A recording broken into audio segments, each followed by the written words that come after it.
Righto. So, welcome back, guys. Sorry for the delay in between videos. Just life and family, it all takes a toll. Work full time, so it's sort of hard to do this in between. But this is the recent haul that I've gotten. I ended up getting 20 different chainsaws and 8 whippersnippers. So I'll leave all the whippersnippers out. This one's just chainsaw video. But yeah, they're all from a store closing up. So the store sold obviously new and they took trade-ins, and yeah, the bloke didn't want to run the company anymore. Ended up asking his son if he wanted to run it, and he said no, so they sold it. And I ended up getting a hold of all their excess gear. So yeah, I'll keep this intro pretty short anyway, because the video itself is probably going to be long enough. But yeah, so most of these, so you get like the 660s, all of this side's generally, most of these are runners somewhat. A few of these are rough hard. I haven't looked over them, I've just sort of skimmed over them and had a quick glance while I'm pulling it out of the ute. But yeah, so I estimate sort of half of them are runners, half of them are part saws. So yeah. The main reason why I sort of bought these, I got 2 066 red lights. I've got a later 066 here in parts, and the 461. So I'll leave it till later to sort of give out what I paid for it all. But yeah, so anyway, more detailed things. So if I need a rebuild or anything like that, I'll leave it in this video, but I'll also make a more detailed video by itself of that individual saw, as it might help somebody. So yeah, stick with me and we'll see how we go, see what we can get going. So first one we'll start off with 200T. Seems to have compression, so I'll pull the bar off, make it a bit easier to work on the bench.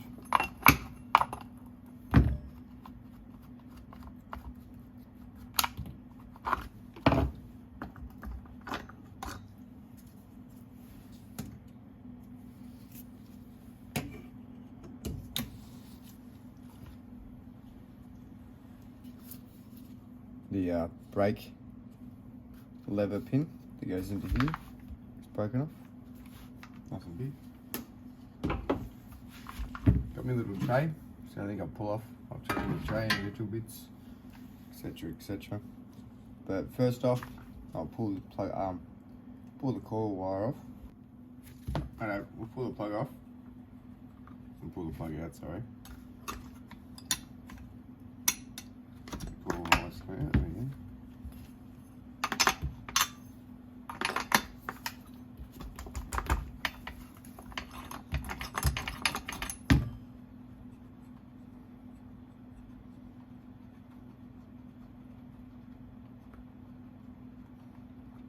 It's always interesting when you get one of these saws, sort of an auction saw, you don't know the history. Pull the plug out, you can definitely tell its history. It's sorted by the plug. Doesn't actually look that bad. A bit of focusing.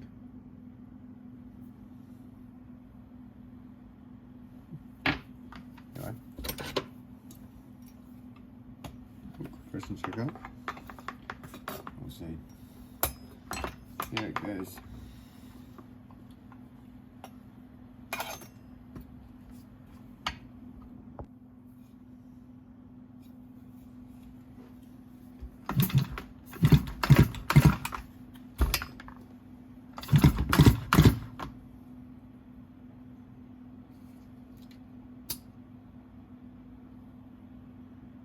So 160.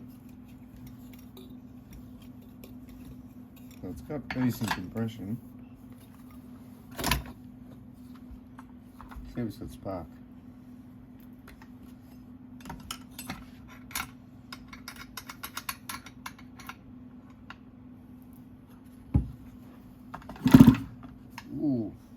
definitely that spark. I don't know if you'll be able to see that.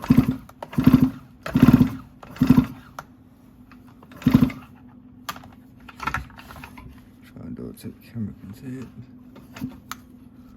There we do it. Try not to zap itself. Anyway, it's got spark, so put the plug back in.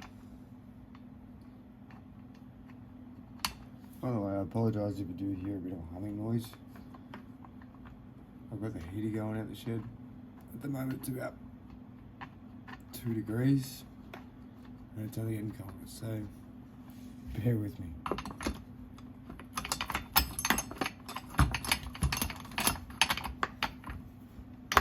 They don't need to be tight. Just do it and then nip it. They don't have to be super tight. The amount of saws I've dealt with could have been ugga-dugga to 11 for no reason. Just leave them. Don't do them up tight, folks. Air filter seems alright.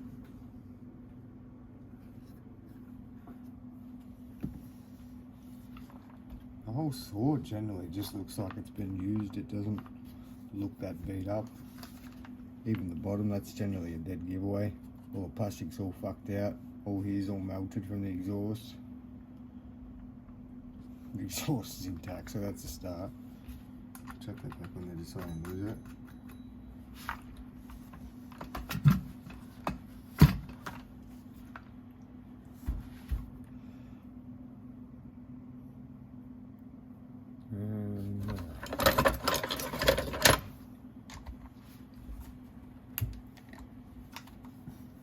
Spanner, 8mm socket.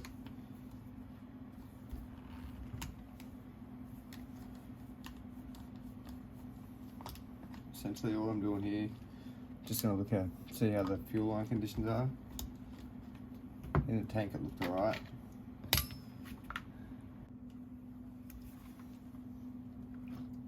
pretty clean in there. Fuel line looks good.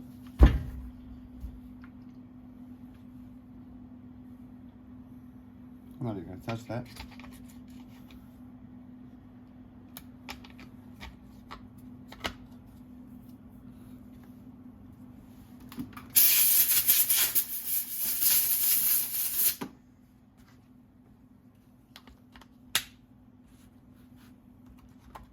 Fuck, that would have been a mistake. Chuck that on without the bolts, the nuts, sorry. That would have been grouse.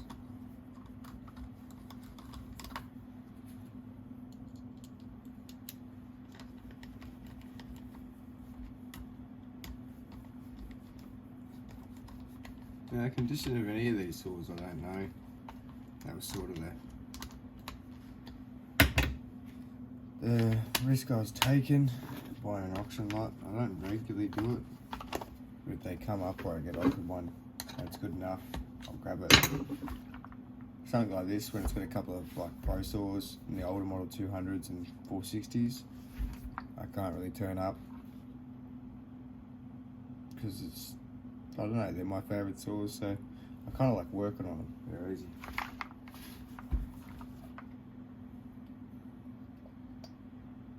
I don't know. Try and give it a kick in the guts, I reckon. Alrighty. So let's see if this 200T wants kick in the guts. I'll put a little bit of fresh fuel in there. I don't see any reason why it shouldn't. It's got compression. Like it's,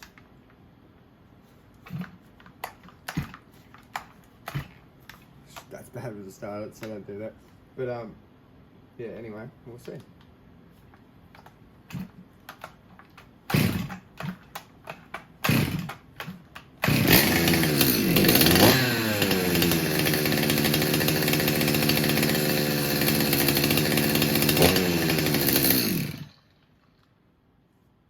Righto, I wasn't expecting that. The nut really come off. That would have been bad. Would have went straight in the clutch. But yeah, I wasn't expecting it, but I was. As I say, they're pretty simple saws to work on, and they're pretty fail safe. Not really much goes wrong with them. I've run one of these for a long time and I've never really had an issue with it. So yeah, 1 out of 20, 19 to go. Alright, and this one we'll be doing the Oleomac 962. It's actually not that good, so I'm just going to take the bar off, make it a little bit easier to work with again. It's just kind of a bit awkward.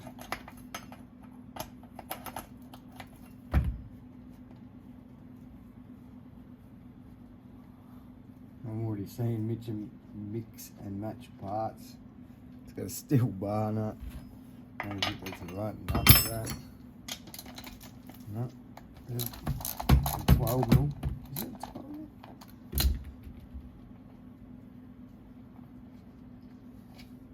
What is that?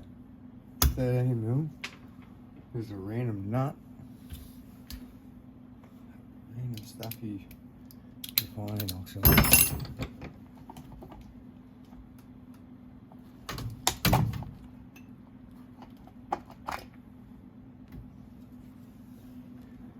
Now that's telling me that saw has done a lot of work.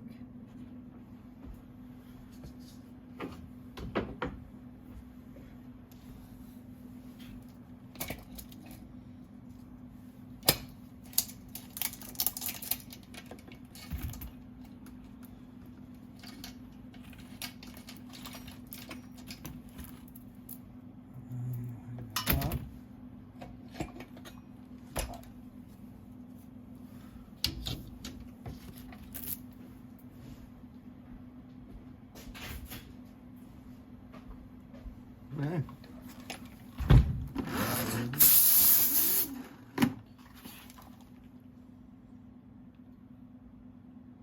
Not a bad looking saw. 64 cc's, I think, or 62. Yeah, 62, I think it is. It's self-explanatory. Same thing. Probably crack this, get the plug off. See what that's like, see what that spark, see how the fuel is, and we'll go from there.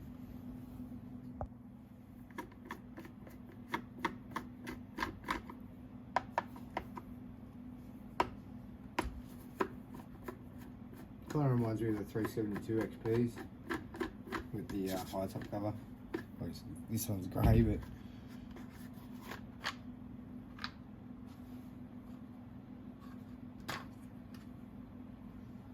not all that bad, but definitely seen some work.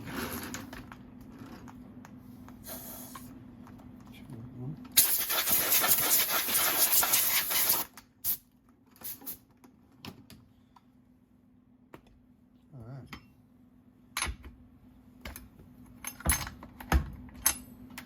Now it looks like a brand new spark plug. It is. Brand new NGK.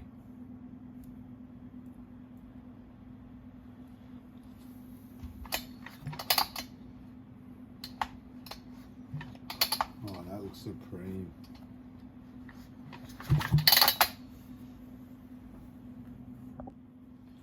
Alright, so we'll check this spark.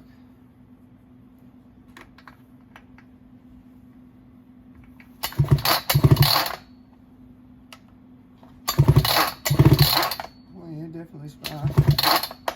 You stick your hand in there.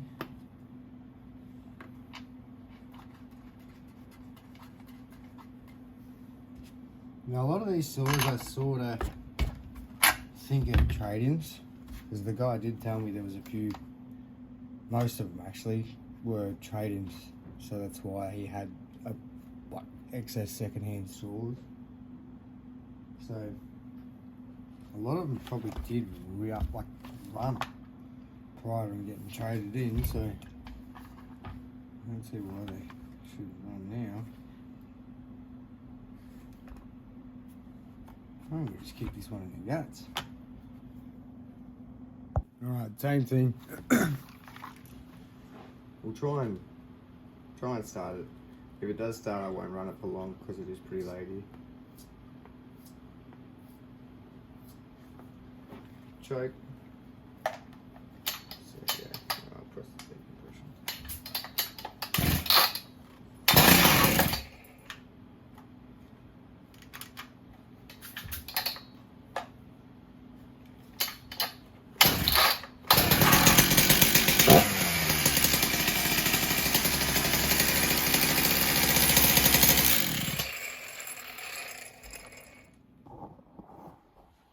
Well, that's the Oleomac.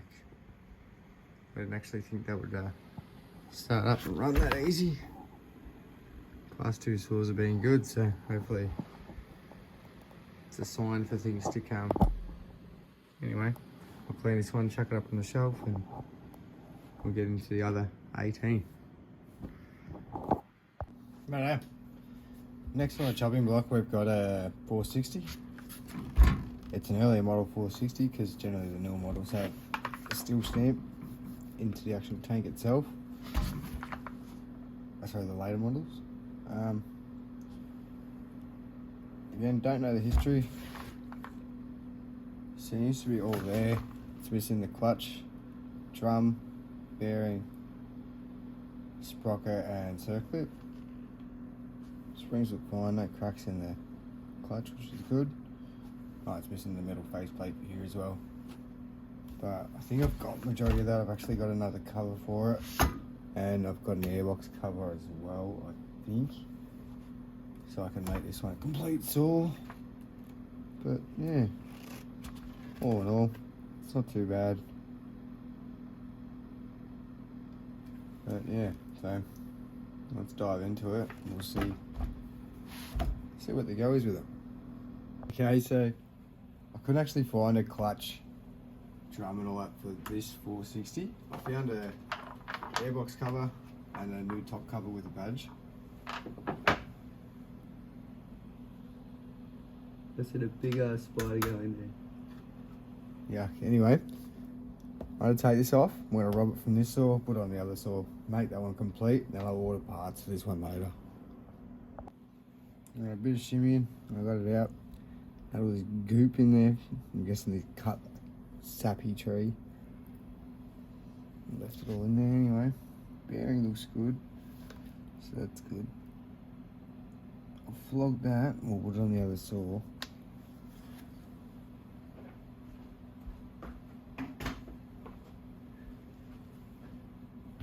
So we'll clean this one out first of all, because that's pretty disgusting.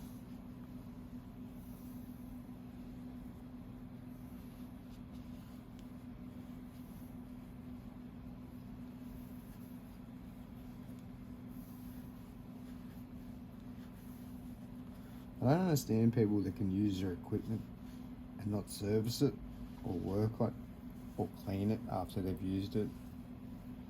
I'm pretty meticulous with it. It's definitely not a chore I kind of like to skimp on, because at the end of the day it's kind of going to bite you in the ass when you need it the most, so it's usually easier to service it when you can.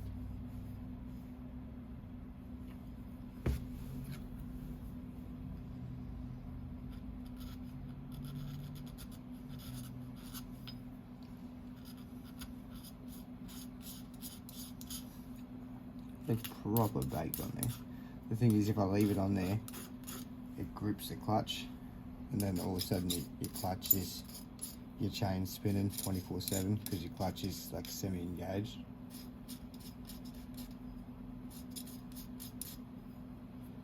Little meticulous step, but why is it the wrong one?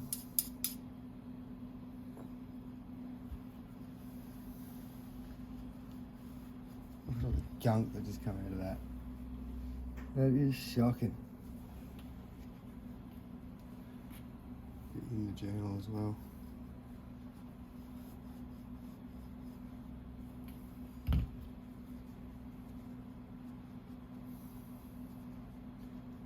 Now I know it sounds silly. In the actual Stihl handbook, I don't know what it says these days, but it used to actually say not to put any grease or anything on the clutch bearing. I reckon that's a crock of shit.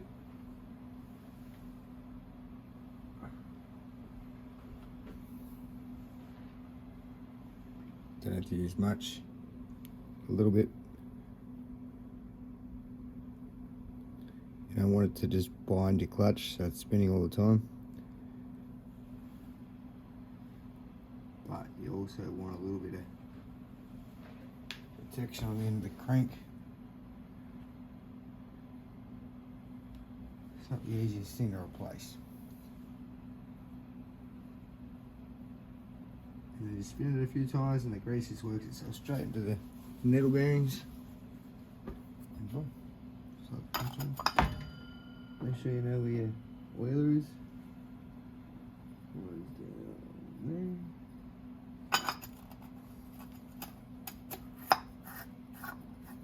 Shimmy, shimmy.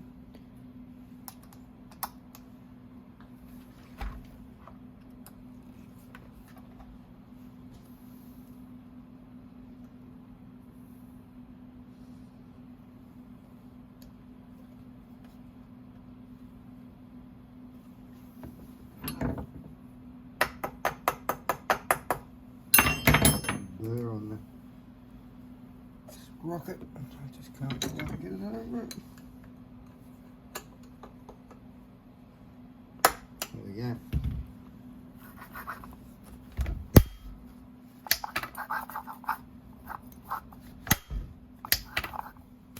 Alright, so we'll change this top cover out and we'll see how we go. Just gotta watch out for this humongous spot. I've seen going here before. Because that's not ideally what I want to be dealing with right now.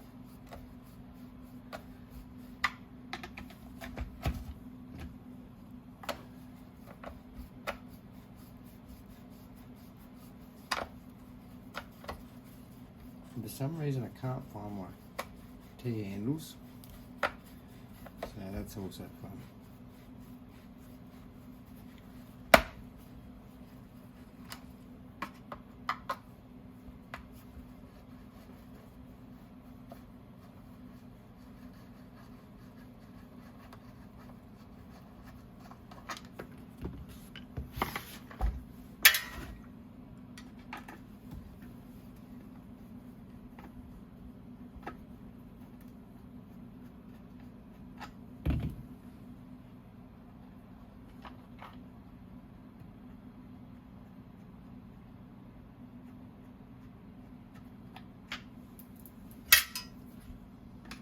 Nice, but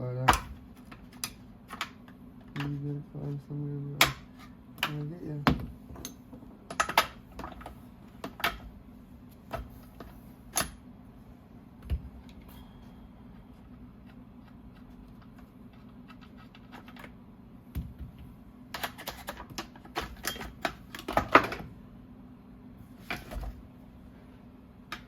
Man, I don't know where it's going. Big ass spider climb in there before. I know my luck, I run into that when I don't want to.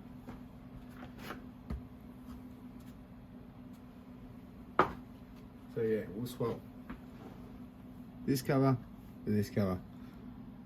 Bit better, shitter. So I figured while I got the top cover off, we'll eject the spark. Make sure it's actually going to run. Preferably without shocking this up. Oh yeah. Definitely has spark.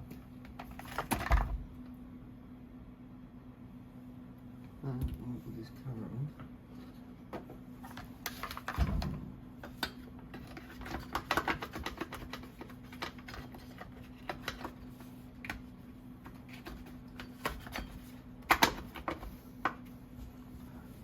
Go.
you've ever had a 460, let me know, because I reckon it's probably one of the best chainsaws there is.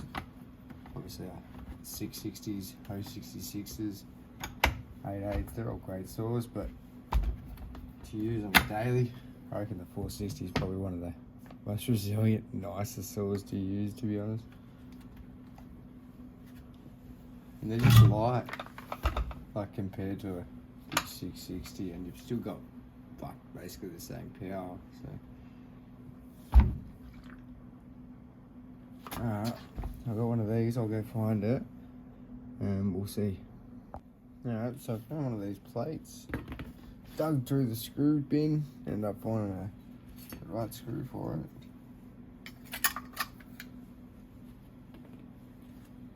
So slap that on.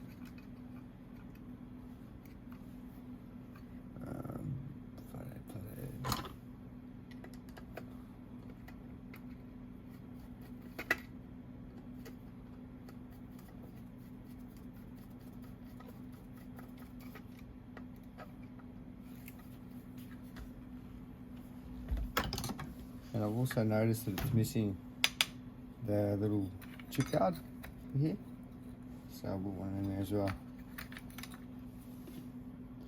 Probably wondering where I'm pulling all these little bits and bobs out of my arse. I've been doing this for a little while, so I've got an accumulation.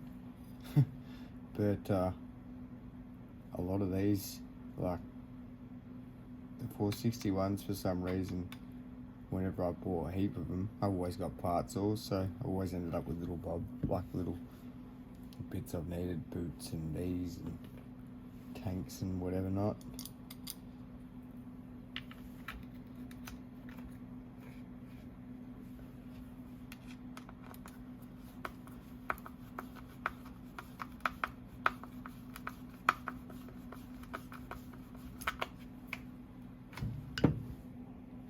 Mm-hmm.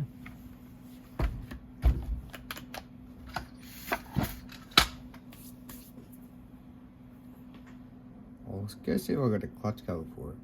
Right, so I ended up pulling one of them out of my ass too. It's a bit rougher, probably clean up, but so it just finishes the saw off a little bit. That. I see some spewing. This has a hole in it. Don't know how it's happened, but a bit more airflow can't hurt. The filter as well. Chuck a filter on there.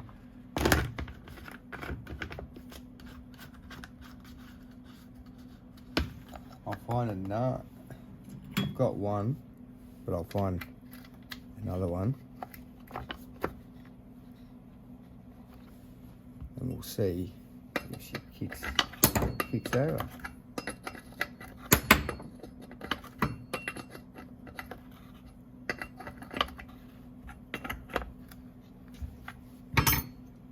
Alright, bear with me and I'll see if we'll start again. Can't run it too late because I've sort of left it too late to be doing it, but we'll start it anyway and see. I need to put a bit of fuel in there.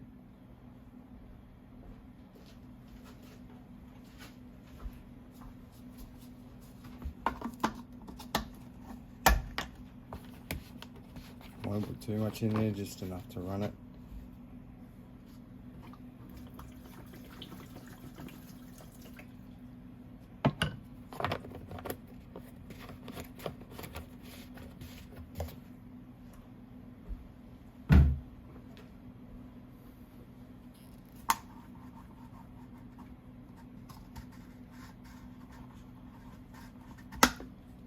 Oh, good stuff.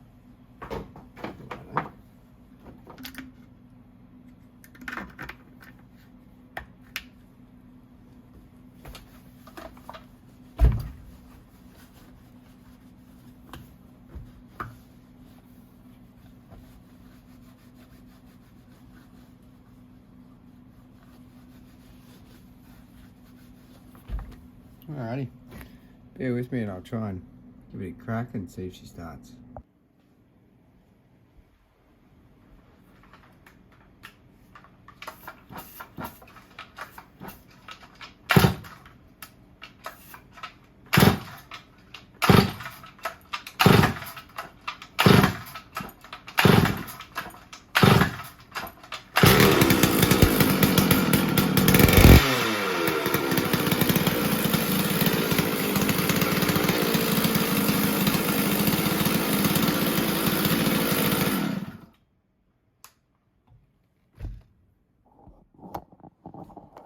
Well, there you go. Definitely was not expecting that. But there's another one for the shelf. I'll clean it up and chuck it on the shelf, and then we'll get to the rest of them as well.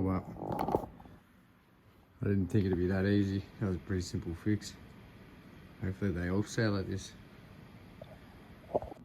Alrighty, next on the chopping block we have two Husqvarna 350s. We've got one that's an X torque and then one that's a non-X torque. So this is the newer version, this is the older version. Non-X torque is the what did you say? This is an 07, this one's a 02.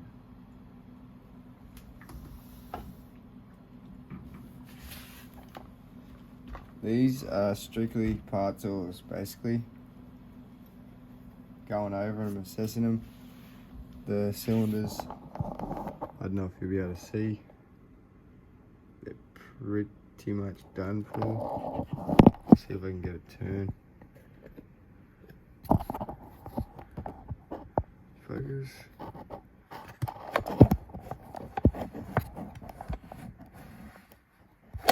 Cylinder itself's not too bad on the rear side, like the intake side, but exhaust side's frigged. So that one is pretty much a part tool. Focusing again. I'll show you the other one.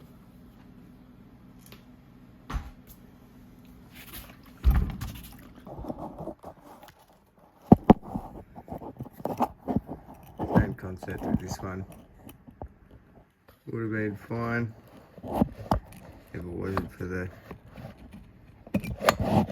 jug being so crooked. In saying that, again, intake side's not too bad on the cylinder. It's just the exhaust side that's copped it. So generally what they'll say is if it's the intake side, sorry, I just dropped the side cover. If it's the intake side on the chainsaw that's got scoring, that means you've sucked in debris from the airbox. So basically you've, I don't even know what you've dusted the saw out, sorry, that's the terminology. And if it's the exhaust side that's cooked, like these two saws, sort of a few reasons why: running too lean or too rich, and main reasons, straight fuel or sort of not mixed properly fuel. So you're getting too hot and it's causing it to score on the exhaust side. So the two 350s are basically, well, parts. You could rebuild them, you could build them up and put them in the saws again, but it's only going to cost you more than the saw's actually worth. So that's why it's kind of good to have a couple of spares anyway. So, on to the next. Okay, next one is a Husqvarna 141. There's the 2003 model saw.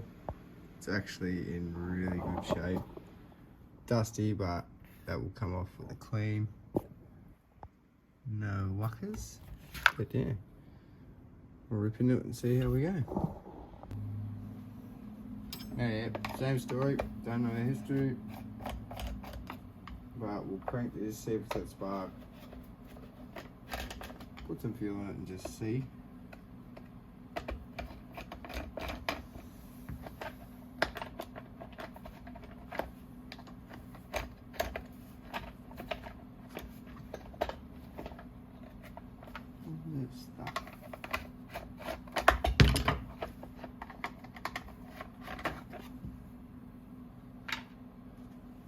Proper heat guard, how they used to do it with just a little bit of steel plate. The sticky tape stuff's not too bad these days, but it's pretty average compared to that.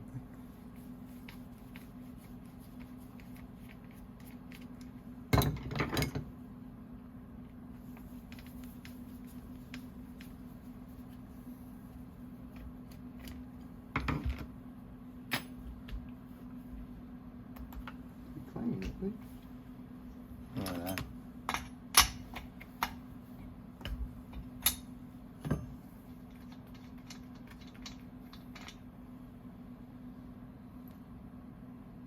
Plug's not too bad, but I'll see if I've got one that's a bit better.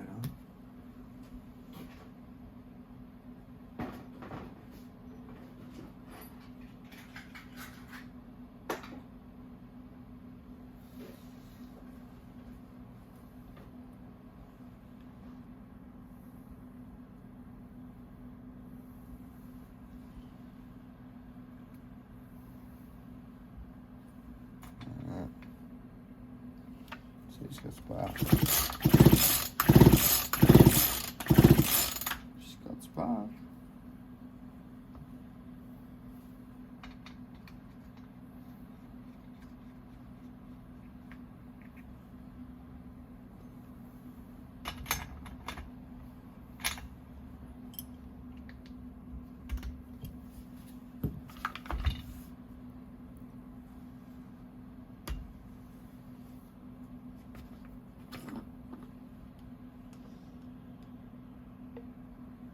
Fuel smells pretty average. I'll chuck a couple of litres in it and just, yeah, we'll chuck a couple of litres in it to be safe.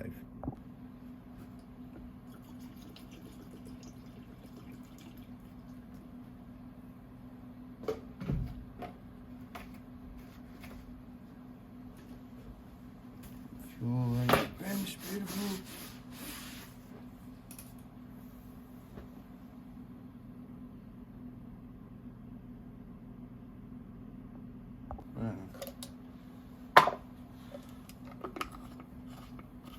A little bit of fuel in there.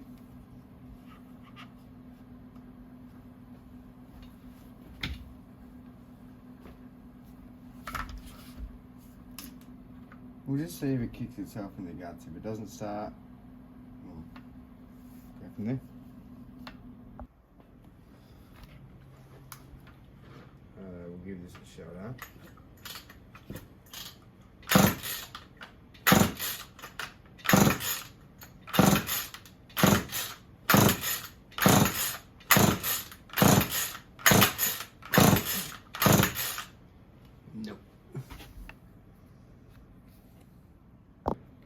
So what I'll do is I'll take the choke off and I'll pour a little bit of fuel straight down the carby. A little bit of a doot. Suck that up. And then I won't put the choke on now because essentially what we've done now is put the fuel in there. We've choked it. So we'll see.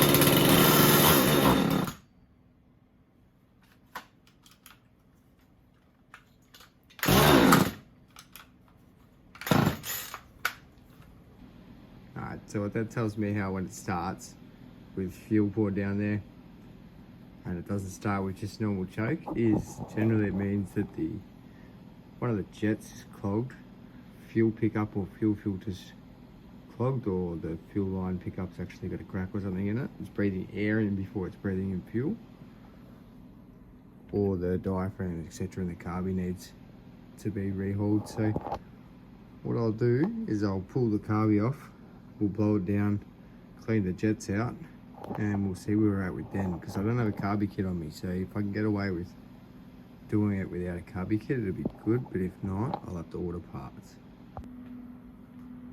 Rightio, so we're going to need 10 mil. Take off the nuts of the carby.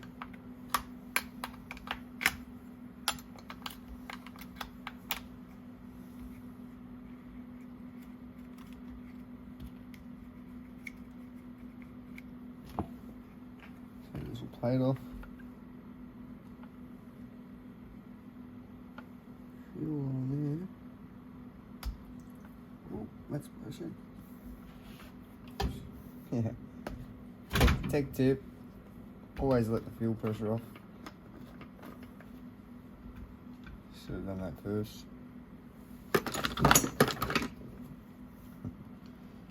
You'll learn. One day you'll learn. Yep.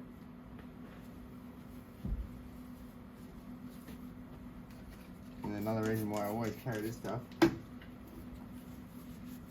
always good to spray your hands. Don't really want the fuel sitting on there, it's no good for you. Soaks into your skin. Sound like a teacher, but it's the truth. Another thing is, wear gloves. Always have ample here. I just never seem to wear them in time. Might chuck a pair on.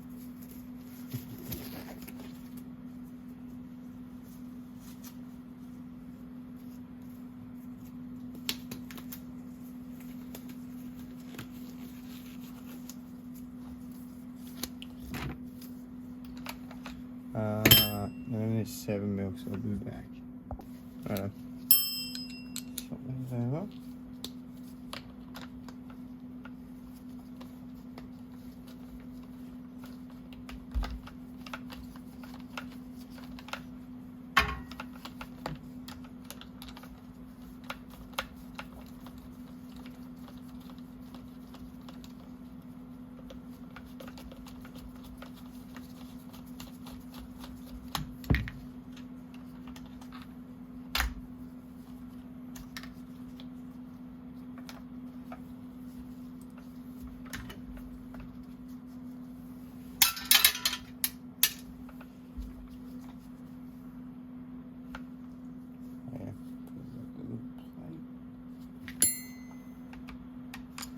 Stop.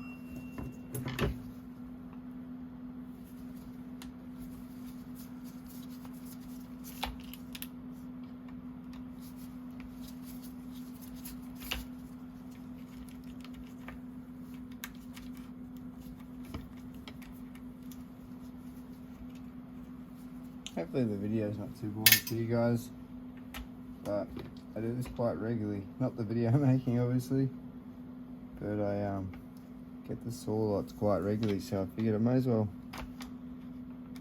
show a few people as well. Chocolate.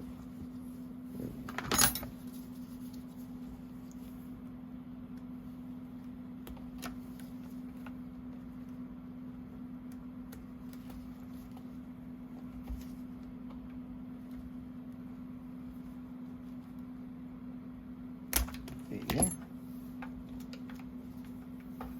Choke level wouldn't push out. I'll put this to the side and we'll focus on the carby for a minute.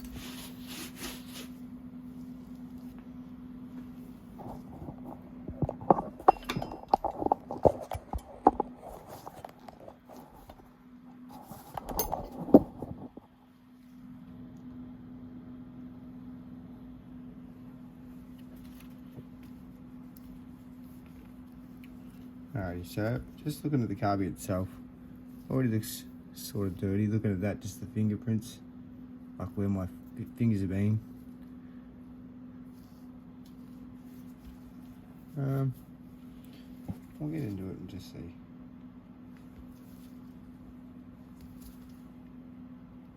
Never know, I might be able to dig deep enough in my part storage and I might have some bits for it, but I doubt it. For some reason, I don't really get many of the smaller Husqvarnas, the old Tilsons and that.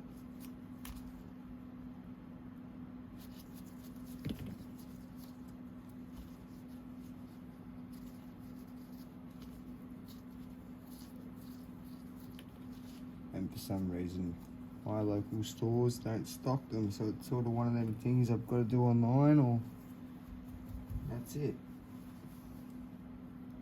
So looking at inside, it doesn't look that bad. The float is a little low. Generally you'll try and have this float the same height as here. So in that way, when your diaphragm sucks in, it hits it. That's really really far away. So that might be our problem. To set that, all you do is put something on this end and just slightly bend that up a little bit. Don't want to do it too much, just a little bit. Rule of thumb is from this side and this side with a flat level, it should just miss it between this point and the screwdriver.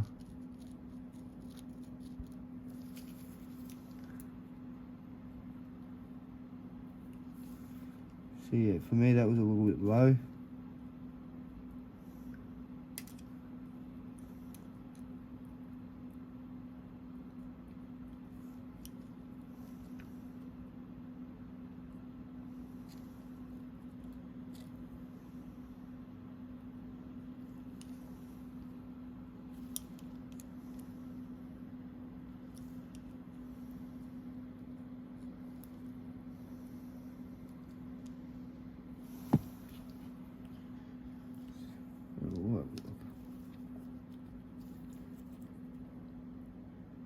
That looks a bit better. See the actual float sits on the top a bit better when it's in there. And you can see it working inside. Anyway, I'll leave that off for a second. I'll blow all this down. I'll open the top half.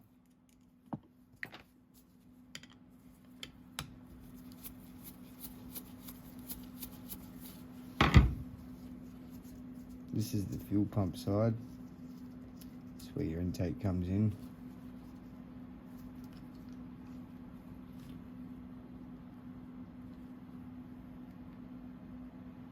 And I don't know if you can see in there, that brown stuff's sawdust and mud. So that's not good to be in your fuel pickup.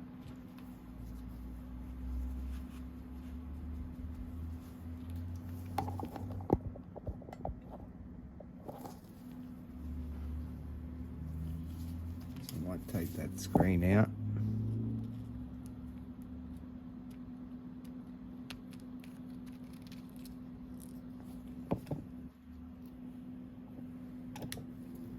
And now the jet hole's exposed.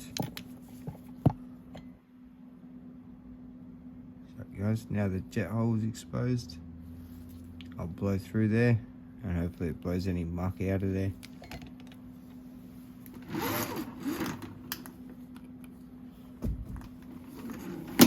Fix the camera. Keep thinking these guys are reviewing his art, so.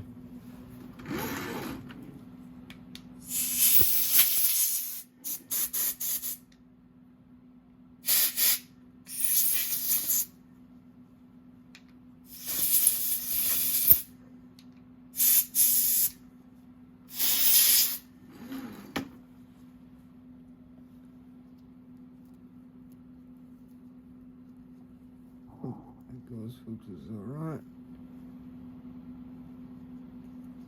So we'll plop him back in there.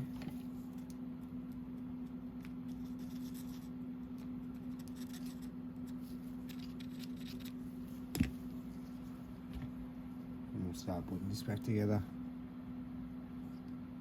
So you want the mesh side of the gasket down, facing down.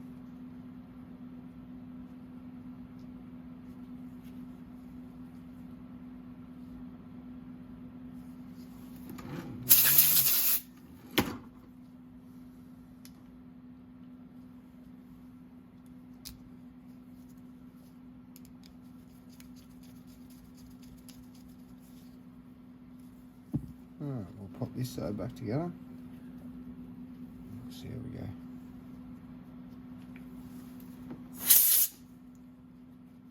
But the actual diaphragms itself, they don't feel that bad, so I don't feel like that's the main issue anyway.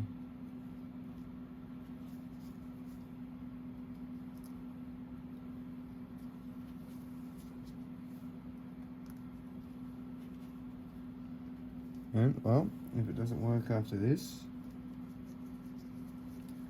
oh, actually, sorry, before I try and start it, I'll check the tank and I'll check the filter in the tank as well. Just make sure that's not full of gunk.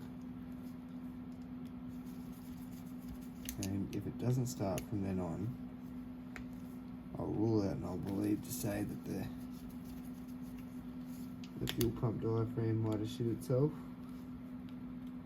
So that's why it'll start with fuel poured down its throat, but it doesn't have enough prime to actually suck into the carby and then into the cylinder. Doesn't have enough pop. Alright, bring the saw back up.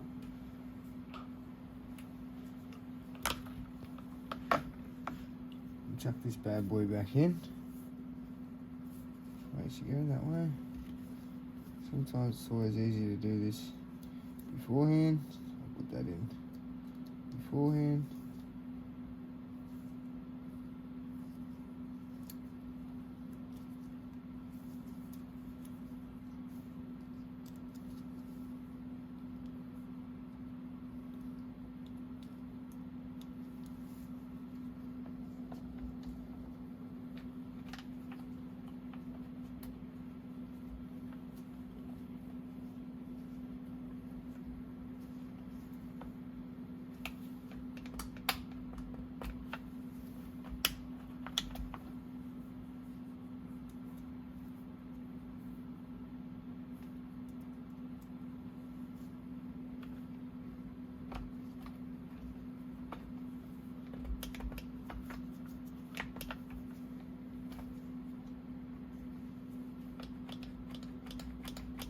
Oh no. Where is that's the one I'm looking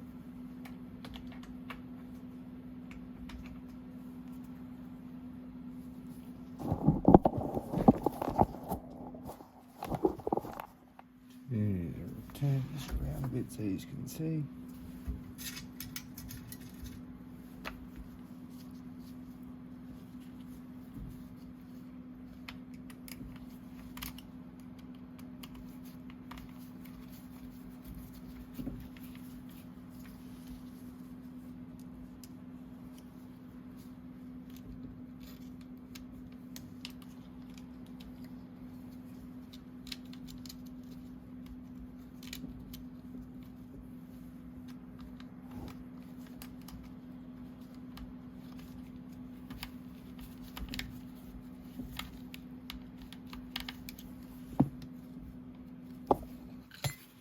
Sure why this one's being difficult. There we go.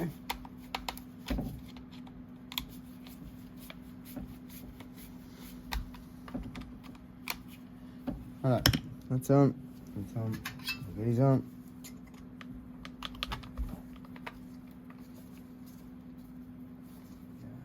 Throttle cable. Nope. Let him up a little bit.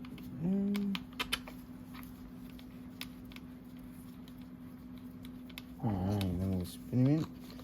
Pull him up.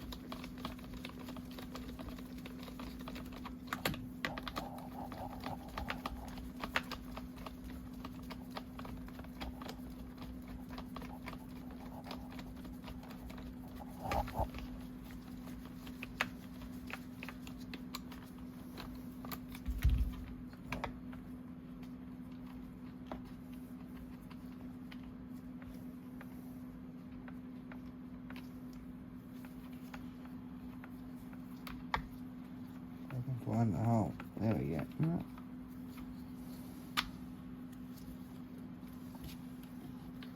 I guess that's the downside too. I'm not sure what's happening here.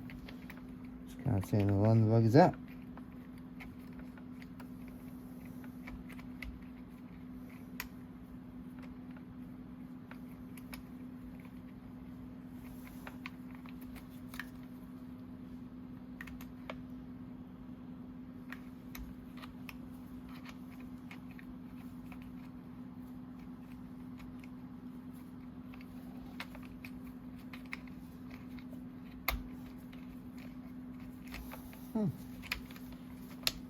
What's happening in here?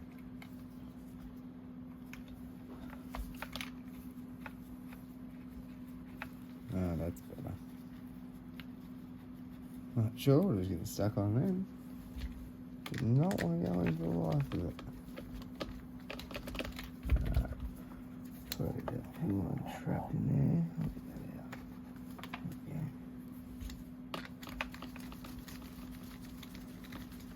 Alright. We'll chuck this on. We'll check the tank quick. And then we'll see if it starts then. As I said, if it doesn't start then, I'm going to have to order a carby kit for it.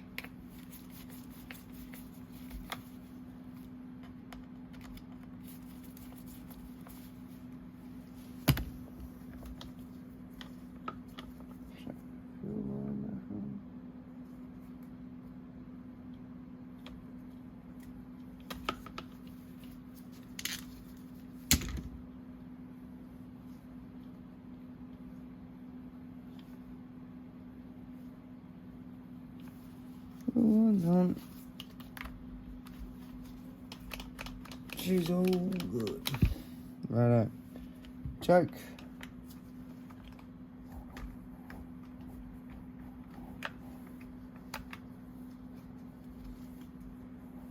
Should have put that on beforehand. Didn't think of it.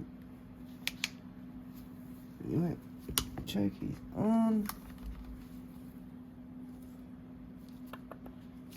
What am I forgetting? That's it. There it looks.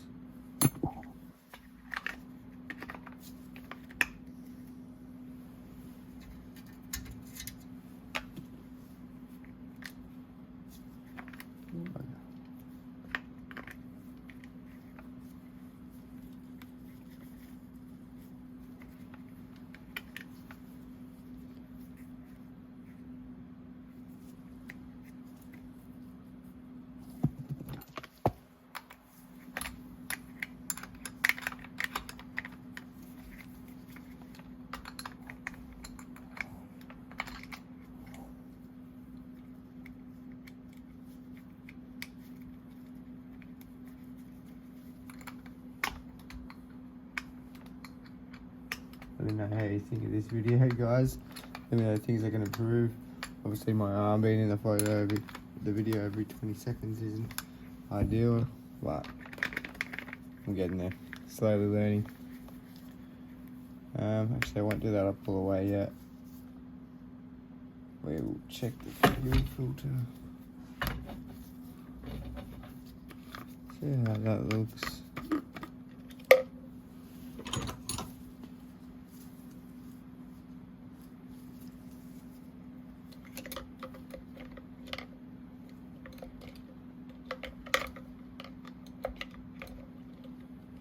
Get it.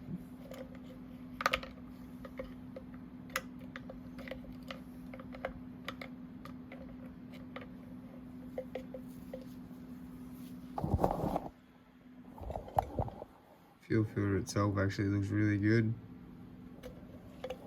Fuel line looks brand new. Alright, we'll give it a kick in the guts. And we'll see. We'll put some fresh fuel in it. And we'll see where we're at. Alright, so we chuck some fuel in it. There we go. We'll choke it. Hopefully she starts.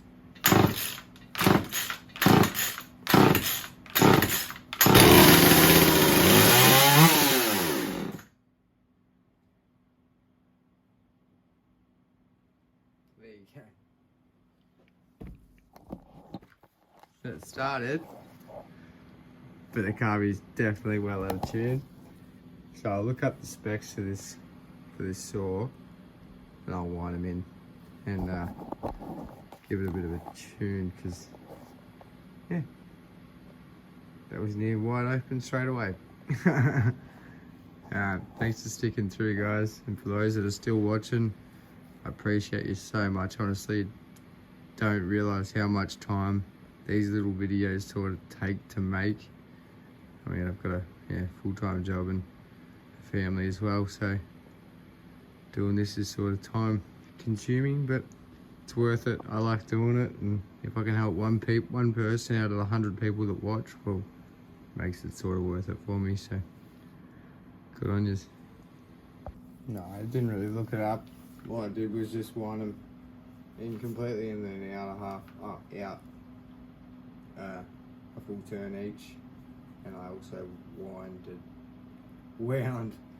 the idle screw out a little bit as well, so it wasn't as high. We'll just see what it does.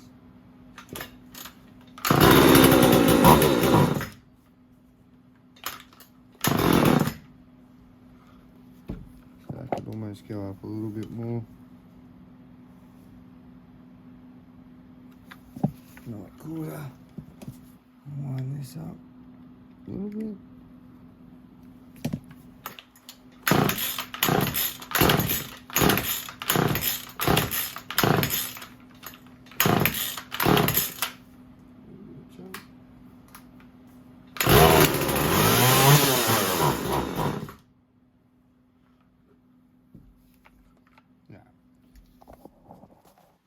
It's not one of those saws I can just redneck and wing it. Back to the drawing board, I'll look it up, figure out what the screw settings are supposed to be, and we'll slam it in. Alright, so we ended up getting it going. Just sort of tinkered around with the carb settings. The settings were 1-1, but the idle adjustment screw was all the way wound in, so that didn't help. But yeah, so we'll start it up.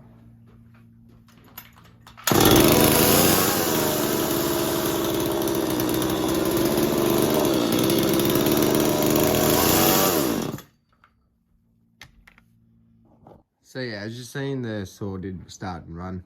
It's got a bit of a high chain speed. Got to tweak the low idle screw a little bit more, but it's basically not 100%, but it's to the point where I could start tuning and do a bit of wood now anyway. But yeah, I am sort of flicking through. I'm trying to get through the saw not as quick as possible, but as quick as I can in a timely manner, as I don't have all the time in the world to be doing it. But I've got that many I need to kind of get them done. So that's the 141. I'll get the top cap, clean it up, chuck it on the shelf, on to the next one. Righto, so the next one on the bench is the 236 Husqvarna. Just visually going over the saw, I realised it's missing a bar stud. Brakes buggered. Cable ties are on here for some reason. I have a feeling that the cold start lock's sort of broken, so they'll probably slide these over, hold it so it's half throttle. I didn't get a top cut for it. It's got compression, so yeah, I don't know, we'll chuck some fresh fuel in it and just see what'll happen, but I'm not too fussed if this one doesn't get going or not, because I got a few of them so I could use the parts really. Alright, I'll set the tripod up and we'll see what happens. Righto, so we'll chuck some fuel in it.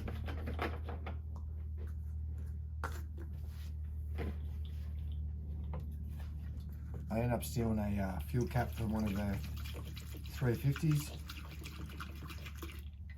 because this didn't have a cap on it.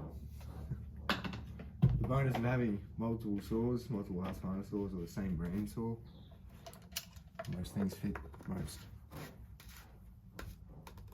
So do that, crack this, and I'll just make sure we get some spark. That way we're not working with nothing.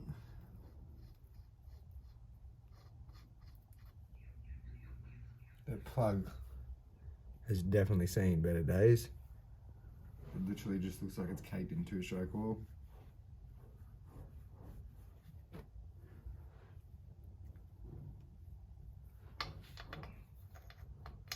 See if we got spark.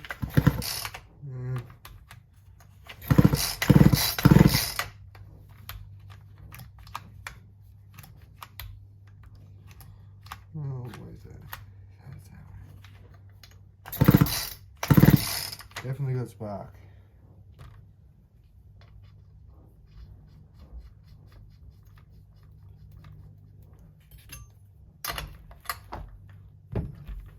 A little fuel. think it's from this. But yeah, if you're wondering why I use this, it's grubby and all, but all my bench tops are steel, so if I'm constantly flipping, throwing saws around on it, I'd rather them be on this and they're not tearing up the saws. Because the amount of people I know that have steel benches and just sort of don't care, flip things around and they're scratching shit that never actually even gets scratched on trees and stuff. So yeah, just a bit of care goes a long way. Alright, well, I'll fix the tripod up and we'll see it'll start.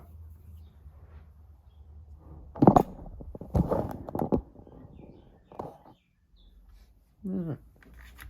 Choke. Boom. Oh, actually, it's a primer.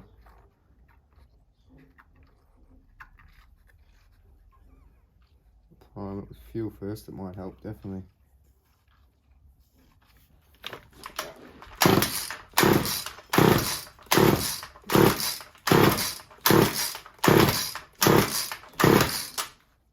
Check these out.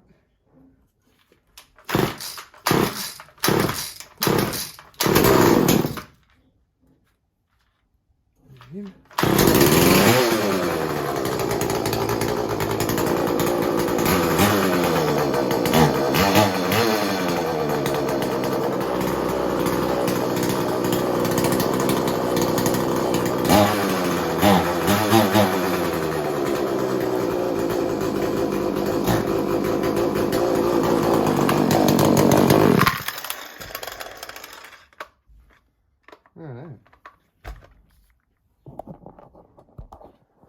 Well, I wasn't expecting that. I sort of was expecting it to start, but I wasn't. Also, generally with this model, the carby shits itself, so it's pretty common to have to fix that.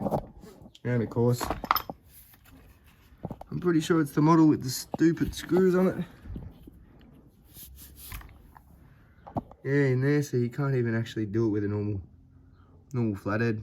You need the special bit from Husqvarna. Rightio, so we're sort of getting a bit slimmer on the saws now. Couple to go. Might dig into the 066. We'll see how that goes. Rightio. Up on the bench now is the old mighty 066 red light. Light smashed, missing the boot. Other than that, it's pretty complete, a little bit faded. Seen a fair bit of work, but they're a stout saw, so I don't have any problems with it. Aftermarket side, but it's actually the, I forget what they call it, skirted, so it's larger. Usually they'll go up to here. This encompasses the whole side case.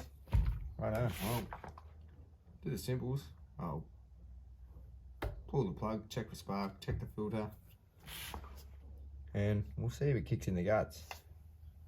I believe this one was a trade-in, so it should run, but we'll see. Alright, so for those that don't know, for those that do anyway, this is a black leather 066, so it's a later version of the 066. I believe the red leather's the first version, but this is the epitome of proper hard ass saw. Like, this is what majority of all your mums and dads would have ran back in the day if they were running around the bush felling for the forestry or whatever.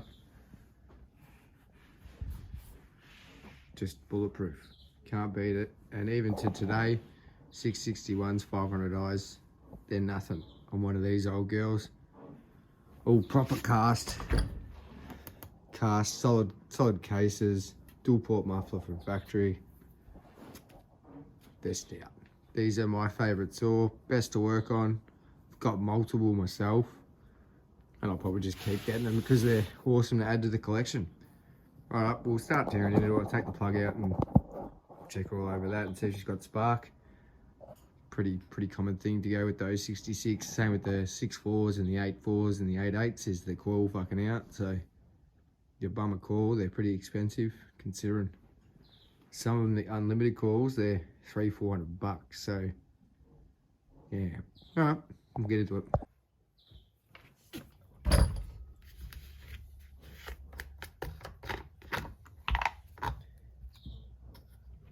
Pretty much everyone I knew that was loggers back in the day had a 66,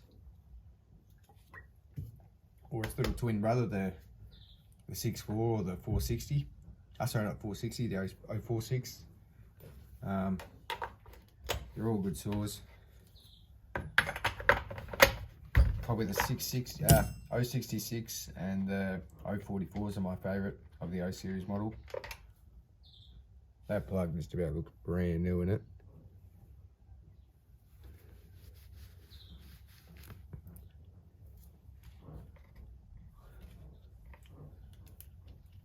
I'll use a bit of a trick. Obviously, when you're dealing with the older saws, they got aluminium and all that all over the place, so you can sort of use that to get a spark. Easiest way if you can't, put your scrunch sort of on where it's metal. You use your scrunch as the earth. I can see just straight away that that's got a good spark on it. I'll see. Might be able to see it, I don't know. That's got a really good spark. The sword, sorry for the sword, doesn't have a spark plug in it. It's pretty good compression too, actually. Doesn't feel solid, but it just, yeah. I don't know, we'll screw the plug in. I'll crack the tank, check the filter.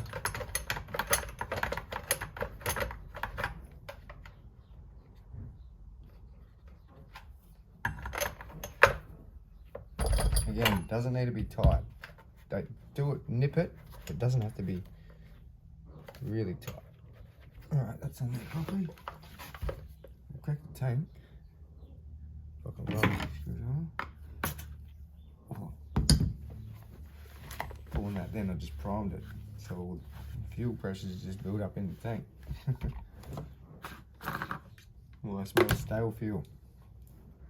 A really good conditioned cap. I know it sounds like a random thing to say, but generally they're all flogged out. And it's a genuine cap too, so. I have a few of them. That's just another random one. That's sort of what they usually look like. It's a newer version. Oh, sorry. Get focus. Newer. Oh, same year cap. This one's just treated nicer. Anyway. That fuel line looks pristine. Actually, we'll do some gloves on. So I'm going to smell like fuel for the rest of the day.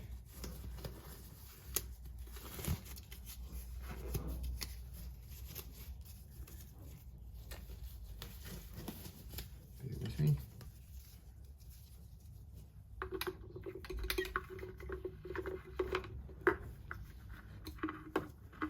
That filter looks good.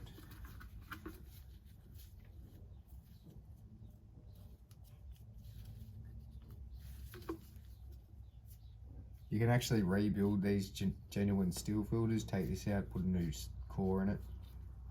I've done it a couple of times. Basically just unclips from this base. Sorry, that's a wrong thing. This base just unclips from the black part, and then you'll get your core in the middle. After a lot of use or just sitting in dirty fuel, that core will clog up. But yeah, the tank itself actually looks good, so I'll snip that back shut. And sort of only one more thing to do, really, and kick it in the guts. I might take this cover off and just make sure that nothing wrong with the clutch side of things. I have bought saws before and I haven't checked this, and I've started it, and little did I know that the clutch springs were actually flogged out, and it exploded the whole clutch. Exploded the whole clutch in here and blew out the side case and actually ruined the clutch side case. So yeah, learn from my mistakes, don't do that. I have a 404.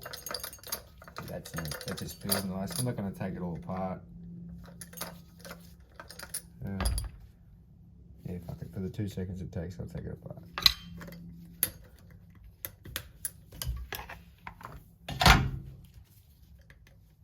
Just check it. Can't hurt. I might put a bit of grease on that clutch bearing.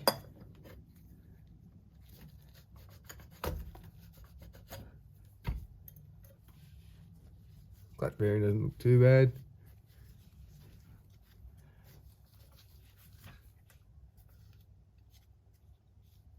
I shouldn't be cutting corners anyway. I should have took it off because I'm literally just talking about it. I should have just took that off, checked the springs. Springs do look good. Give it a look. Springs do look good. I don't know why the pause just recorded then. Bearing looks good.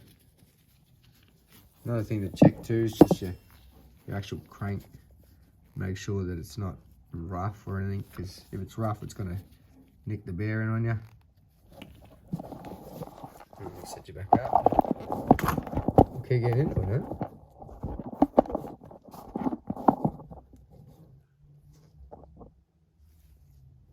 Yeah. So I wanted to do grease on that quick.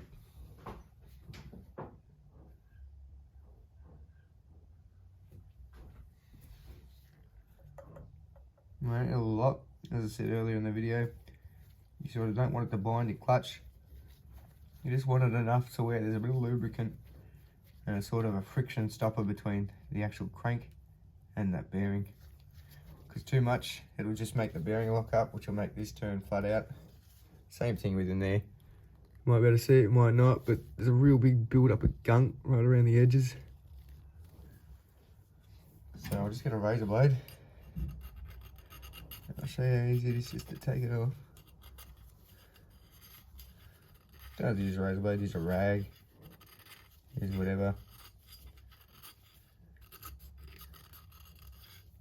But if you get too much of that mucky stuff, your clutch will just bind up and it'll run 24/7,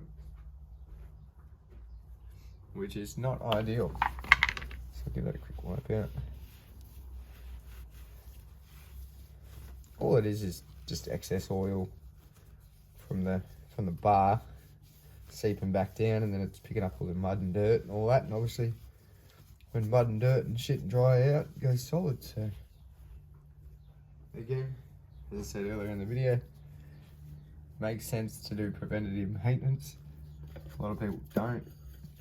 So be it. Do whatever you want, but I'd prefer to do preventative maintenance than have to do shutdown maintenance, essentially. Alright, so put the clutch back on, so you put the clutch plate, the basket, put your little spacer on, far out, sprocket, then you put your spacer on, and Jesus Christ clip, circlip. They call Jesus Christ clip. I call them holy moly clips because half the time when you pop them off, go, holy moly, where the fuck did that go? As easy as that. And to get it off, I just get the little tuning stirrer, put it right in there. It's always perfect fit, done better. Doesn't matter how big the saw is, these holes are generally the same. So just get your tuner bit and just twist it real quick. It'll actually just pop off. But that's on there nice. So now I got this saw apart, I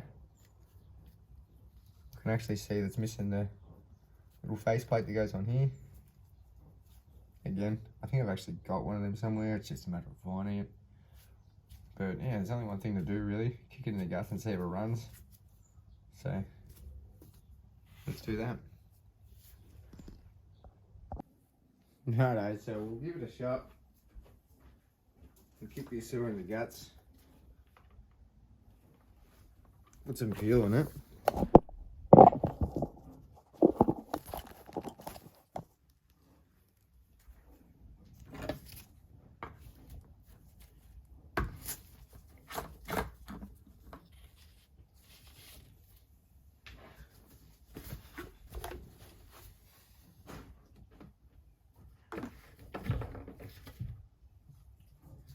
Now, if anyone that asks you what fuel I usually run, it's just 25 to 1. So I like a bit more oil Usual. Can't hurt. Definitely doesn't hurt the saw.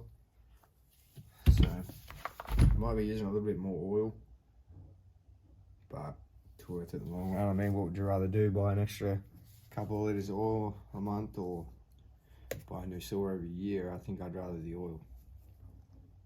Righto, so give it a crack. I won't even stop this. I'll just start it from here. I'll wind these carb settings back to factory really quick.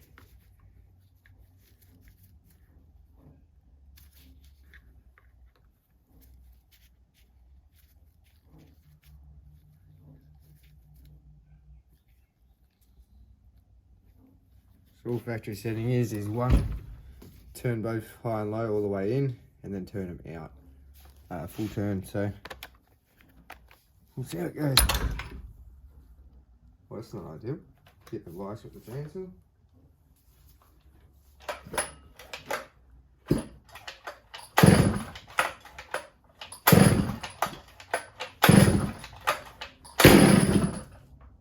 Oh yeah, it's gonna run.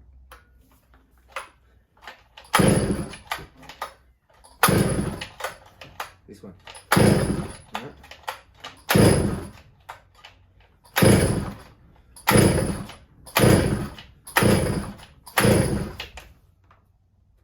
I'll try and choke again.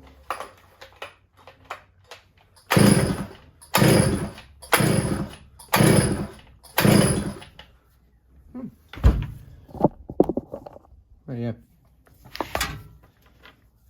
Grab me another screwdriver.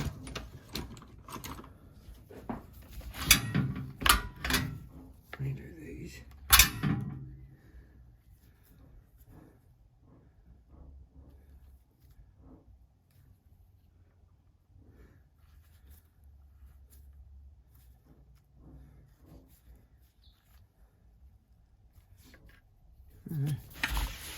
See if that works. Let's do a quarter turn each.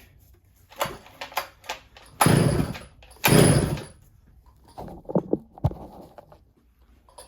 it goes.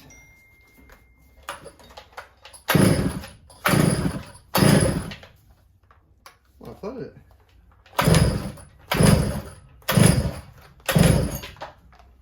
Alright, give me a second.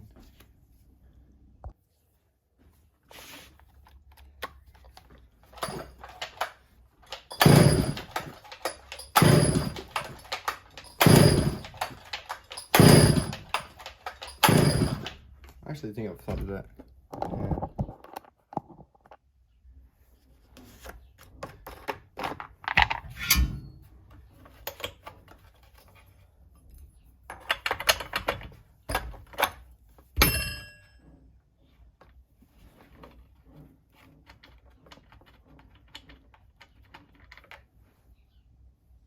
Definitely. Look at that plug. Just danced in fuel.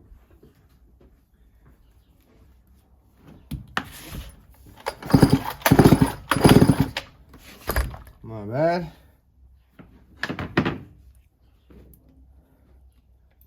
Make sure we didn't fail the plug up.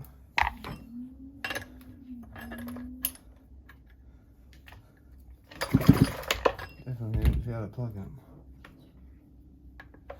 Alright.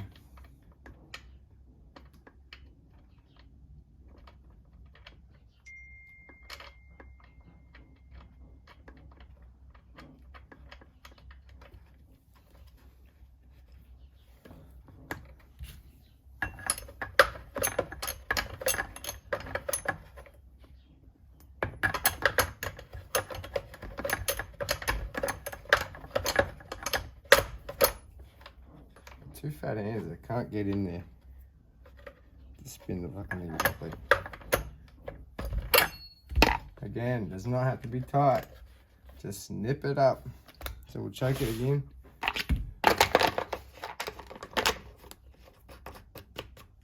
As soon as it gets off choke, we'll try and start it.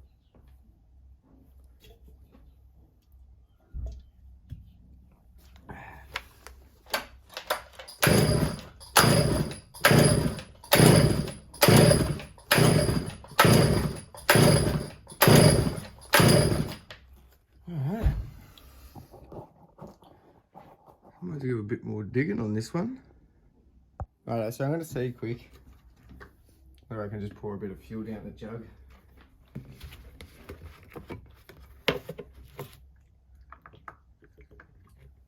I want to keep choking it, because if I keep choking, I'm going to flood it.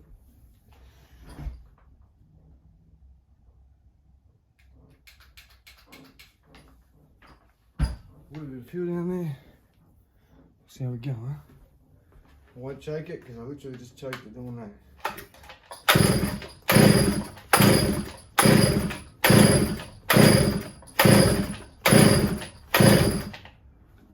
Alright, so I just swapped it out for a hotter, a bit colder plug, a hotter plug. So, see if that makes a difference. I haven't choked or anything yet, so. Here we go. Just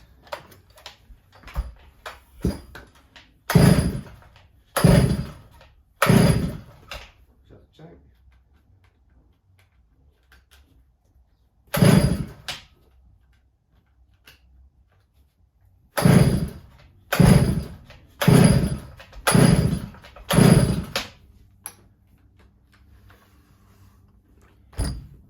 This is very out of the ordinary. For it to prime, start, then not want to run. So I feel like I've just flooded the saw. So the same thing. Pour a little bit of fuel down the jug. And that's just enough to get it started. Plug back in.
That high order was way too high.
I had a funny feeling that I just flooded this saw, because generally you won't have it sort of kick over on prime and then not start, but I feel like because it hasn't been raining that long, I don't know. But anyway, we are knocking them down. There's another one, beautiful example of a well-used 066 red light. So we'll clean her up, we'll chuck her on the shelf, and if I've got some time, I'll get on to the next one. Thank you guys, and exactly what I said before, for those that are still sticking around, I appreciate it heaps. You generally don't realise how much. These little videos take a lot of effort, so I'm glad I'm sort of helping somebody, or at least somebody's enjoying watching, so cheers on ya, Tonyas. Alrighty, so next one on the chopping board is a 200T, missing the exhaust,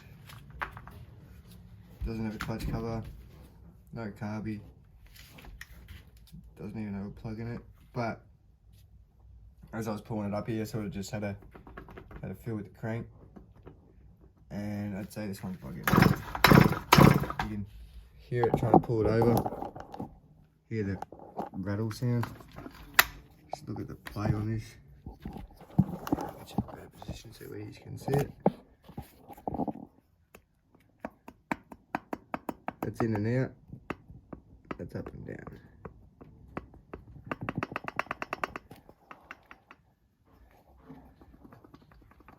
So I'd say that one's a part saw, but it's alright, I got a couple of 200s. These kind of come in handy. The one we did earlier had a had no badge, so I might even take this recoil cover and put it on there. So yeah, anyway, that's the 200 out of that lot. I thought it'd be alright, but yeah, now on inspection it's definitely not. So it's a part saw. On to the next. Alright. So the next one on the chopping board, 066 red light.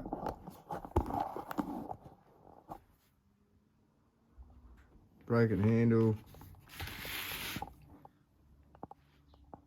I got a cylinder for it as well.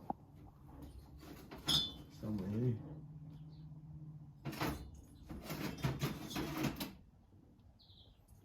And I got a cylinder for it as well. I got all the stuff to put this saw back together. It's just a matter of building it up.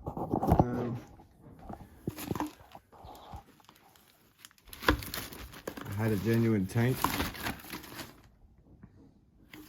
new genuine old stock. Over there.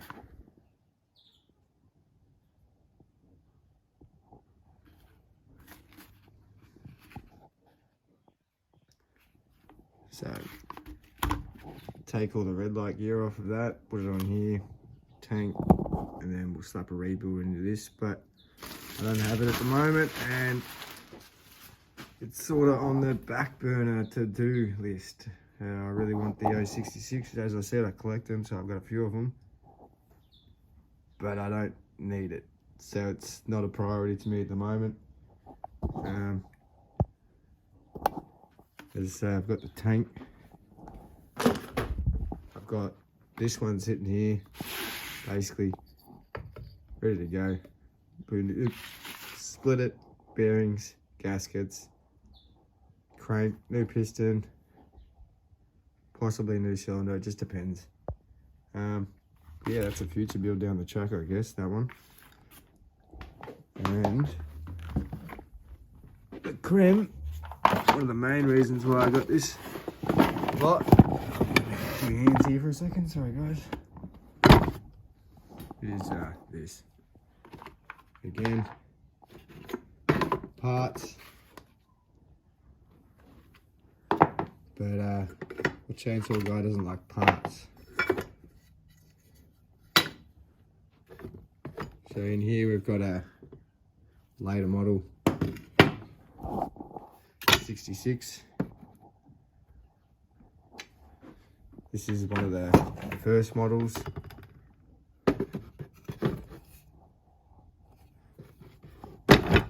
Originally when I bought it, I actually thought the crank was good until I realised the crank's literally snapped off, which I've never seen in the 10 years I've been doing this. I've never seen a crank snap. So whatever he was doing, he was giving it fucking balls, I'll tell you that. But yeah, so I got a couple of covers in here. Yeah, miscellaneous. One of those is actually for that 460. So yeah, actually one of them's for that 460, one of them's for that 460. So there's a minus a jug and a tank.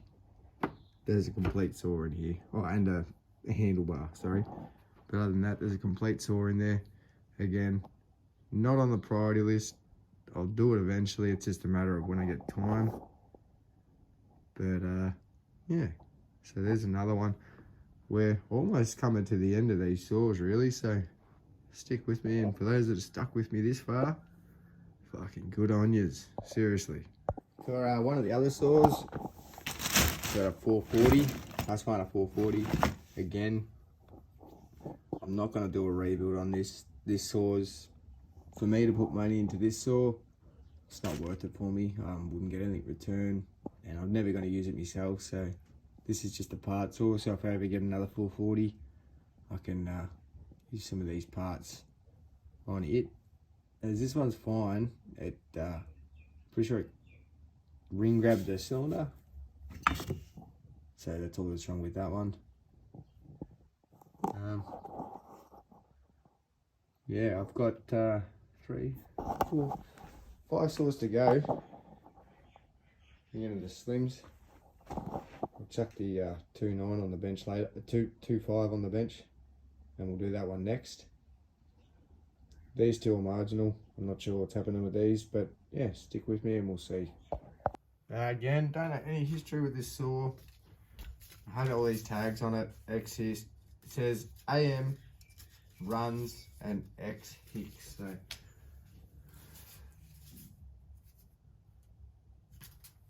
we'll see what that does. It says runs, and brake's broken, and it's missing the airbox cover and air filter. I'll slap some fuel on it and we'll just see if this one starts.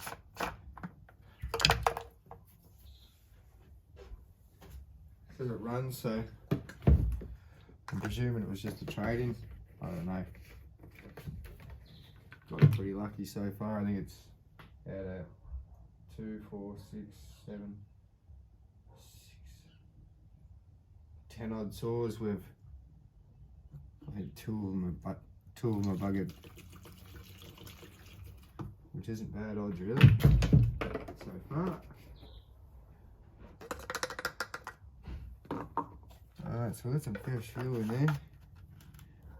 We'll just see. Might start, might not. If it doesn't, I probably won't get too far into it. But again, saying that, these saws aren't going anywhere, so if you ever get a problem or have an issue with something yourselves, feel free to message or comment on this video and just ask. So I'll choke it up and see.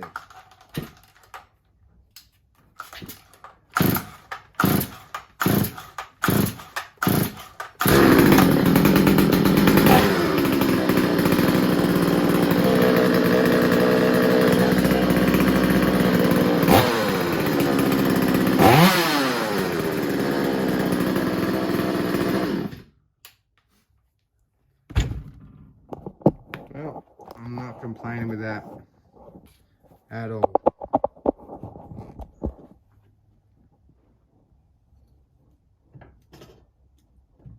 So I've literally just put fuel on it and it runs. So I'll clean this one up. I'll order a new brake because it's cracked, and I'll order an airbox cover. I didn't even prime it then. Yeah, righto. Fuck, that's not too bad. Yeah, I didn't even prime that. Anyway.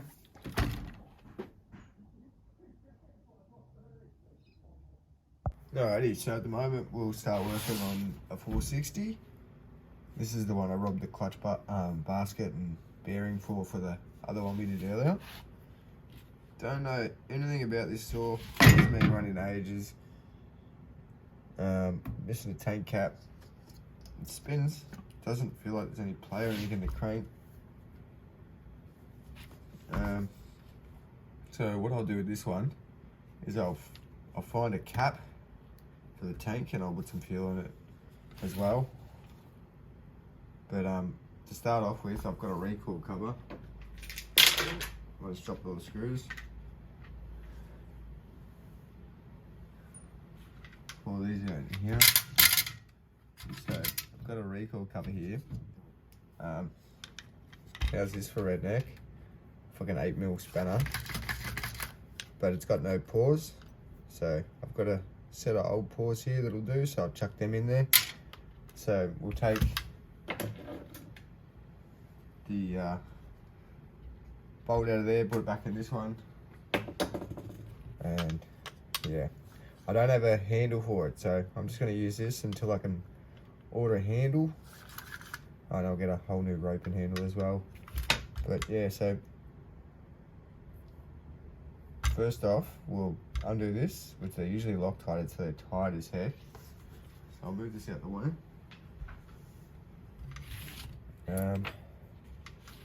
See if I can get it with this. This will be the one thing I snap, so it's probably a good thing I am recording. Because, as I said, they are very tight usually because they're Loctite in, and they don't really go bad very often. So, chances this one been taken off since the saw was bought, pretty slim. Oh my goodness, that hurts me hand. And it doesn't have enough leverage for that.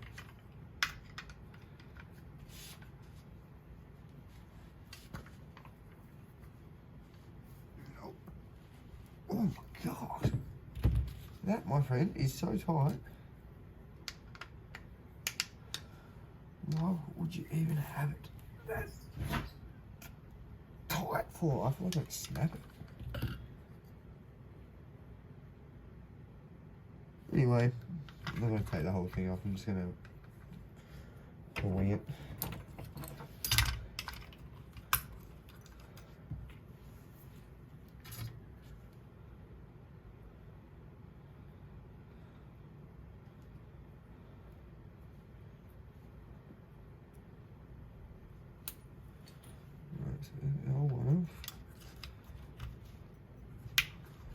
Put that back in there. Put the pause in.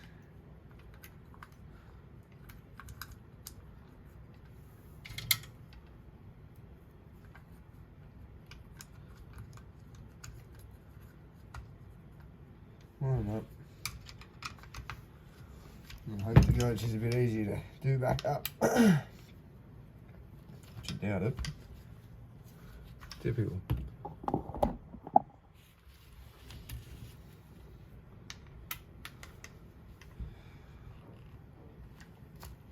Oh, freaking dead. I'm telling you now.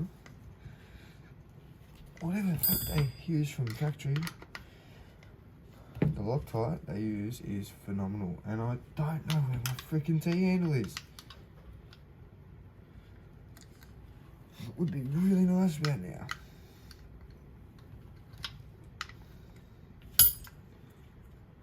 Sure that fucking pulls underneath there.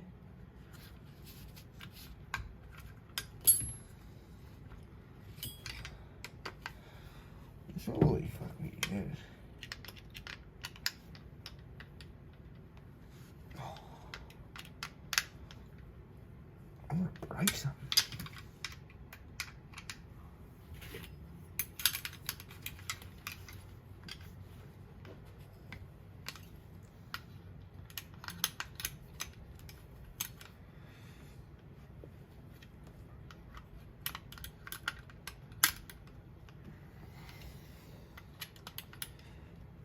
Alright, that's better. Well, you know what it says? If it fits, it chips, so that's actually getting. Alright, so bring this all back up. Shut this on.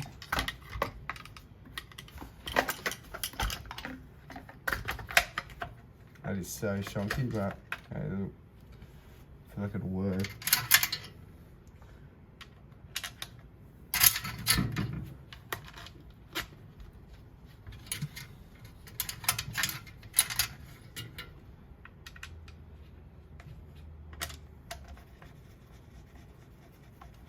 The thing was actually that tight.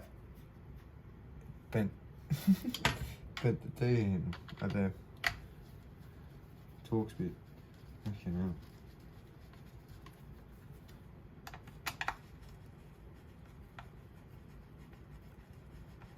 Now I don't have a handle for this saw, so it's going to be kind of awkward to do.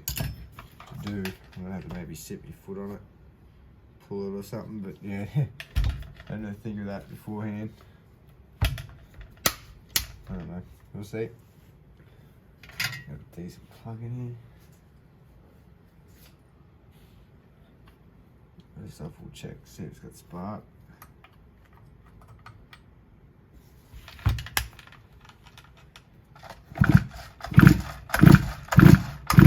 Definitely has spark, but that's a really short pull.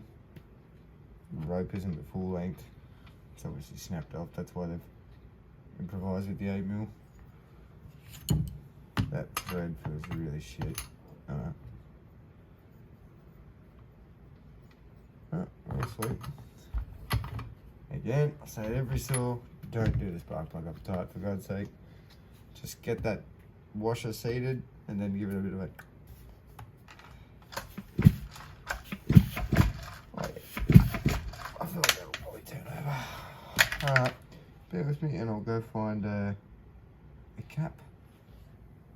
Alrighty, so I found a cap. Check this in.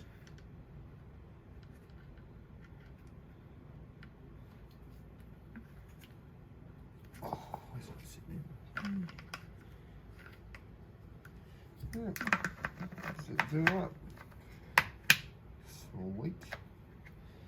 Alright, we'll chuck some fuel in it. So actually, before I put fuel in there, pull that fuel up, just have a look.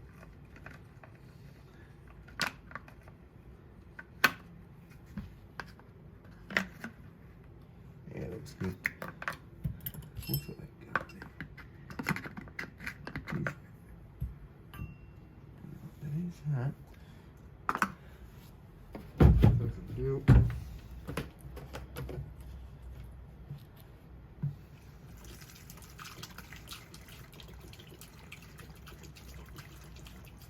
Now these saws are pretty forgiving. The Pro Series, the 460s and all that. I'll put a little bit more in actually. I've had them sit for a couple of years with fuel in them. And I put just a little bit more fresh fuel on top just to sort of dilute the shit fuel, and couple of pulls and it starts, so you'd be surprised at how resilient the bigger carbies are a lot. You'd be surprised how more resilient the bigger carbies are compared to the smaller saws for some reason. Not sure why, better quality gaskets or whatever, but they're always so much easier. And generally, if there's a problem, it's further than the carby. Carby's simple if the saw runs like crap or whatever, or it doesn't start at all, we'll carby rule that out first. But generally, if something on these saws go wrong, it's like coil or decompression stuck, so you just got a constant air leak. Boots, yeah, there's not a whole lot that goes wrong on it. Right as I say that though, I'm pretty sure I jinxed myself because there's fuel pissing out from there, so I have a feeling it might not even be a fuel fucking line on it. If that's the case, I'm gonna facepalm myself because I did put a fair bit of fuel in there. Alright, let's check this real quick.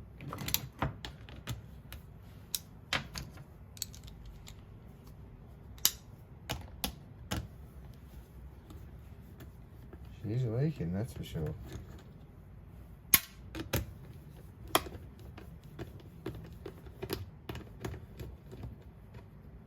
Hopefully the carb is just stuck open.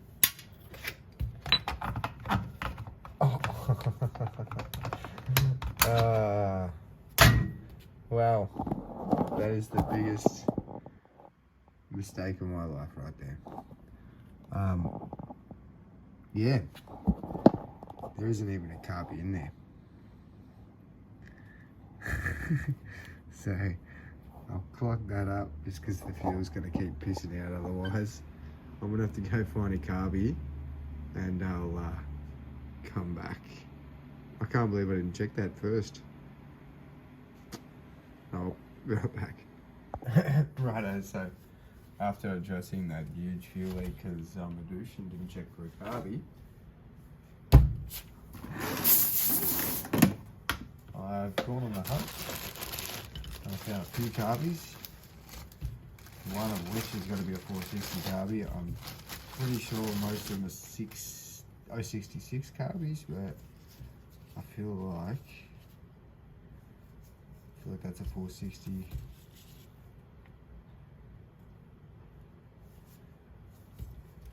Yeah, I feel like that's a 066. It's a 460. And that's a 460. HD14A.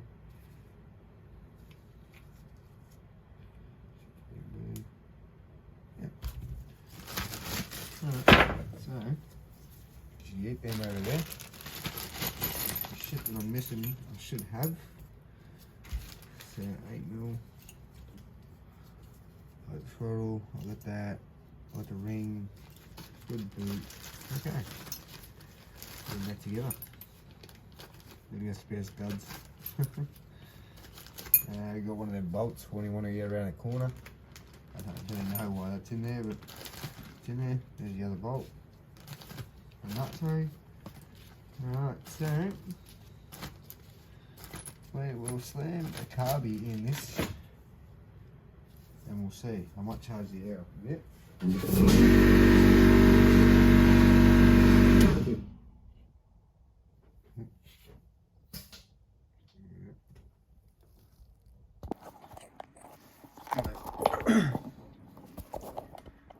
So I've just pulled the carby out, just taken the cover off, so I'll give it a clean over. It's got a bit of dirt and shit over it. It's been sitting in that bag for a little while. So I'll pull both sides off. Once both sides are off, I'll run to it with the air. I've also got a little blowtorch cleaning bit. So if the jets look daggy or whatever, I'll probably just run that through the jets anyway, but it's good to clean it out. A little abrasive stick sort of. I'm gonna be delicate with the carbies. They might be brittle, but they're probably good gaskets. It's just the fact I haven't had any fuel or anything in them for a long time now. All these were pulled off of running saws originally. I got 3 saws that got crushed and I ended up getting them and just stripping them apart because I couldn't use the saws themselves. They were just too far gone. I got 7 460s, I think 2 200Ts, which 200Ts were fine. But yeah, all the 460s, I think three out of the 460s were actually good saws.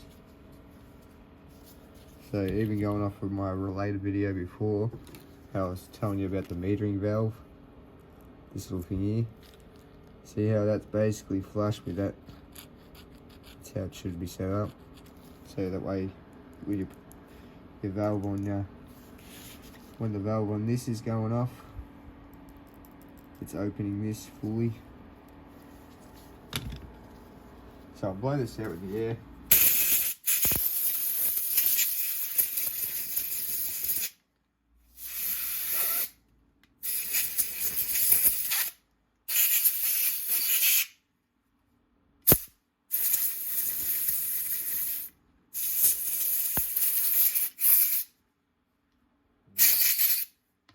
honesty, I reckon that'll probably just about start straight away. That's a bloody clean carby actually. Usually you gotta chuck it in the ultrasonic and whatnot. I haven't even bothered to do that. So this top gasket, you can even see through it. There's a little bit of debris in there. So I'll pull that off like so. Generally, if it doesn't come up with a little rag, I'll just spray it with some carb cleaner, but all this is coming up pretty bit of air and just wiping it with the rag.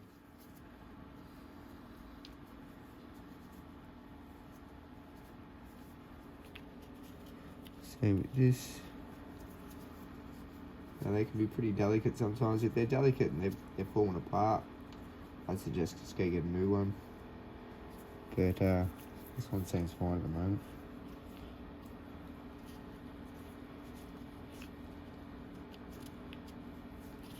I can pick him up.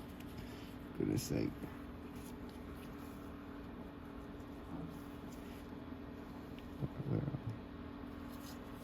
Yeah.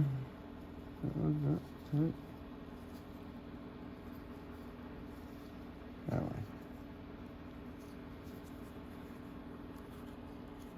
Probably just going out of frame here. I've got to remember to stay in the frame.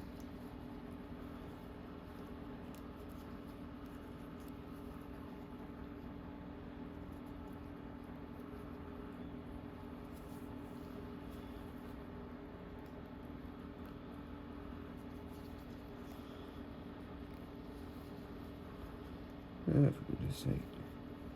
I don't like wearing gloves doing this. But sometimes I'd rather wear gloves and just get trashed hands.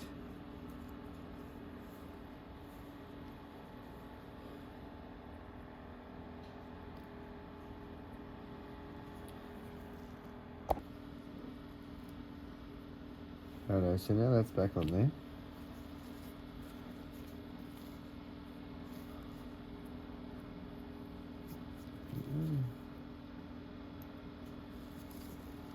Chuck the top back on, which is your fuel pump side.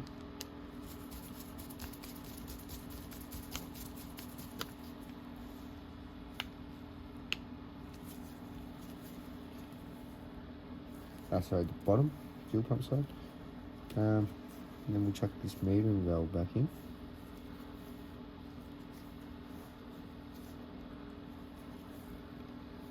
Give that a bit of a blowout because there's some shoes net in there.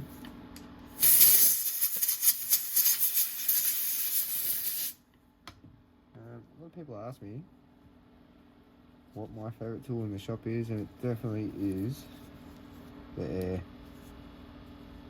I reckon I'll probably use it every day. It's one of them things where if I didn't have it, bloody boot, it'd make things a lot harder, this sort of thing.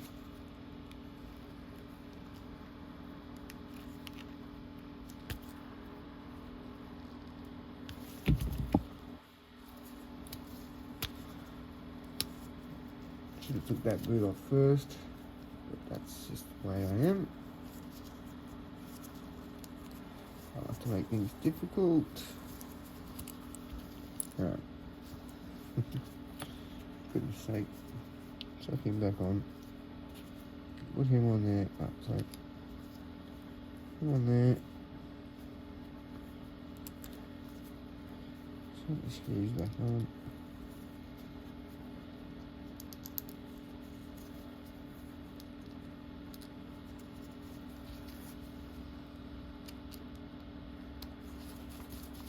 Still can't believe I put fuel in this saw and I just didn't even realise it had no carb in it. I think it was mainly because he's put all this gear back on. I just generally thought there was one there. Didn't even check. again, sort of pays to take your time, but I'm trying to just sort of smash these out. I've got a few saws sitting here. Plus I've got customer saws that need doing, so I'll put this back on.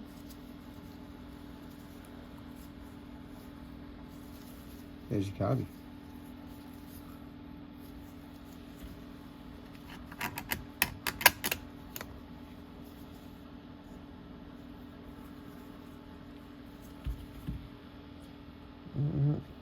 Yeah, good feel.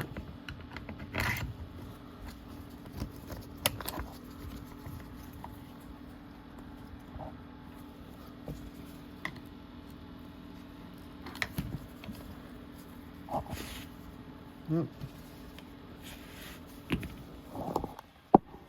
Alright, we'll check up here so you can get a better view of what we're doing.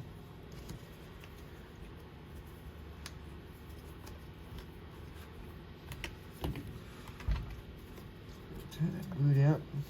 Can't get you up.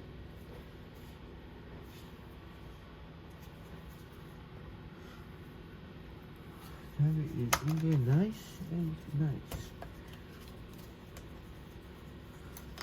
Wait a second.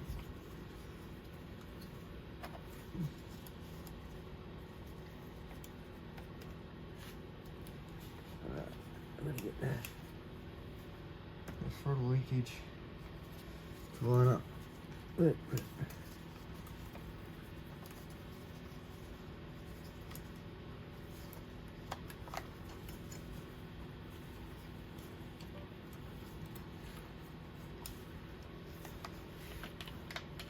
let it shade a little bit.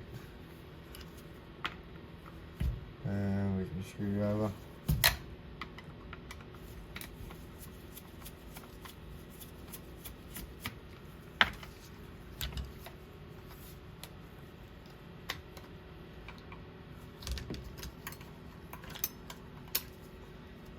Push that on nice.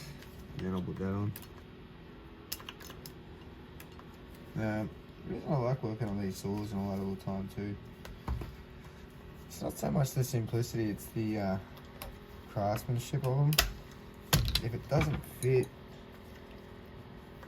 it probably wasn't meant to be there. If you got to force it, again, probably wasn't meant to be there. It's sort of one of them things where they paid a lot of money to engineers and all that sort of shit to get a good product, and they'd give it to them because Stihl Husqvarna, there was a big difference between Stihl and Husqvarna. I mean, they're made a stone's throw away, but when it comes to quality and craftsmanship, Andre's Stihl, mate, he has definitely taken the cake for that one.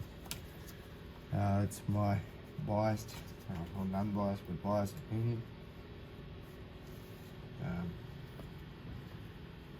As I said, coming from working on them and then using them all the time as well, I know one I'd rather Stihl, but proof will be in the pudding. I mean, I'll put fresh fuel in this and I'll be able to start it with a fucking 8mm banner handle, so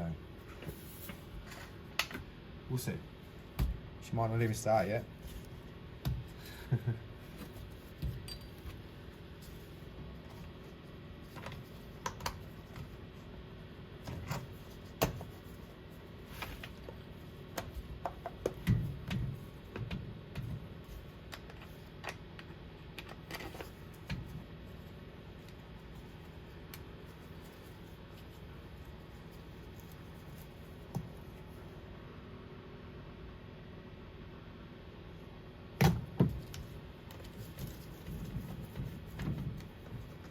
Let me know down in the comments what you'd generally rather. And look, it doesn't have to just be Stihl. It can be Oleomax, Husqvarna, Echo, Johnson, fuck, Pharmatech. I don't care what you use. You want to, yeah, just if it works for you, that's all that matters. It doesn't matter what anyone else thinks.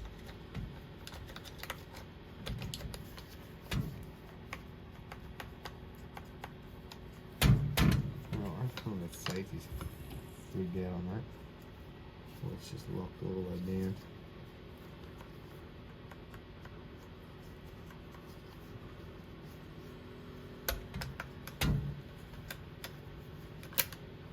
Oh, definitely works.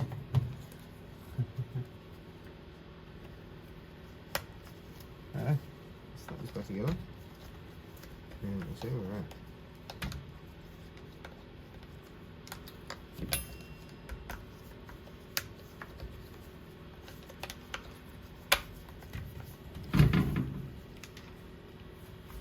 At least we shouldn't have fuel pissing out, so that's the main thing.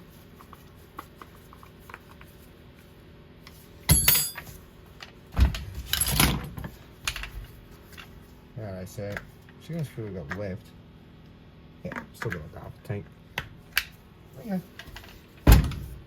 Time will tell. I'll pop, actually no I won't, I'll leave that down. Just for reference, the decompression lever is down. Hence why that's how big my pull is. Yeah, doesn't have the biggest stroke because of the snapped cord. But yeah, anyway, I'll take the clothes off and we'll give it a bit. We'll see if we can get it. Yeah. Actually should have probably, before I do anything,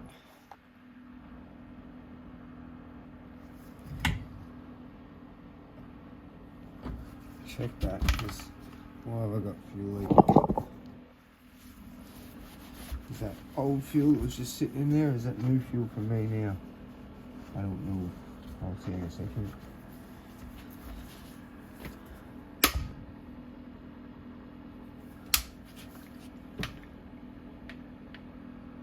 I feel like that was old fuel.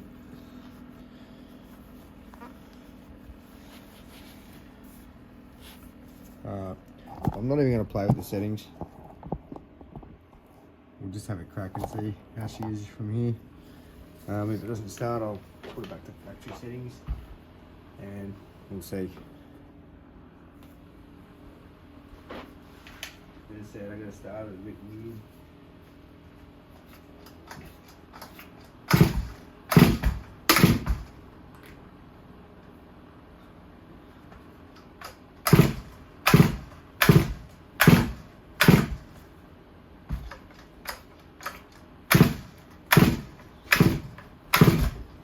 Oh, that's so hard without a handle.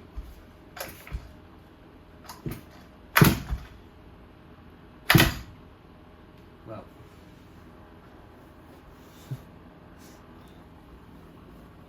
Yeah. Maybe your gloves caught in the actual thing. Well, it's safe to say that's not going to work. The cord itself just snapped. So we'll hit the, probably gonna hit the shop tomorrow. I gotta get a pull cord for this. I've got to get a couple of filters, some plugs, some random bits and bobs for these saws. So yeah, I might just leave it at that for this night and we'll see how we go tomorrow. But this saw is basically 90%. I've got to order a basket and stuff for that one too. So yeah. Thanks for watching.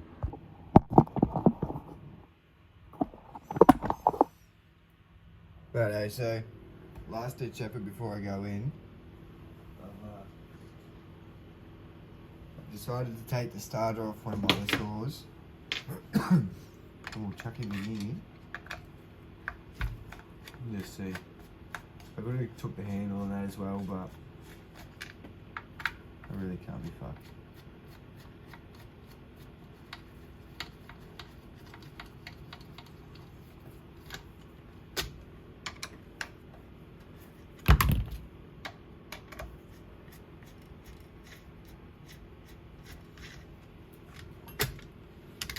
I'm not going to mess around trying to start it. I'll put the carburetor to factory settings beforehand.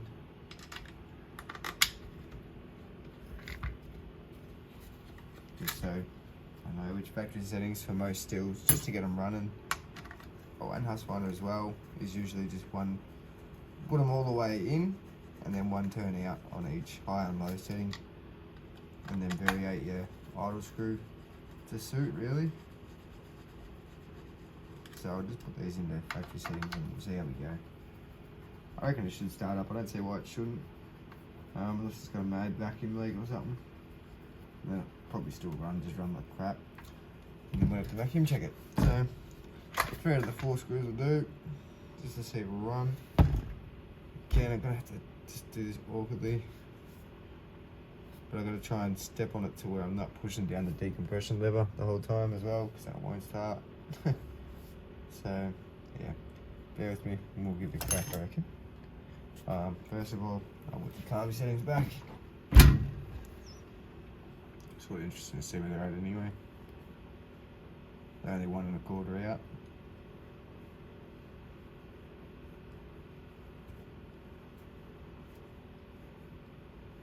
Yeah, same as that. That was only 1 1/4 out. So it should run. Really? We'll be able to give it a crack. Push down on the floor because I'll do it on the floor.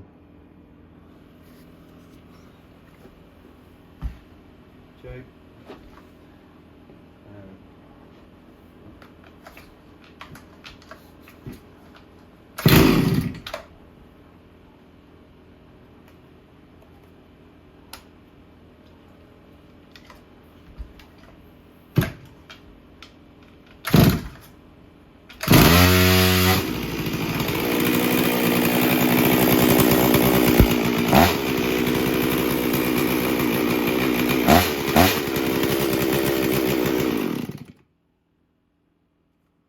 Well,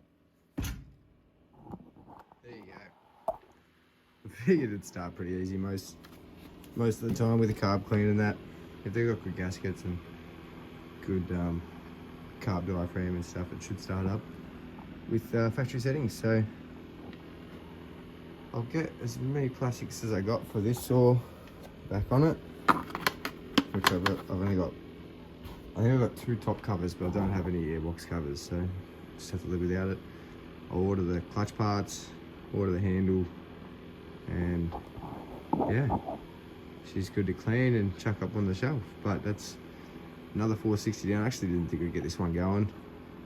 I was sort of hit and miss. I was optimistical, but at the same time, don't know the history, so you don't know if it's going to run, or if it's going to run and just have a bad crank or whatever. So yeah, that seemed healthy. Clutch was stuck on obviously because there's no basket, so it sort of limits itself from revving so it doesn't damage the case. But yeah, on to the next one. We've only got, realistically, we've got 3 more to go, so we're getting there. Alright, so last up probably for tonight on the chopping block, we've got a MS 260C. It's actually a pretty clean looking saw, really, all around. I don't really like them covers. I'd prefer the bolt nut. So, oh, we'll see what the go is with this. I do have the air filter somewhere. I'm not too sure where it's gone though, but yeah, yeah. Don't know the history. Looks pretty clean. We'll check to see if it's got spark, and we'll go from there. Because if it's got spark, I'll put fuel in it and I'll just see it will start.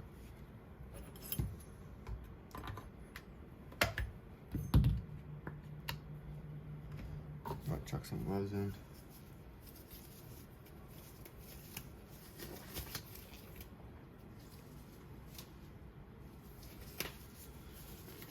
All right.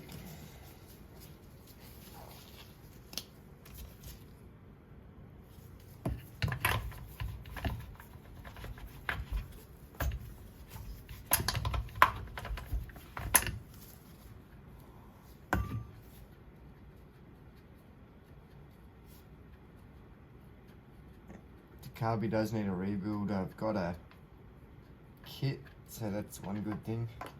Pretty much everything that I've fixed so far, I've managed to have the parts at home, so that's good. Having to go in the shop, which is always a bonus. Same thing as before. Can't get to the cylinder. Put something down it so you've just sort of earthed out on it. Make sure you're not on the kill switch.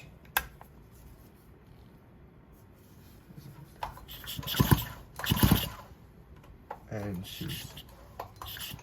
I didn't even get spark. It's literally just started shooting out with fuel. So I'm going to say that the carby, the float's stuck in the carby, the needle valve. Ooh, that's nice. Oh yeah, I don't know if that picked up on the video or not, but yeah. Just shot the fuel out. So I reckon the valve on the carby's stuck open.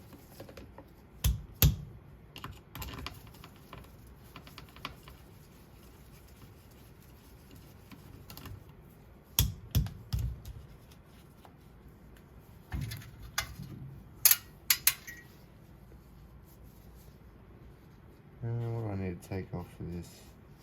I need to take the bottom off of this one.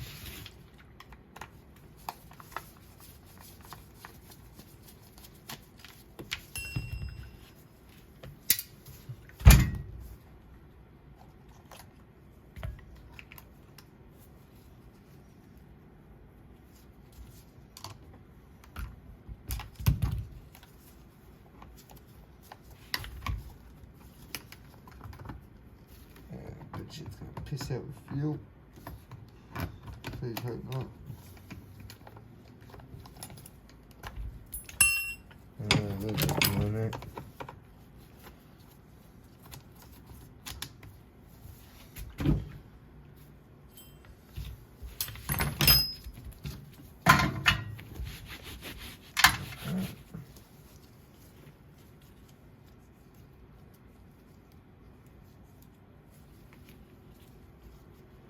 Alright, bring it a bit closer. So we'll start digging into this. Bring it down so you can see it a bit better.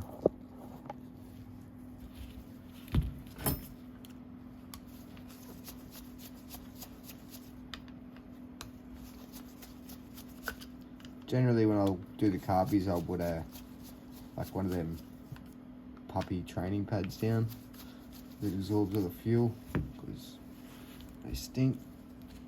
But for this purpose, I won't worry about it.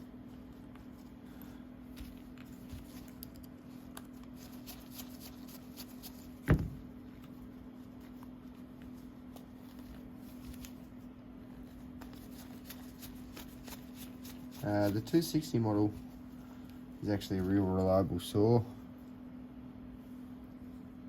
Not very much goes wrong with them. It actually seems pretty good. Inside doesn't look too bad. Really. A bit rusty, but it's actually, you can tell it's been opened before because the screw on that's rounded off. And the pointer. Screw on here's rounded off. So what I'll do is I'll check to see how high our valve is set at.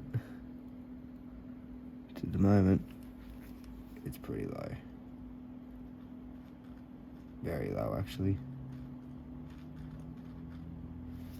So I'll put my finger there, little pointer underneath, just bend it up ever so slightly.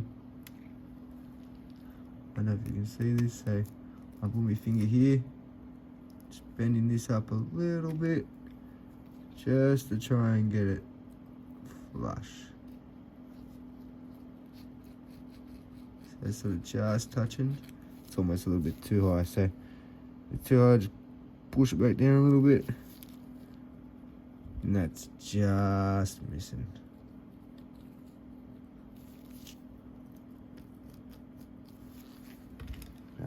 I'm not sure where my little tool is. I won't worry about it at the moment. It'll blow over there. I'll move this ship rag. I'll open up the top half. We'll see where we're at in here.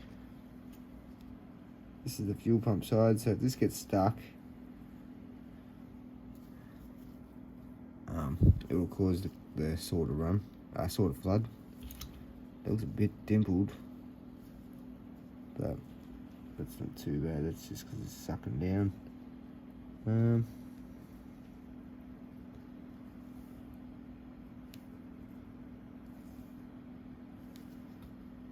Yeah, I'll go find the kit and we'll see where we're at.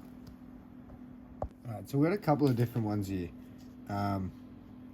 These are the ones that we pulled off, which is just a standard no cover, or whatever you call it, no pulse. I've looked at a couple of diagrams and they reckon that it should be running either this one or this style. So I'm thinking at first I might try it with this and we'll see if that works. If not, we'll switch it back over. But yeah, time being, I'll clean some of these up, just get them out the way. I'll put all these in the one bag because they're literally from the same kit.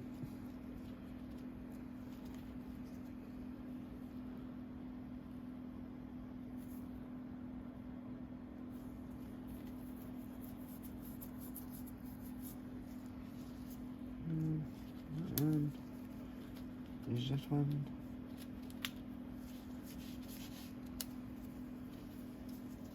Again. 2.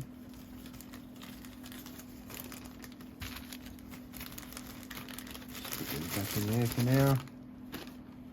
Alright, so I'm gonna run. Yeah, bugger it. I'm gonna try this and I'll try that one. We'll see how that goes.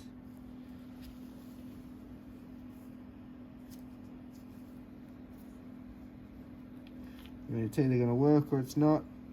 If it doesn't, into the next one.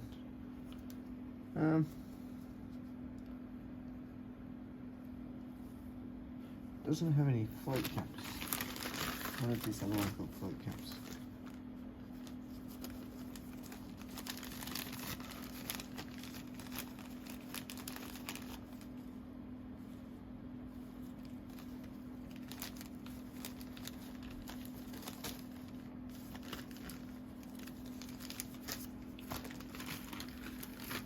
Try this one.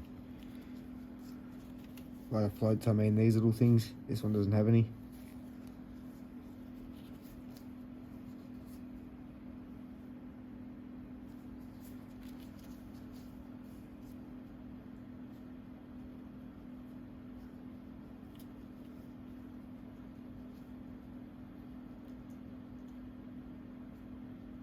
Right there.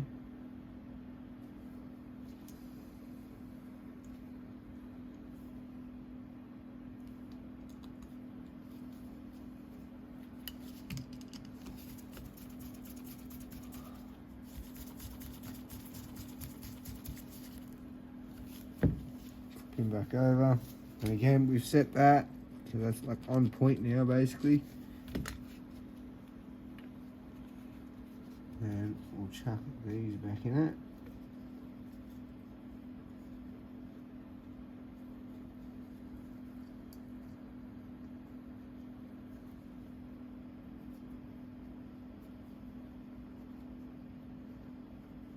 If I can get the bloody thing on there. Like so.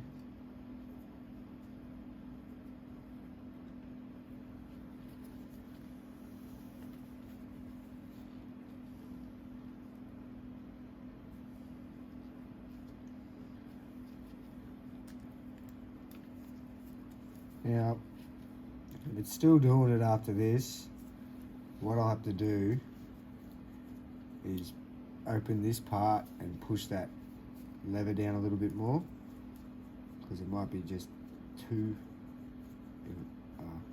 might be opened too much now that it's pushed up.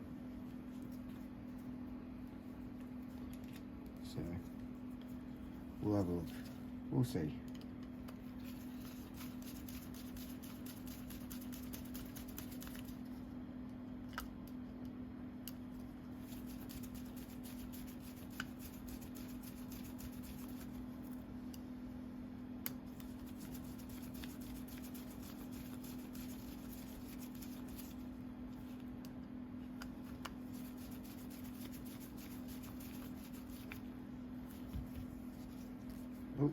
that doesn't help. Get the glove cord in there.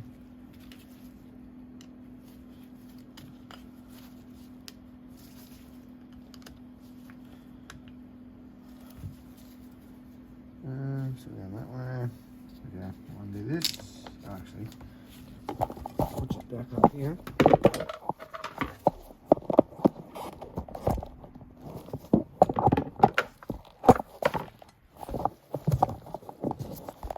that there for a minute.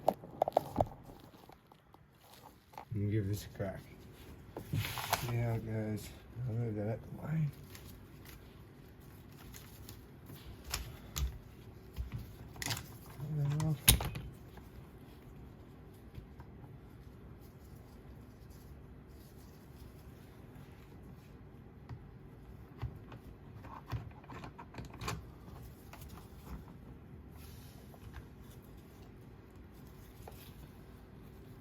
Oh, no. 2 bolts. I won't hook the handle back up yet. I'll make sure it's not doing it first. Otherwise, I'll just have to take it back off again.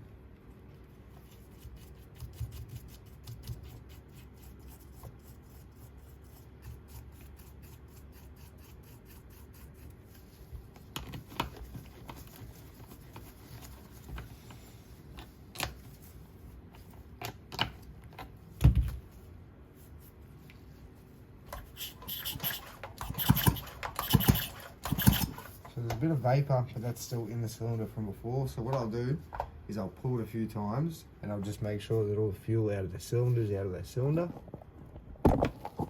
And hopefully it doesn't keep doing it.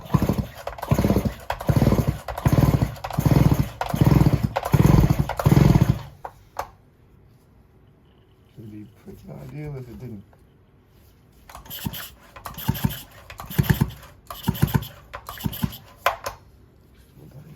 Fuel coming out of here, you know what I mean?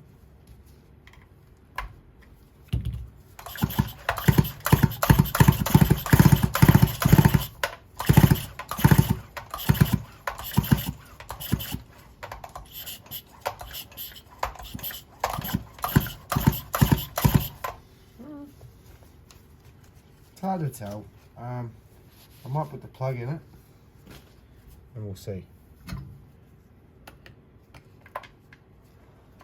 But I have a feeling I'm going to get a couple of pulls in and it'll near lock itself up because the fuel inside of it. So we'll see.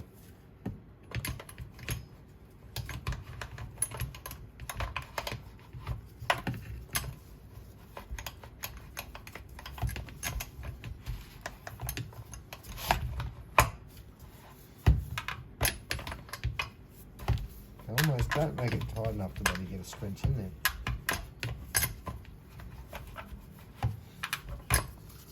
For goodness sake.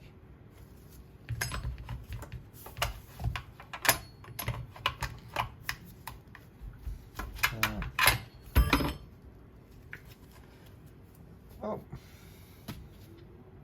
Open the handle. I'll chuck this back on with the throttle cable. Just see. I don't have much faith in it, but you never know.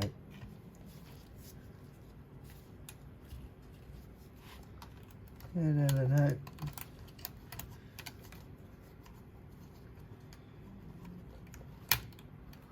Might miraculously want to work.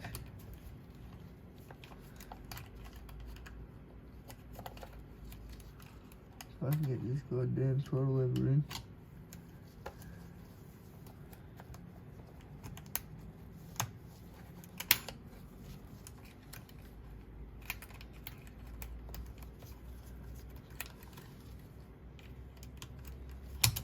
You know what? We'll do it without the throttle. Bugger it. Too late, and I can't be bothered to fridge around with that.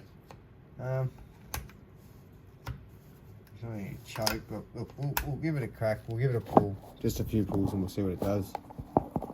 It's either going to start or it's not, so or it's either going to just flood. So we'll soon see. Alright, so I found the airbox. I'll chuck that back on. Air filter, sorry.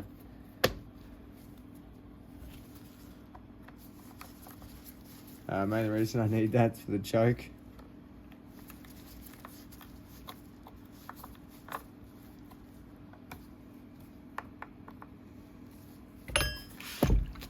Yeah, let's see what happens.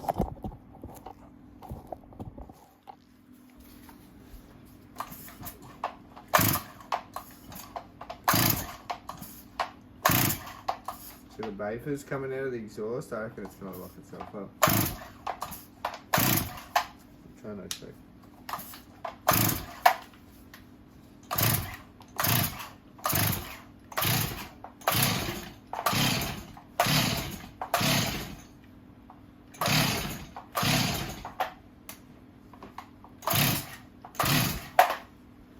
That nearly actually went then.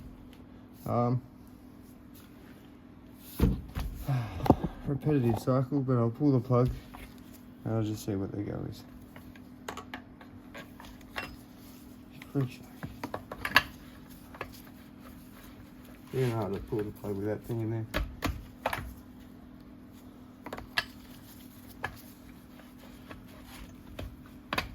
Take the airbox out.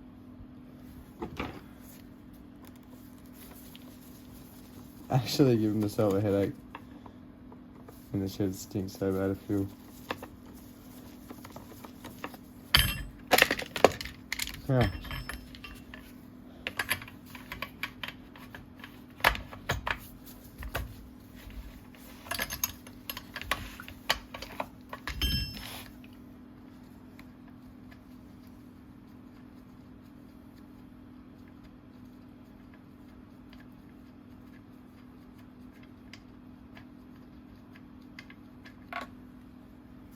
Definitely fouled up. So I want to go get a hotter plug and we'll see if that helps. Righto. So it's about a week later. Ordered a carby off eBay. It's not a Stihl, it's not a genuine one, but we'll give it a shot. I have used these before, not on the 260, but I have used these before and they were fine, but yeah, anyway. We'll chuck it on and we'll see if we can get it started, because I sat there for about 10 minutes off camera trying to start it and it was not going. So I sort of just bit the bullet, bought a carb, figured if it's not the carb, well, obviously something else is wrong with it that I can't see physically, so I need to go more in depth. And yeah, so anyway, stick with me. I'll watch on the tripod, we'll install this and we'll see how it goes. Cheers.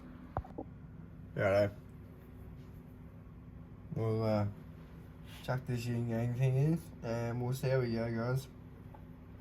Anyway, yeah, if you've stuck this far into the video, I appreciate you watching. Genuinely, it's a bit of a on-off process. The video itself's probably taken 2 months to build. It's probably not the best video on the internet, but I'm getting there. I'm doing what I can at the moment. When I eventually move out, set the shed up a bit better, so it's more a shop than a shed. At the moment there's shit everywhere. Every time I clean up, I ended up somehow buying another lot and get stuck with a bunch more stuff. So it's all fun and games till you run out of room, isn't it? Right, now these 260s, the carby's actually a bit tricky to get on. For me anyway, I don't know. Might be people out there that don't struggle. But my bald head can't seem to work it out majority of the time. Takes a little bit of cussing, and then I get it.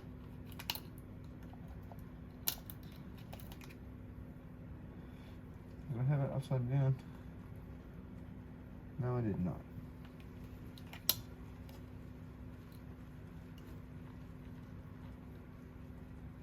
Alright, that's wrong spot.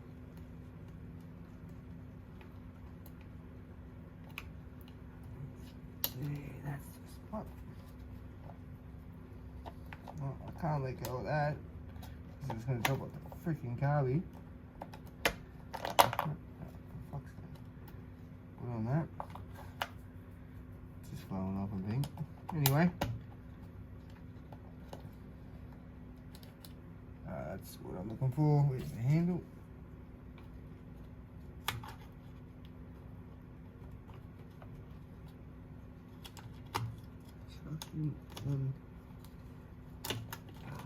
Why am I making this seem so difficult?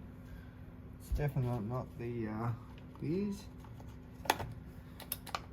Okay. There we go. Chuck the screw back in the bottom.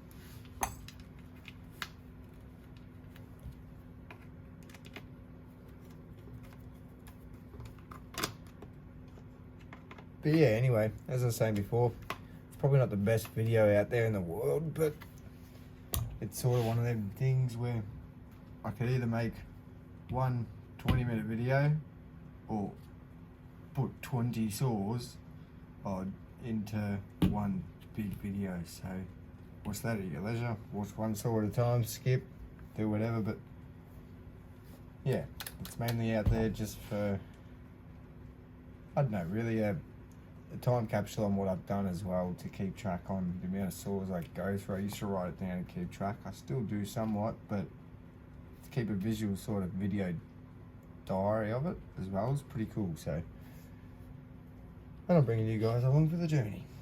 Okay, they gave us a cheap little gasket. We'll chuck him on there, and I just about nearly ripped it straight away anyway. Bolts on. I know it seems funny with the gaskets than the bolts, but that's how this saw is. The air filter sits, the air filter bolts sit flush, so all this needs gasket. Dog just scared the shit out of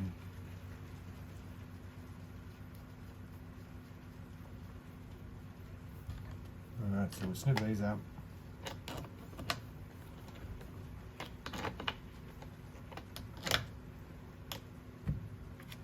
Tool Mob sponsor me, it'd be awesome. Anyone. I couldn't give a shit if it was freaking Harbour Freight, mate. Anyway, never gonna happen. But we'll snip these up.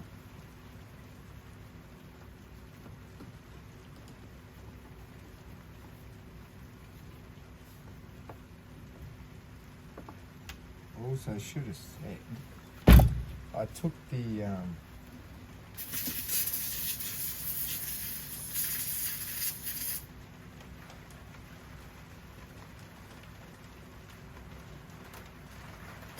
fuel breather off of the tank just to check with that as well.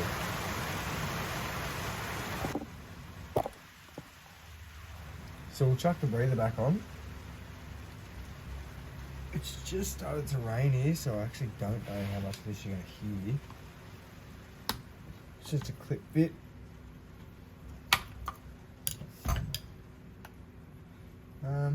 Chuck the air cover on.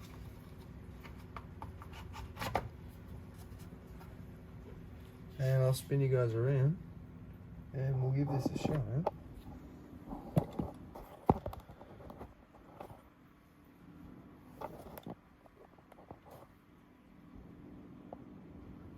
Again, sort of don't know how much you're going to see, but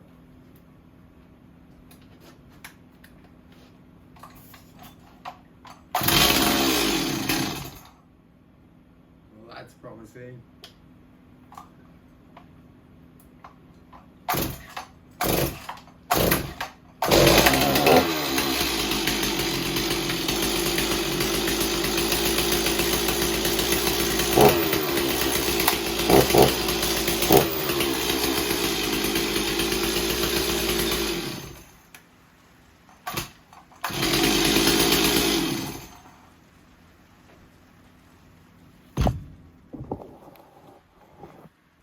Righto.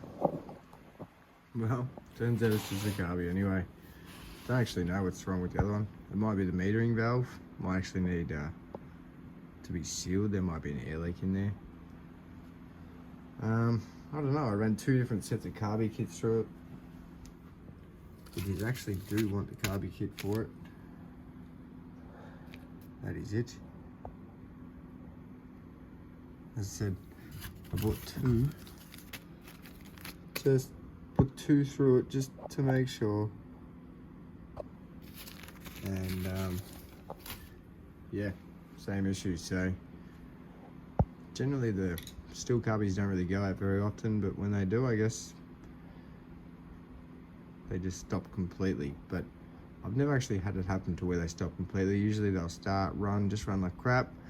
Or the only other ones I've had, actually, to be honest, the only ones I've had play up are the FS45, etc. like the weed whackers. They are horrendously shit. And you need a special tool. Most of the people in the field or out working don't have the tool, so when it does play up, they try and fucking tweak it with a screwdriver or whatever, and then they ruin it. So they give it to me to fix, and then I'm stuck with a carby that's maxed out and doesn't work. So there's a life spiel anyway. That's the MS260C. Chuck a bar on her and call it a day, I reckon. I'll give it a clean. It's all oil. It's very clean saw, but it's just covered in oil. Anyway, I'm gonna go see a couple more beers and get ready for the Geelong Brizzy game. I reckon she's gonna be a ripper, so stick with me and see how we go. On your fellas. Righto, so on the chopping block today, 461 Stihl. Showed you before. This one's the one with the snap crank end. So basically the saw's essentially getting a full rebuild. Other than the jug and piston, it's getting new crank bearings, seals, case gaskets, the 9. So we'll start tearing this all down. I'll tear it down to just a bare case. I'm gonna have a bit of trouble because at one point someone stove the muffler in, so that's gonna be fun. I'm gonna have to bend that up, try and get the bolt off, pop it off, try and straighten it all out if I can. If not, I might have to get another exhaust. So yeah, anyway, I might chuck it in a time lapse. It just depends how long it takes me to tear it down. Yeah, fair enough. No better time than the present. Let's get into it.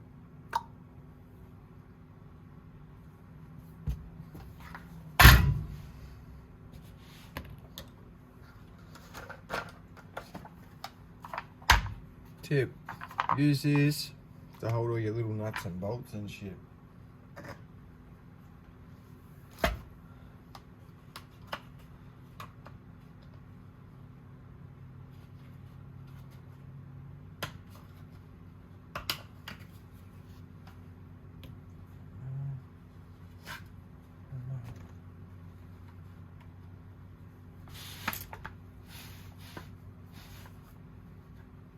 I might be able to see that a bit better now.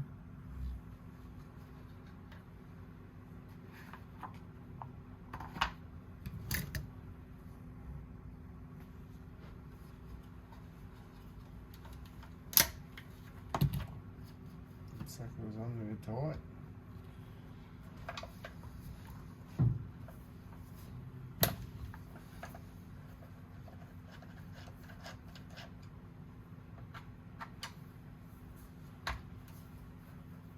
Yeah, it doesn't take too long to pull the saw apart, as long as you know where all the little bolts and stuff go, nuts and screws, etc. Because a lot of them vary in different sizes. So as long as you know where they all go, you're sweet. Otherwise, you screw on something that should not be screwed into, you'll damage the cases pretty easily. Done it a couple of times myself. Hard to do. Yeah, not a fan of these steel covers. Look, don't get me wrong, they're easy to work on either way. Taking the cover off only takes a minute. I've lost my scrunch, so I think it's actually a U. Bear with me while I use a big awkward socket.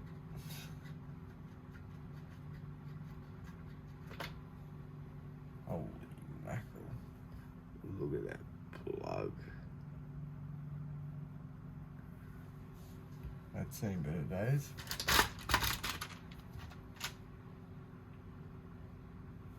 Tell this person has run with a really blunt chain at one point. So much little fine dust. I don't know. I don't even think of this fuel on it.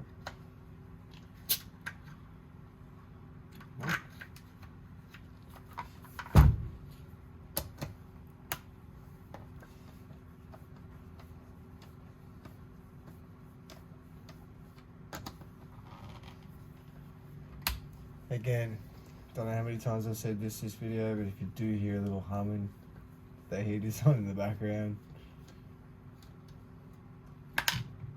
It's not that I haven't been to get wood, it's more the fact that by the time I usually light the fucking thing and it heats up the shed, I'm going back in, so that's where I just use a little weeder. Anyway.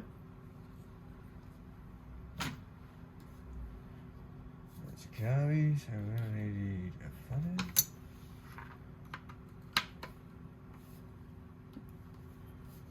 Nearly just spilled my beer. That would have been the end of the video.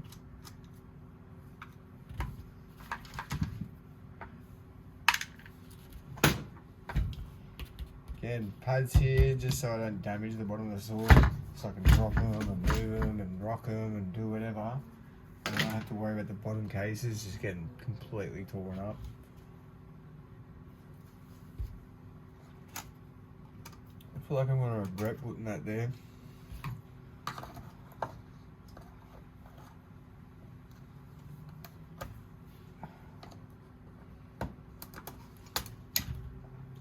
trying to do it backwards, guys, so don't give me too much shit.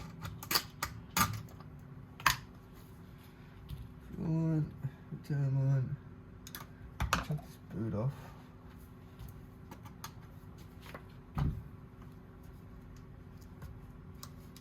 Should be able to get your screwdriver through the middle. Yank. Otherwise, you do what they've done and tear it to pieces. Carby is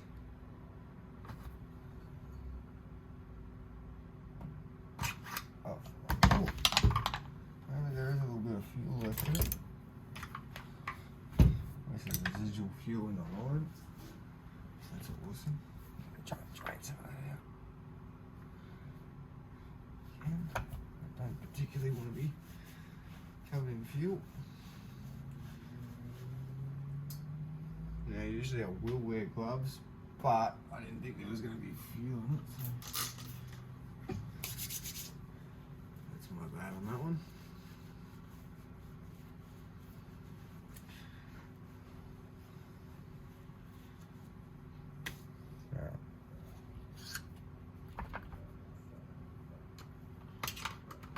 Faithful. I might chuck some gloves on actually.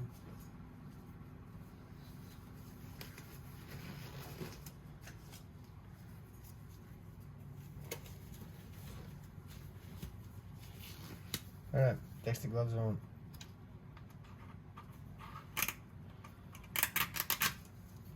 Now we need to take off the carby boot, but I won't particularly take off, I won't push the boot all the way through the fuel tank yet. Just because I don't need to get to it right now, and if I push it through there, there's a chance that while it's all crumpled up on the other side that it might crack or whatever, so I'll leave that like as it is until I basically get to it. Alright, so I'll flip it on its side, no more fuel's gonna, I'll do a few. I might put this in there so it don't keep leaking out.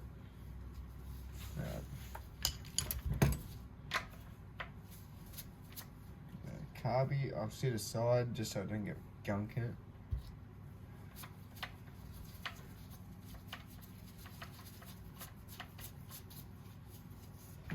Might need some of this stuff.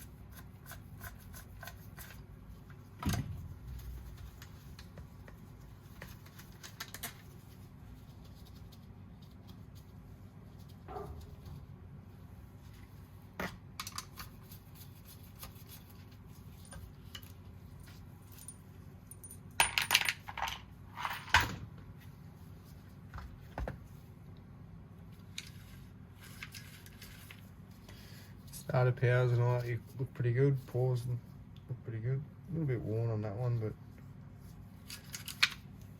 attracting and activating good.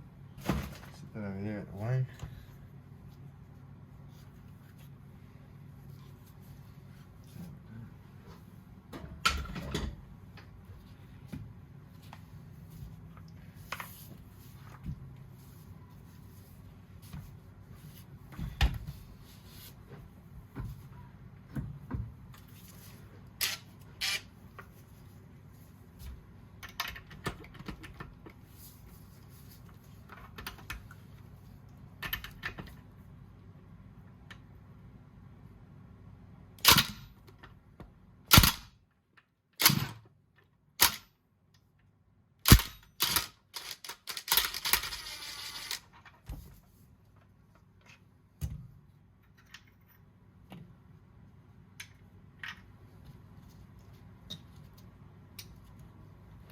Clutch assembly.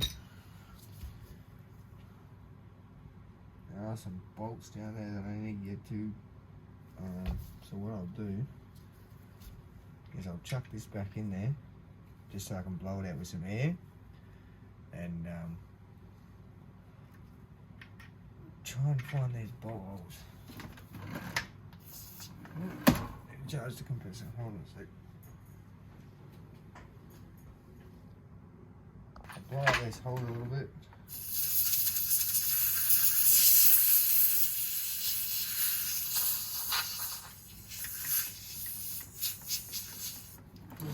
Get the bolts.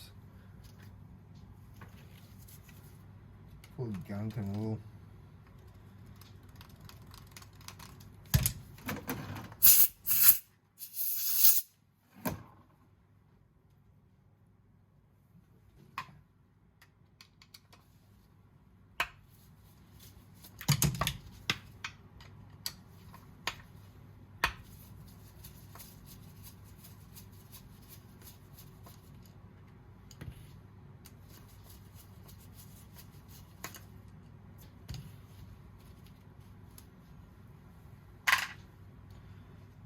Right, so now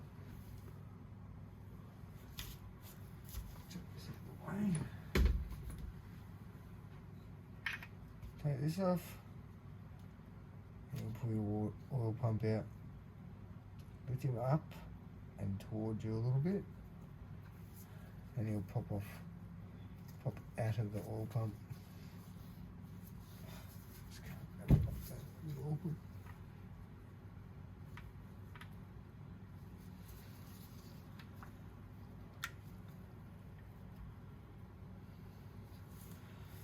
I need a bit more air.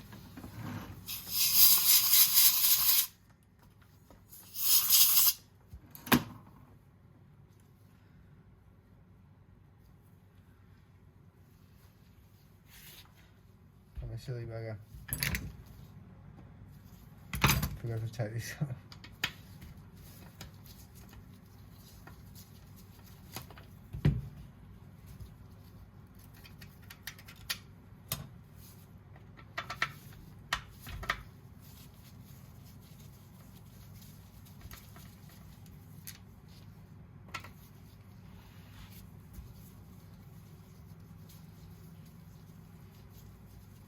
You can get away with just taking this corner one off, but I'll take the whole shroud system off.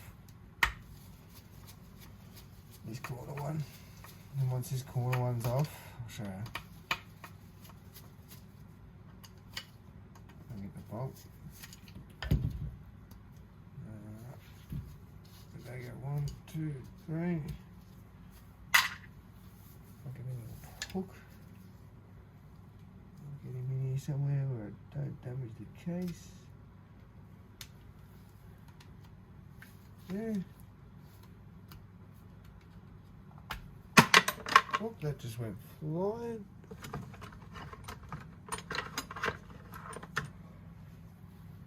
This little corner piece. And then underneath here, get your oil pump. And it's literally just sitting in there. It's a little plug that goes into a rubber grommet. It's down in here, and it yeah, it just snug fits 2 screws and that's it. Anyway, I'll shake some of this dirt out just so I'm not dragging it everywhere.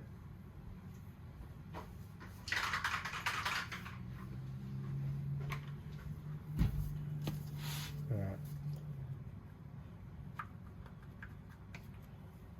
So essentially this side of the saw is basically done. Chuck these up here with the clutch. Clutch will go in there because I'll get a new one. I'll put this one on here again because I'll lose it otherwise.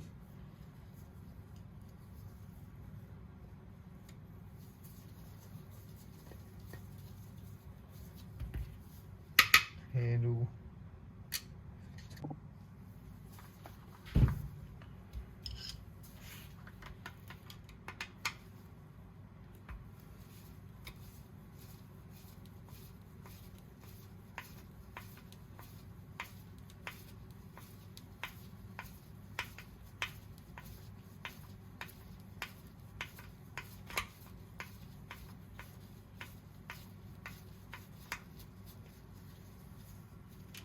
Don't know why, but it's actually got Loctite on it.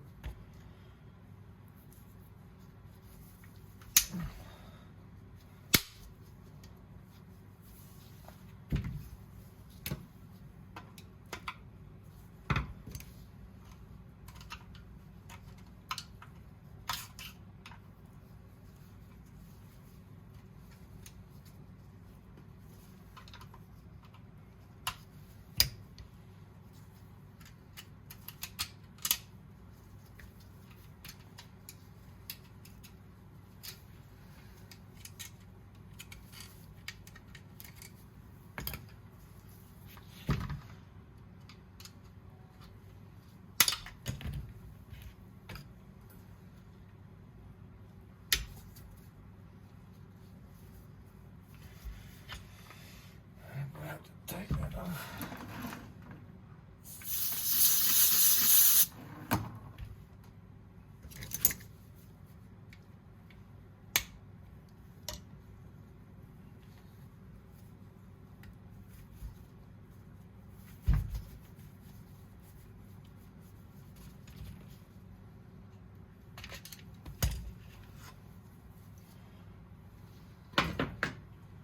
Try and take that off all as one unit as well.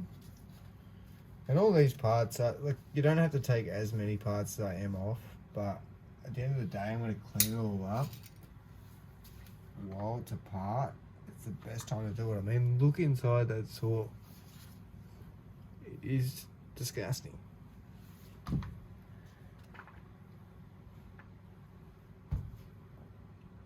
So yeah, I'll flip it over and we'll do the other side. This is the more interesting side, obviously, because the flywheel. I've got a little puller. Makes it a whole lot easier. So watch how simple this looks. Move some stuff out of the way. Stitches like that. I don't know if you'll be able to see good like that. Is that better? so hard to get a good angle anyway. But what I'm going to do, I believe that's the right one.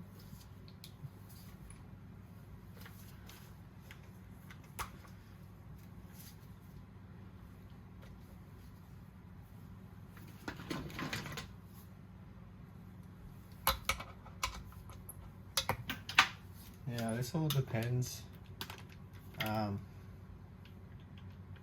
how quick you do it, but usually to undo the nut you'll need to block the piston, put some string down there or a piston block so it doesn't just keep spinning on you while you're trying to undo it. But I'll use the gun and we'll see how we go.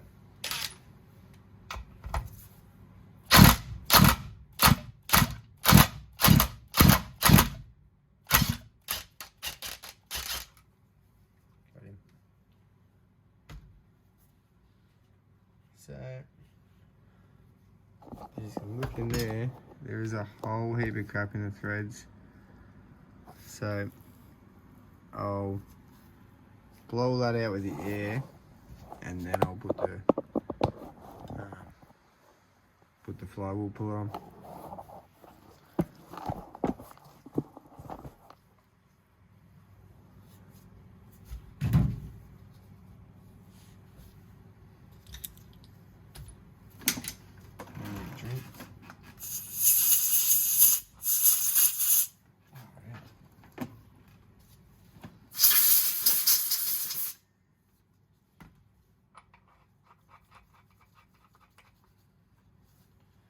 Once this bottom one's tight, start building this top one up, but not quite tight yet. There we go. And then what you need is 2 spanners. I had them before. Alright, be right back. I'll try and find them. Yeah, can socket. Fucking load up.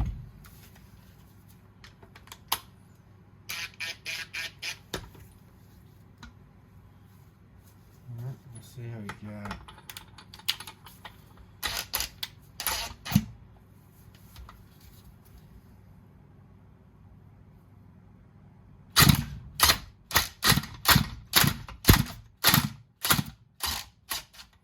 Active.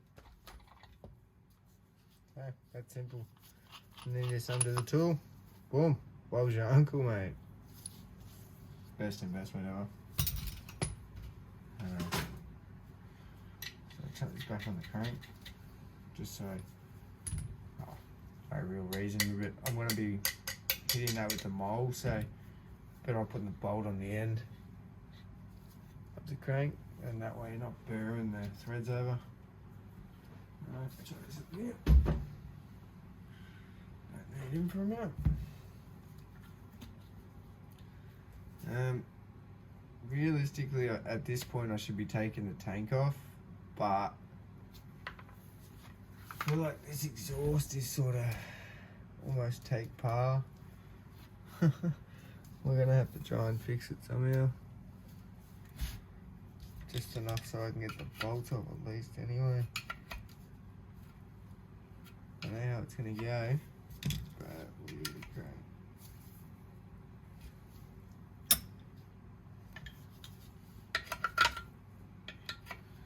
Just bear with me while I use a random assortment of shit. Basically whatever I got in the shed.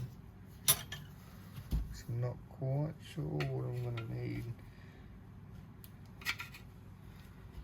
Almost thought about welding something on the end of here and then pulling it up, but I don't like my chances at the moment. I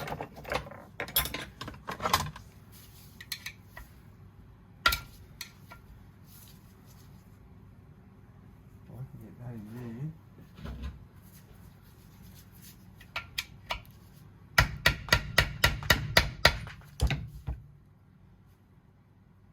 I feel like that'll look just about that rather than doing them. I did do something actually.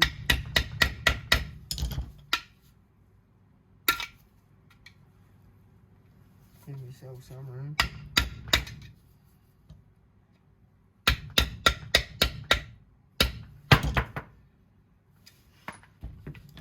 Want to get enough room, I'll chuck the big boy in there.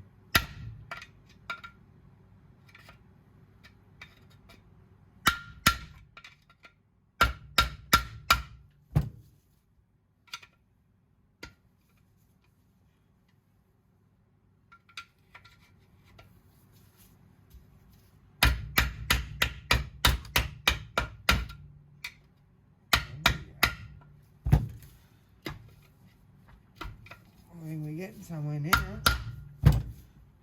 We're fucking sort of cooking with some gasoline in. Might try and lay that maybe. What's the best one?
Cooking shit and everything. Best thing you know.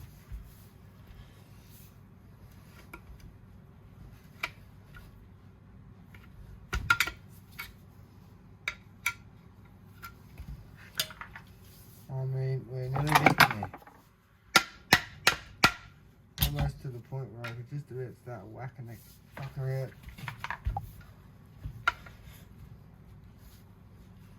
I know what I'm doing, making that worse.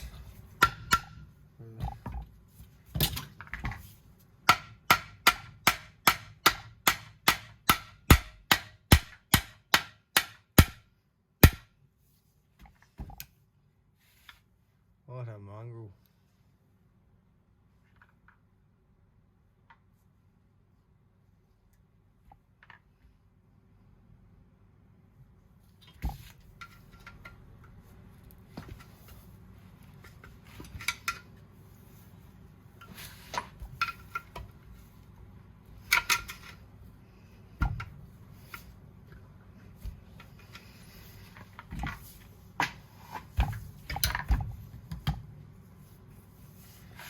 Anyway, we'll see if we can undo it. Oh, she's coming out.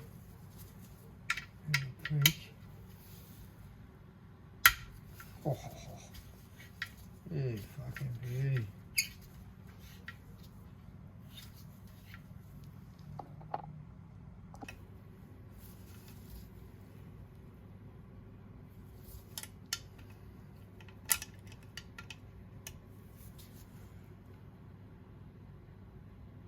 Oh my goodness.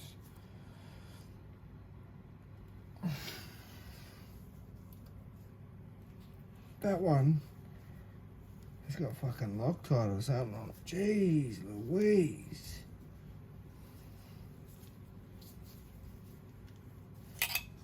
That's dangerously tight.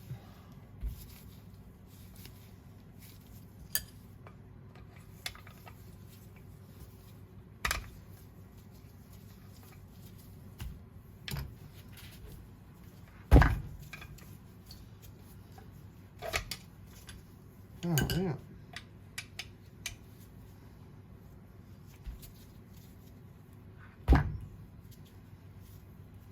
Bear with me, guys. I'll put you back in frame in a sec. It's just easier if I do this off the bench, sort of. Yeah, That's so tight.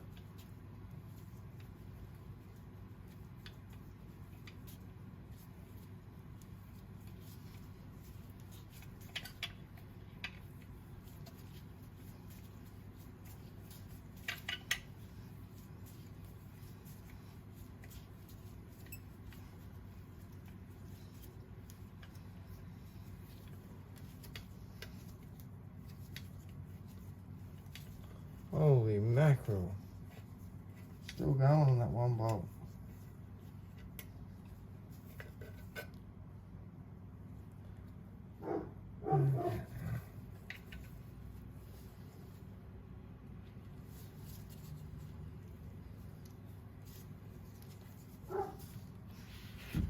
Genuinely tell the saw's never been pulled apart or worked on. This one, I reckon, it's probably had its little do services here and there, but it's never been apart from the factory. Yeah, a random Loctite on it.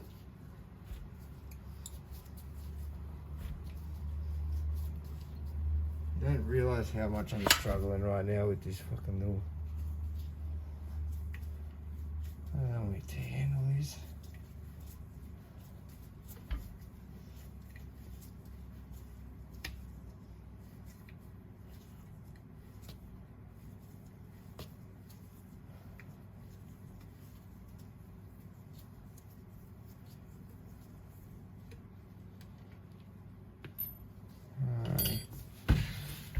Grand review, you reckon it's just gonna come off? Ooh, come off way better than I thought.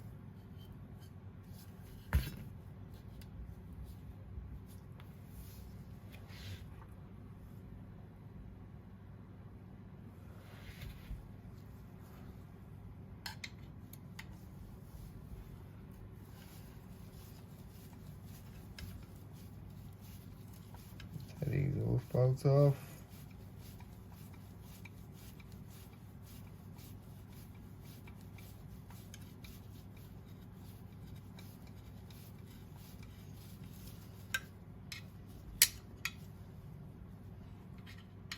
See it? Oh, that was bloody tight.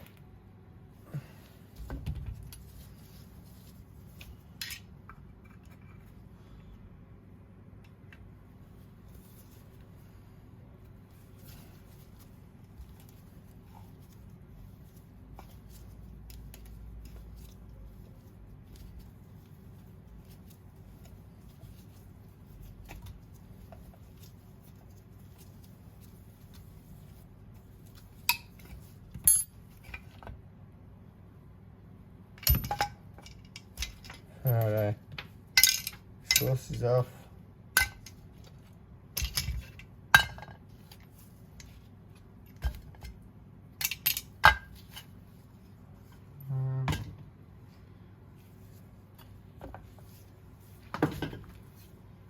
Yeah, so I'll take the tank off, and that's pretty much the disassembly, other than split the case. Really? We'll do that after.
Doesn't matter how many times you pull apart these saws, they don't get any cleaner.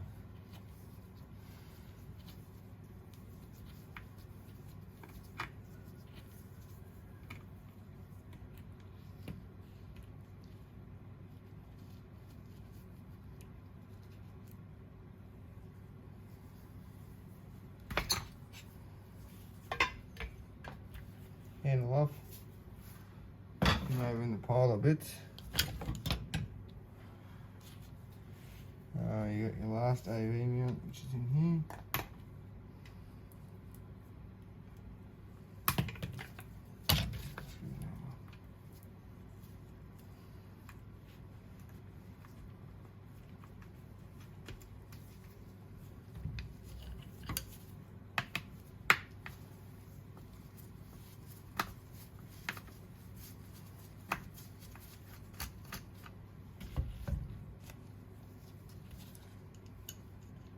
Now, all these tank ones, I'm going to screw back in there. Just so I don't lose them.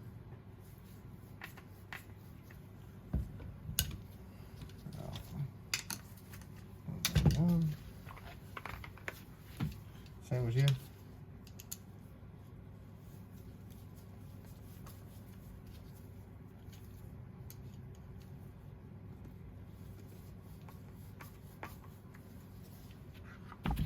It's just that AV mount.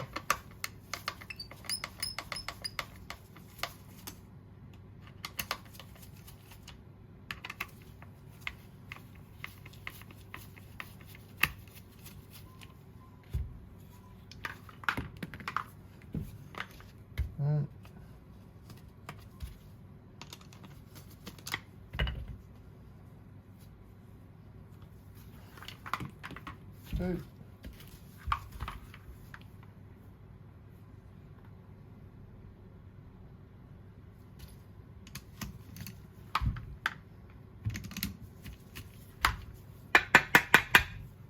Hey.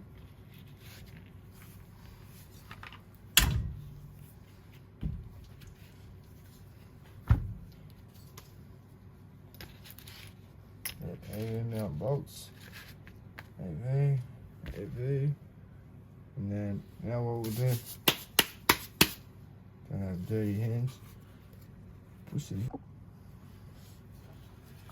Alright, so I'm just trying to pull this kill switch out. Nearly bring them out one at a time.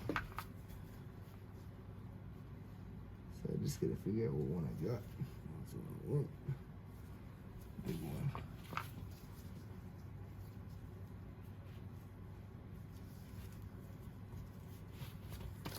I want the smaller one to go through first, which is the black light. Let's try and get the other one through. We'll be there for weeks.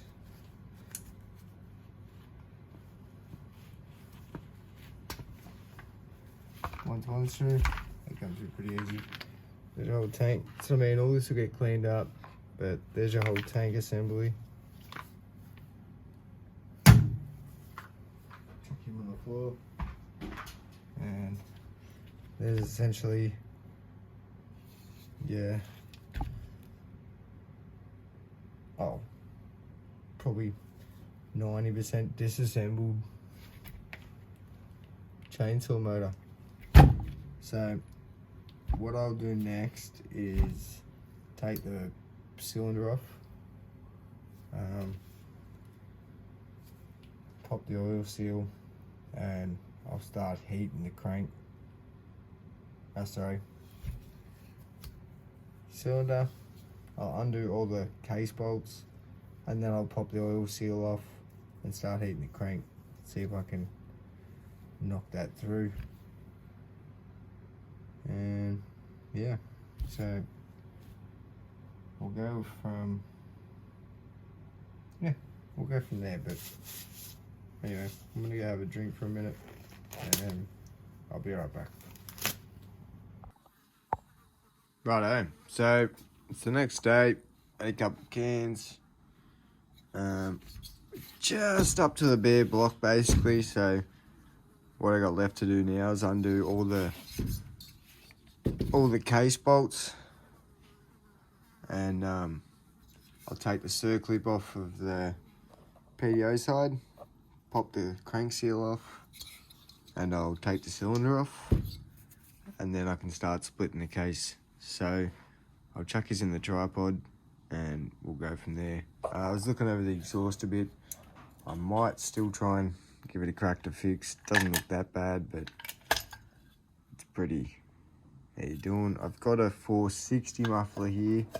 I'm not quite sure whether it'll fit or not, but we'll give it a crack anyways and see. Worst case is I've just got to order a new muffler. So yeah, I'll chuck this in the tripod and we'll get into this. Alright, so for starters, I'll flip it over to the PDO side, the output side. And I'll take off the circlip that is on the crank. This little bugger. See him up there. There's not too much to take off further left. All this side, bolt, coil, all that can stay on there.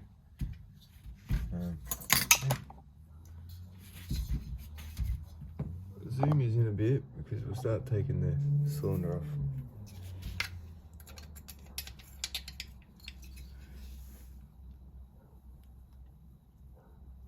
Generally these bolts aren't that bad because you torque them up to spec, so that cracking sounds it basically cracking for the first time. It's never been undone.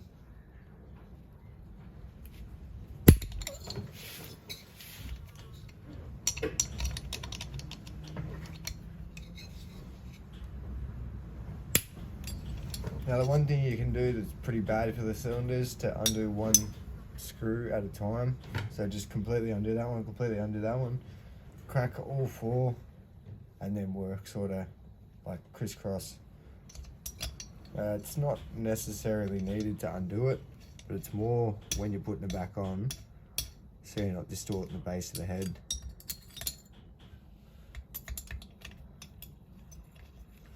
I do it sort of just at a good measure. But yeah, once they're cracked, they're pretty easy to lift up. And as well, it's not so much the head you might distort as well, it's the base where the head sits, where the cylinder sits.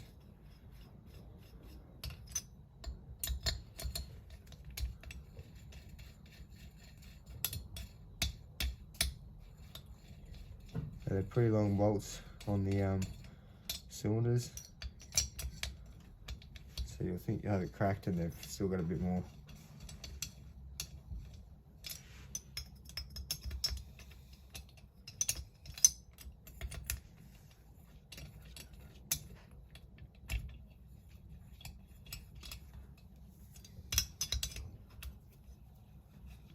Alright, grand reveal.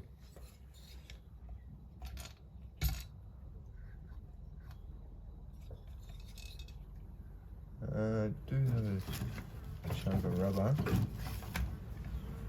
Just sit in there a little bit, just so it doesn't,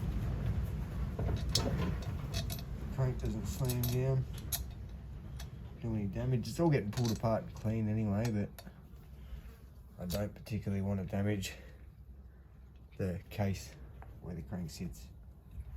So I'll just sit this in there like that, and then I'll pull the rest off. That cylinder actually looks really good. I don't know if it's going to focus in on there. Still see all the hone marks. A little uneven burn on the head, but that's pretty mickey really. See him over there. Done with that. Same with the piston. Piston's really nice.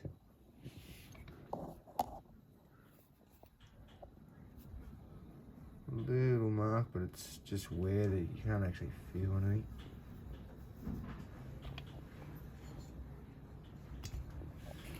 Yeah. Alrighty. So we'll undo the case gaskets. We'll undo the case bolts now, and we'll split the case up. Yeah.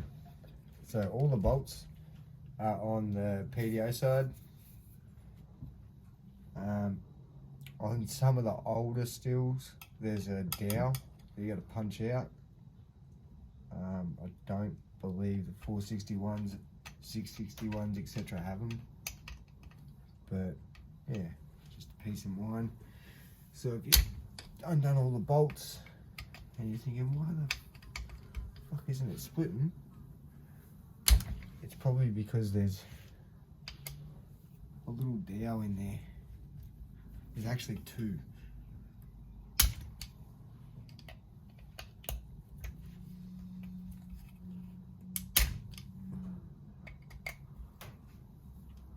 Oh. Hands real quick.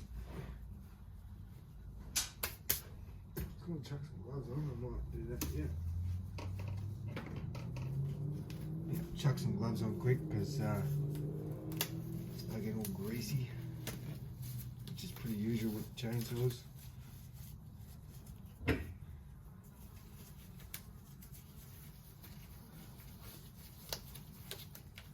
Alright, got some nice pretty ones for you. So now they've all been cracked, we'll go through and I'll undo them all. Yes, I know I could put the T27 on like a Torx bit on a drill or an impact, but I'm pretty old school. I don't really care about that stuff. Do stuff by hand. You got to feel for it. You know when shit's gonna break. Or if you're just pressing a button, you sort of don't know it's gonna break until it breaks. Really?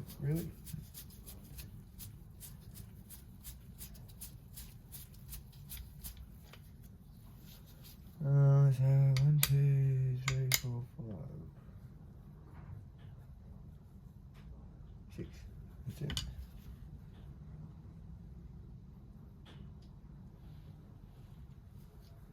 Alright, flip them over.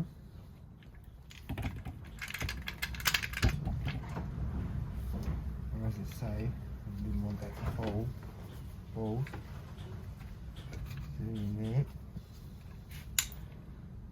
And one of these bolts, so going to come out of the way. It's been undone all the way, that's fine. So, yeah. 1, 2, 3, 4, 5. Sit him over there.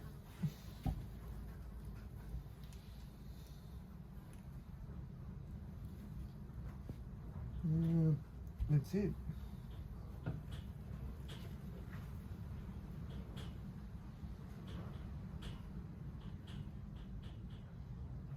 Just checking over it, making sure I didn't miss anything. Last thing you want to do is start yeeting on it. Realize you still got a bolt in there. Alright, so I'll crack this oil seal off if I can, and we'll put some heat into it and see if we can't split it. Alright, so we'll see how this goes. What I'm doing with the oil seal, I just drill a little hole in here, and then I'll grab this little hook, screw it in, and pull it out.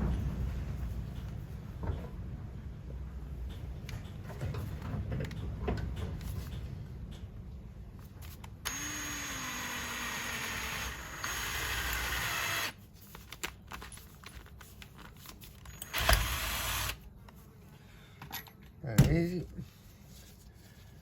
Okay, that's been put in there. Let's screw this little hook in there.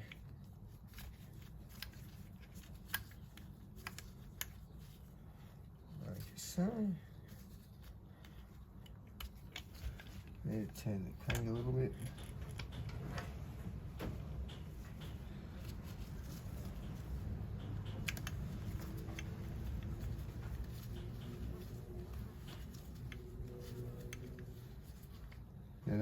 actual things you can buy, pullers you can buy. I did have one, and I lent it out, and I never got it back.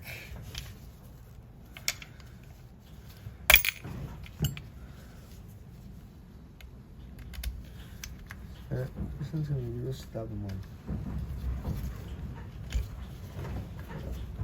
Now, sometimes they're hard, sometimes they're easy. Usually they don't take a lot. So once they get going, they just go. But this one's one of them little difficult ones.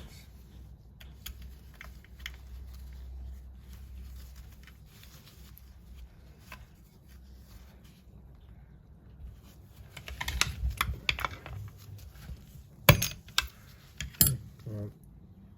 Turn the camera off for a second, I'll fiddle around. Yeah, so off camera,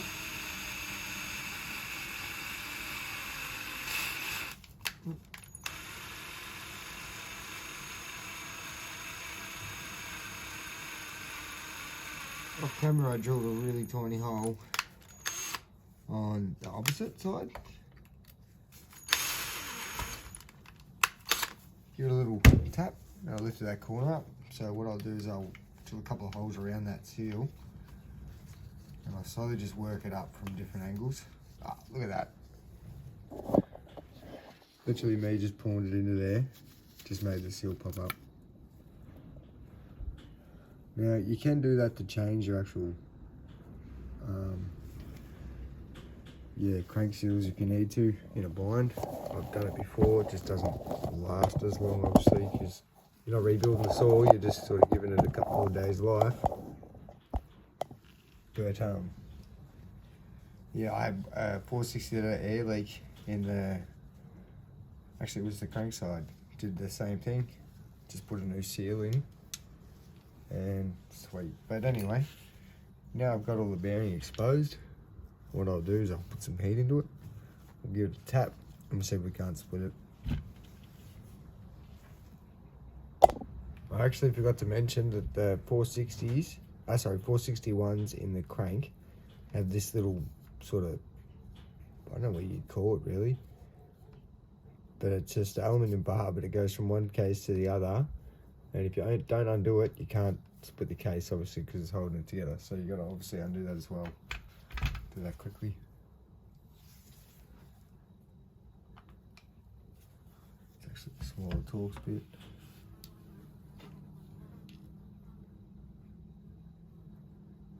Alright, bear with me while I find a different Torx bit. Oh.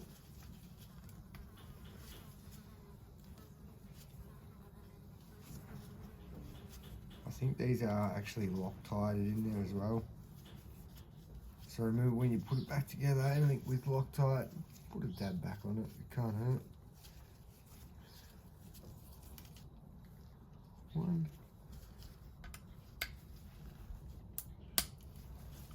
Two.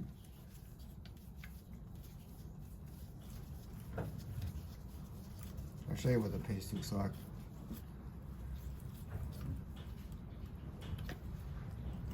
It's just this little oblong port sort of thing that stops the crank essentially from overextending and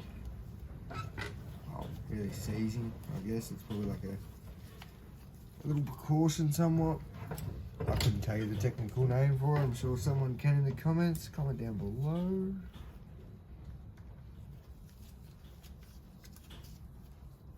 Anyway, I'm just screwing these bolts back in, just so I don't go losing them. These are sort of a particular bolt. Alright, that's what it's like so. It's ready to put some heat into it now. Give it a shot. So you got decent here.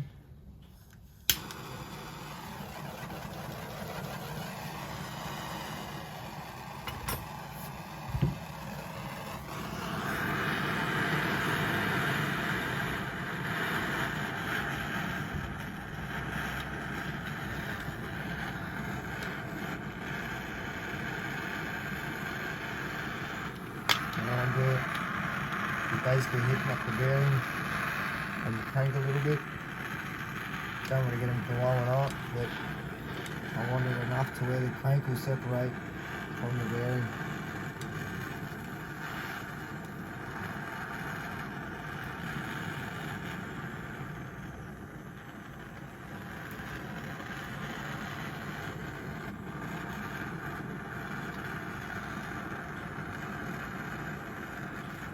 Don't need a lot of heat, but you need it consistently just to try and get it to shrink.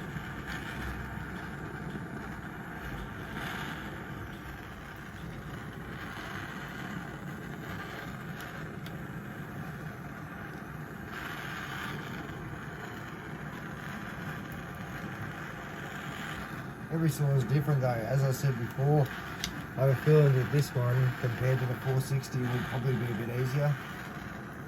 I think it's had a bit sort of, it's probably done a lot less hours essentially, but they're not as hard hours either.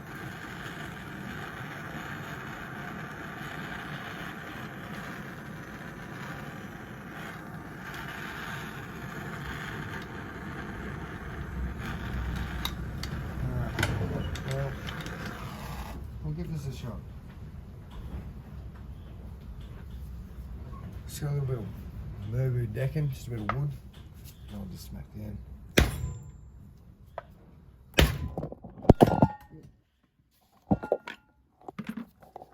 few guys up, sorry.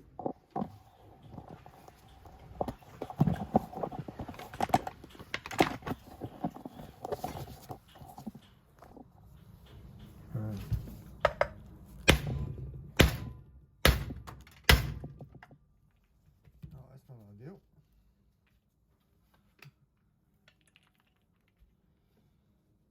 Where's the other bit of wood?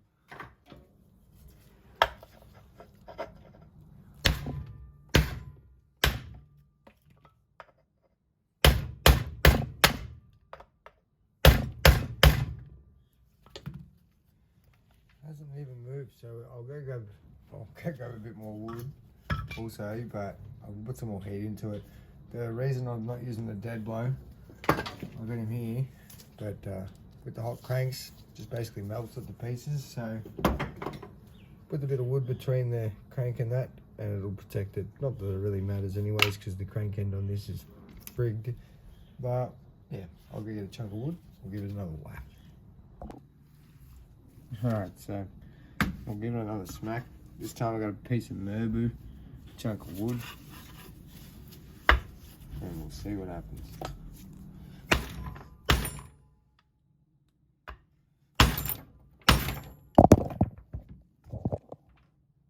Well, I put the camera through the dog of the chainsaw. That would have been awesome.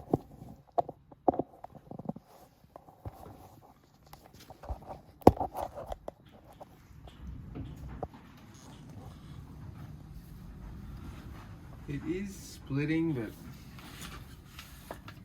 not like I'd hoped.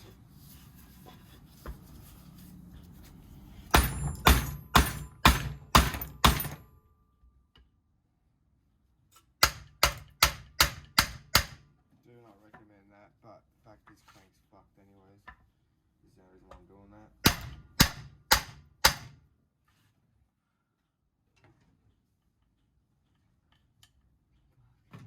A lot of heat not into that, so some more of that on there. Hopefully it soaks in a little bit.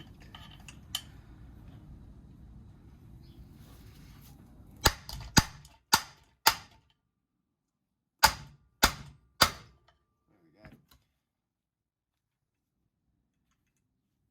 Boom. Geez, oh, not how I want to do it, but got the job done, didn't it? Oh yeah. To start off with, that would have been a wicked move to do, is empty the oil out of there. But yeah, as I said, the end of this crank is buggered. So that's the reason why I did that. Yeah, I'll get this oil out and then I'll flip it over. We'll do the other side. Still got heat in it. I've still got the flywheel bolt on. I'll leave it just higher than the actual crank itself. I can just tap the end of that. Usually I'll use the soft blow, but as I said, this crank's fucked anyway, so tap the end of that and it should hopefully push the bearing through. So we'll see. And just remember every now and again wind it out a little bit.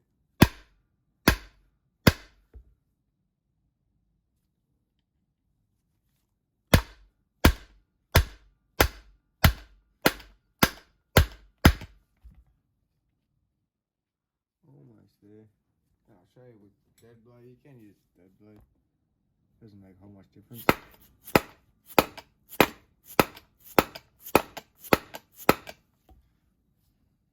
And then as you can see in here, the bearing's just slowly working out. Ideally you want the bearing to stay in the case. For some reason this one's just wanted to be stubborn, I guess. Doesn't really matter anyways. Just remember, don't whack it really hard. When you do feel it finally moving in, don't whack it really hard because you won't get the nut will push all the way through to the case and it'll actually damage the case. So just watch out for that. Trying to think if there's anything I've missed. Right, so one is that. Crank bolt. Pull him off. Oh, that other side's really hot still. There's a 461 crank. That's buggered. Oh, that's so hot still.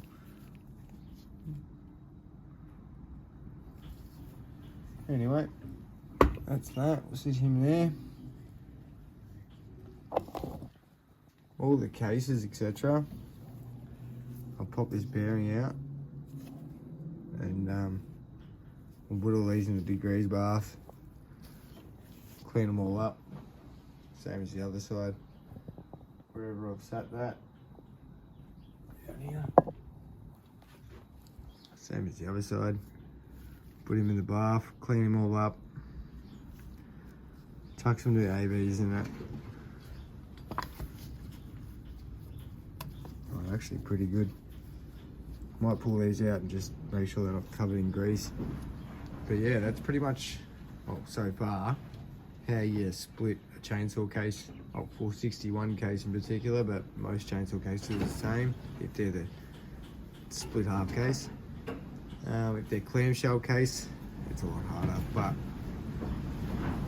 yeah, anyway, forgot what I was going to say, but that bit's there. So what I'll do, punch that bearing, I'll clean them all up, and then I'll chuck his back on the tripod once it's all cleaned up, and we'll start putting everything sort of back together. But yeah, thank you for sticking around for so long, guys. Trying to do it as fast as I can. I know it's not your fault, but as soon as this is done, I'm on to the next video or on to the next chainsaw or whatever to build anyway, so it doesn't really stop for me. But yeah, cheers. So I got that bearing stuck in there. It's sort of just coming out. I popped the seal out and I've got a drift here. So what I'm going to do is just sit the drift, focus, sit the drift on the corner in here and just slowly punch it out evenly on each side and try and work that bearing out. So I'll chuck these in the tripod just to watch that. See how that goes.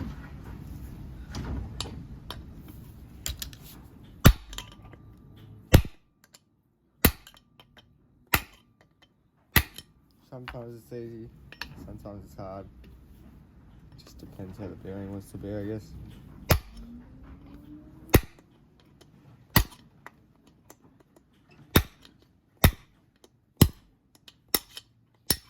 Alright, that easy. Bearing is out.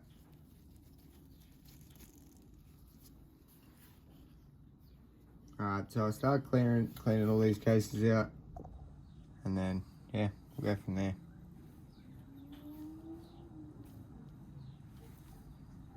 Definitely need a birthday. Cheers. Alright guys, quick update. So I've cleaned up all the case, actually come up really good.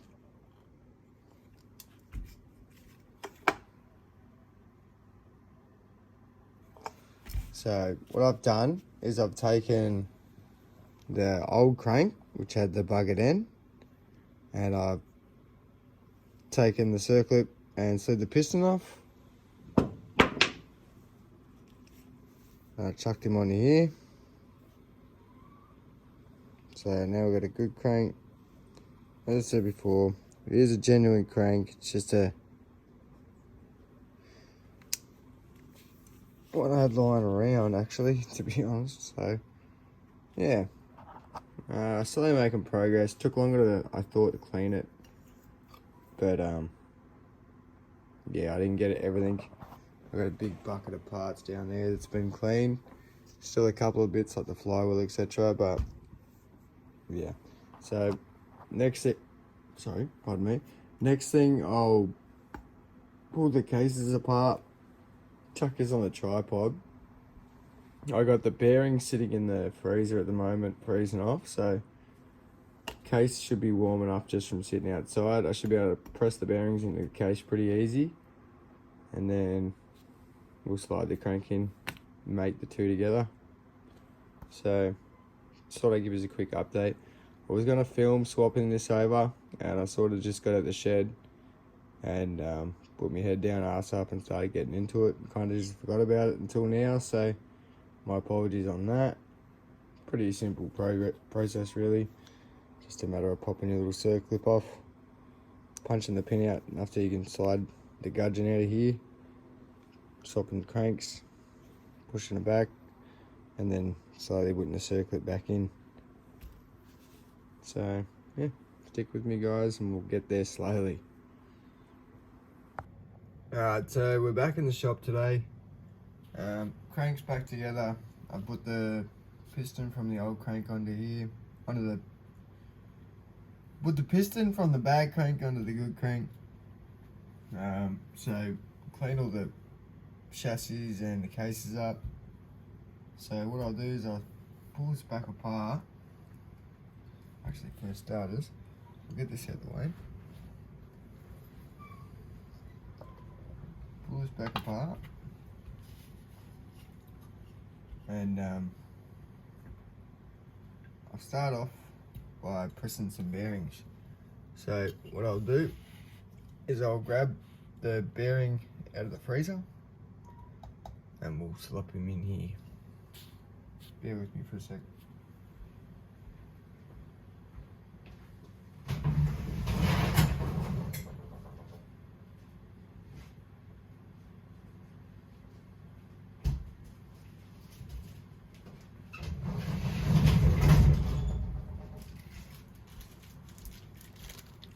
Righto. So there's the two bearings.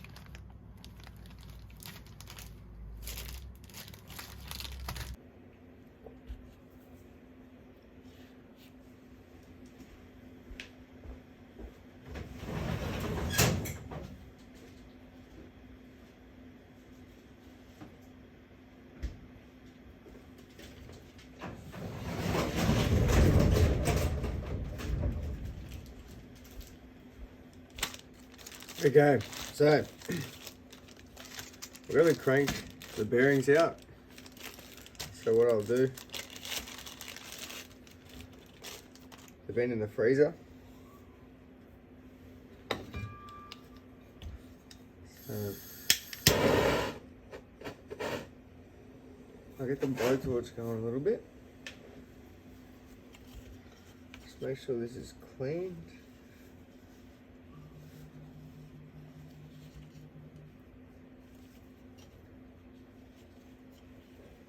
And I'll just heat a little bit of this case up a little bit.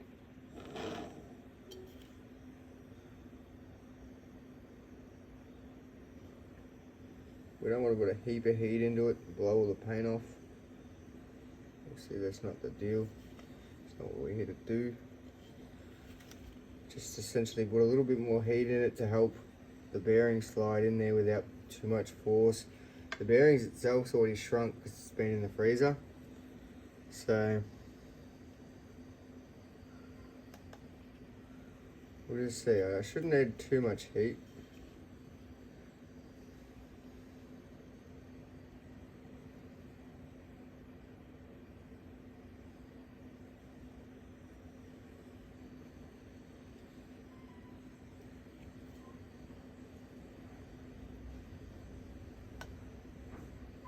And then worst case, I've got a little socket here that's the same size as the bearing, the outer race of the bearing. So I'll use that to love tap it in. This is the easier side. The clutch side's harder to always put in. So we'll see if that's enough heat. Should be.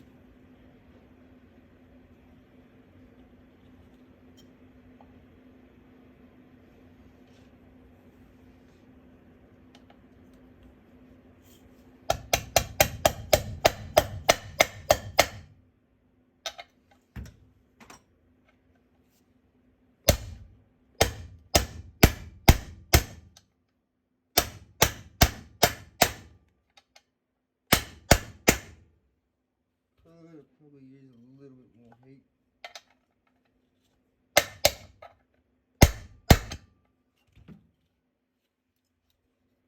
Started going Kate Lumpers.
Not quite flush just yet.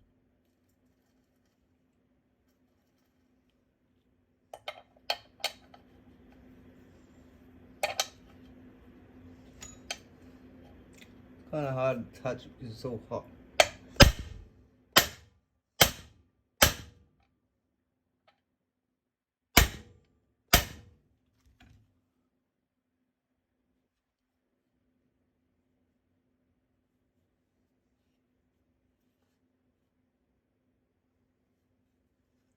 Alright, so that's looking pretty good.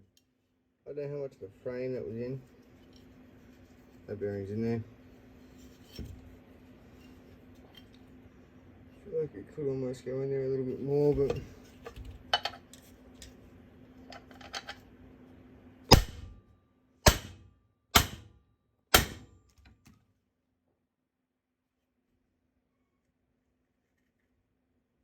pretty money, really. Alright.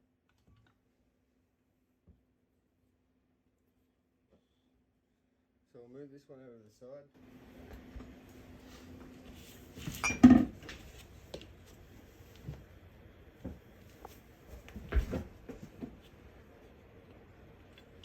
Pull this one over.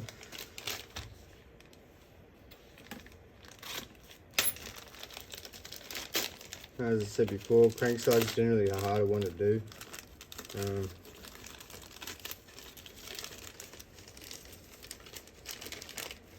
That one wasn't actually that easy itself, so we'll see. Same thing.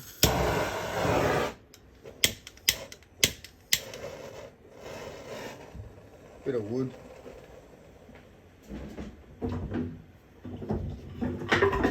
Chuck a bit of wood just underneath it so I'm not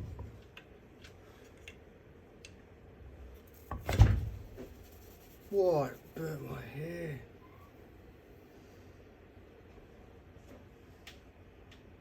That's crazy.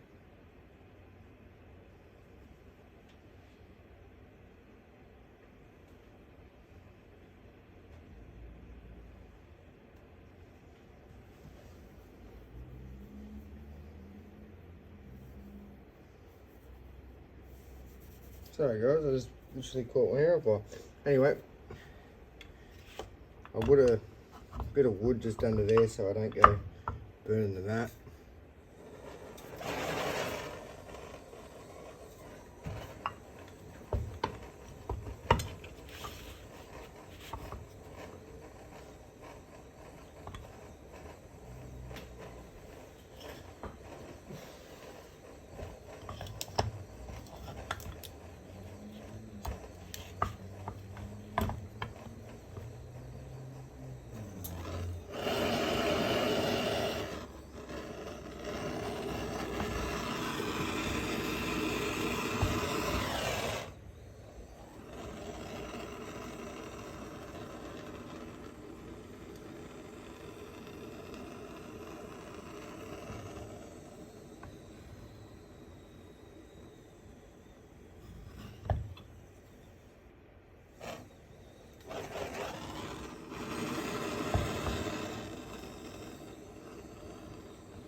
Good if the buzzer was stayed on one setting.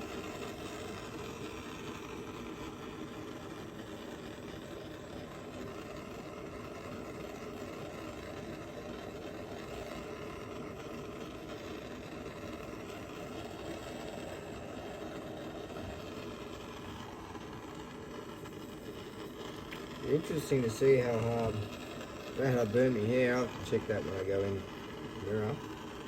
But yeah, it'd be interesting to see how hard this bearing is going to be to push in, because the other one was actually put on a bit of fight. So I'm hoping I put a bit more heat into this one.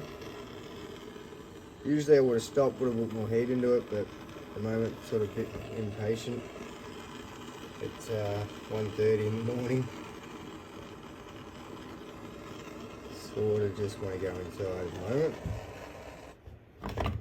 Alright, well, we'll try this and see what it does.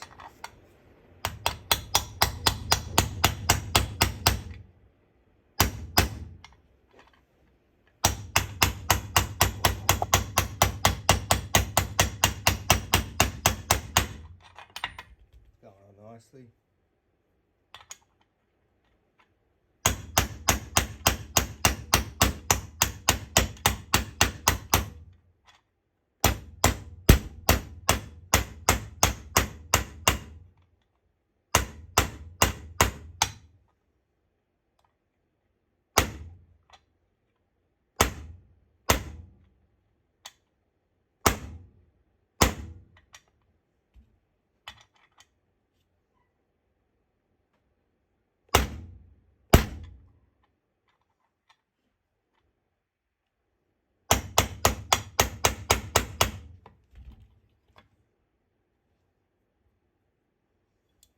Alright.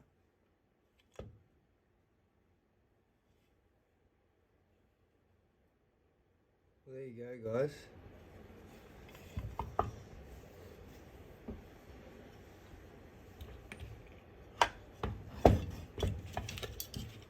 There's your two crank bearings installed. Lovely, lovely. So what I'll do now is I'll put the two ends of the cranks in and I'll start clamping the case together. Alright guys, so there you have it. Bearings are in. Nice. Sorry about the angle up there, it just started to move. As I started hammering, I didn't realise till obviously the bearing was set in, but next move now is to put the crank ends in, see if I can clamp it together and press the crank in. But usually I put the crank in the fridge, in the freezer to cool down, so the end shrink I can slide it into the bearing pretty good, but I was a slack fucker and I haven't, just because I forgot. As I said earlier, it's 1:30 in the morning, cut me a break. So, yeah, as I was saying before I realised the camera had moved, I could use carb clean, spray the fuck out of the crank, get that to freeze and shrink, easy to slide in, but I don't have any, surprisingly enough. So, yeah, I've literally just used the last bit I had. So that's brilliant. So it sort of puts a bit of a halt for tonight. I'm gonna have to chuck this crank in the freezer in the morning. I might try and clamp it together and see how it goes. But yeah, so far so good.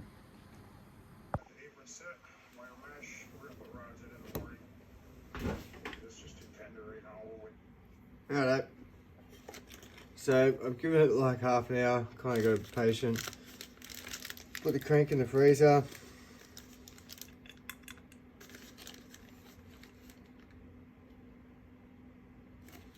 And almost forgot to put the case gasket on.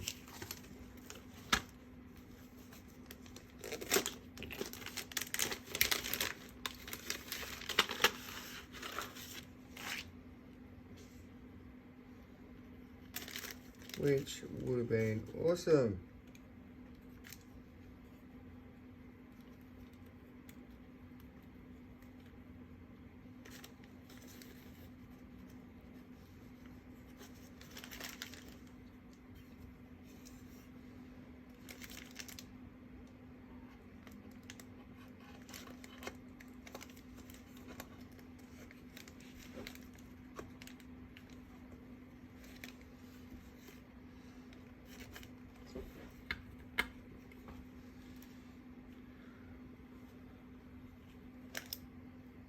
Now just me pushing on that then was enough for it to seat somewhat. So what I'll do now is I'll flip it over. Make sure it's still on there.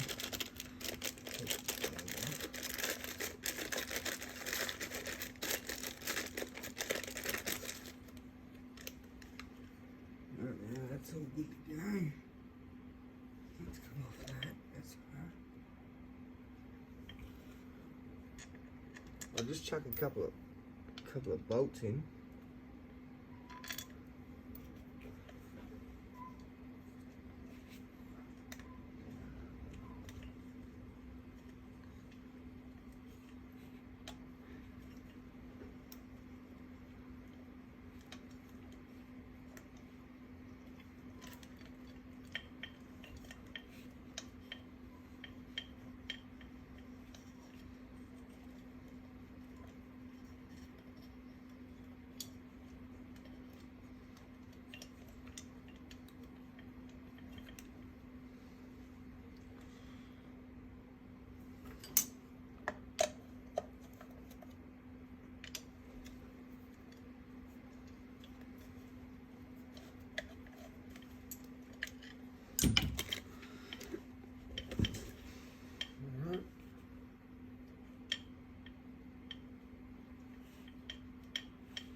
Lost all my bolts.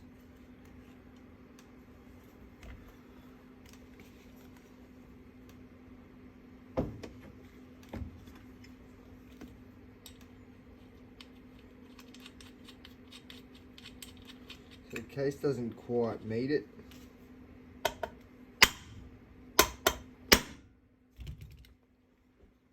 just need to bang that PDO side in a little bit more.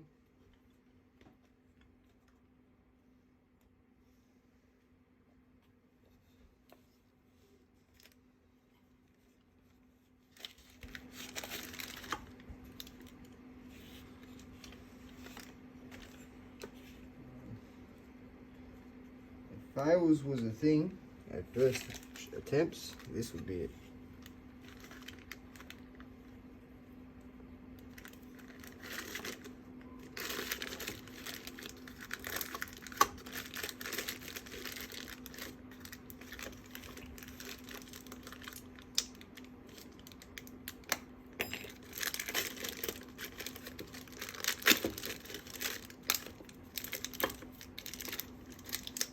Right, fuck that bag off because that's annoying the shit out of me. I don't know why I've made this fucking so awkward. Pretty much give up at this point. Anyway.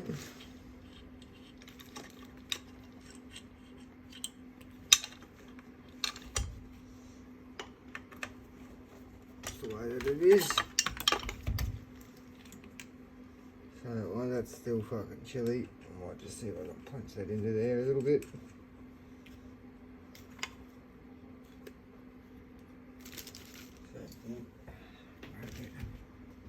That sort of there.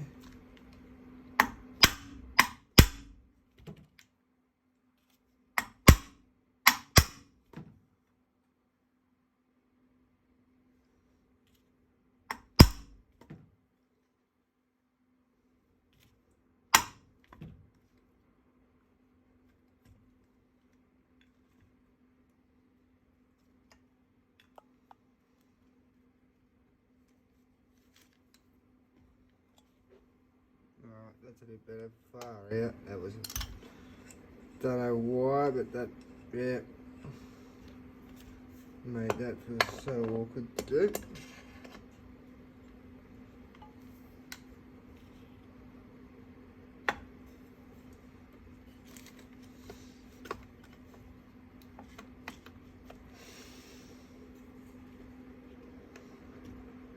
So, get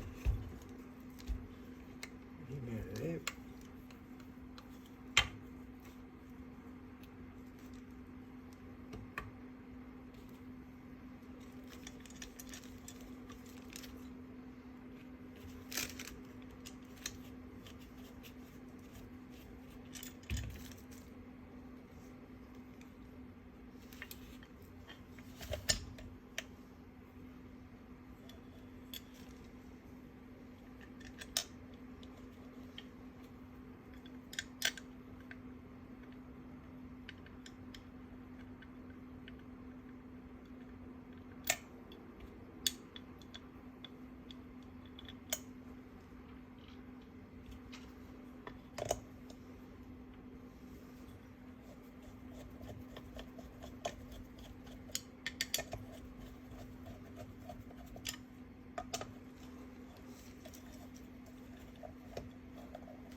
Alright,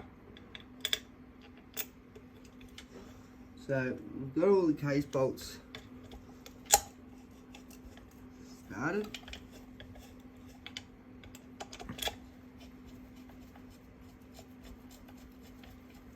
What I'll slowly do is I'll just work my way simultaneously around the saw.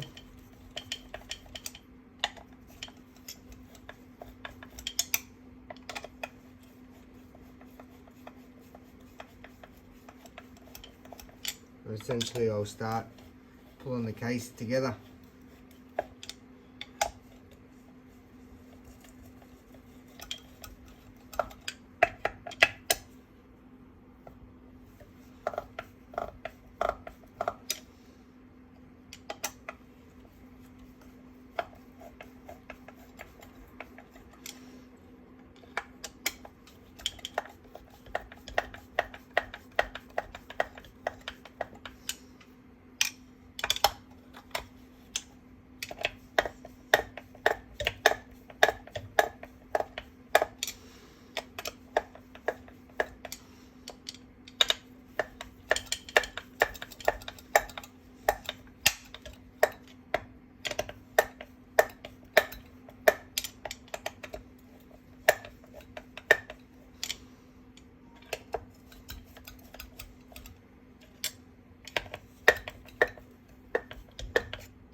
I'll flip the saw around in a second and I'll show you what's going on. The case is slowly split. The case split is slowly getting smaller. It's, yeah, it's almost about to be back together.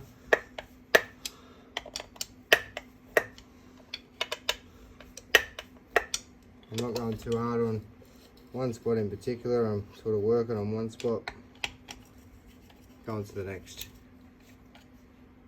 I don't want to go overboard. I don't need to. Where's all that case gasket down?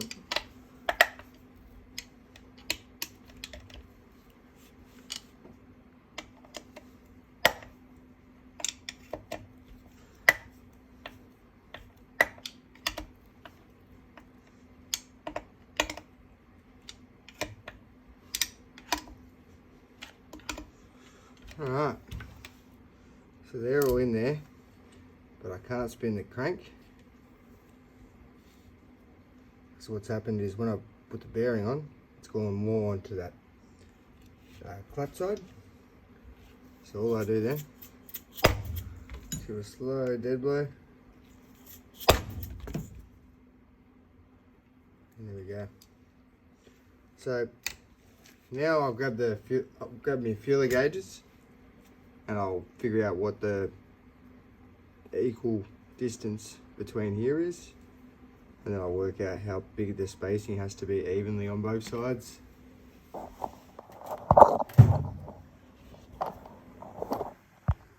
Slowly getting there, but when I mean spacings, I mean, so I'll use the feeler gauge and measure that gap and the gap that's on this side, and I'll try and get them to the same, so then that way the crank spins nice and freely. So I'll butcher back up and we'll give that a smack. Just till it looks like that gap's starting to get equal.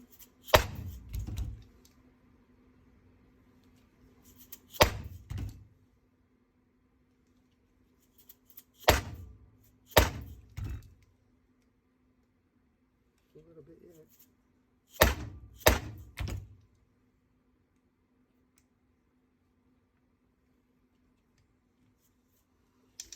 Give it a good whack.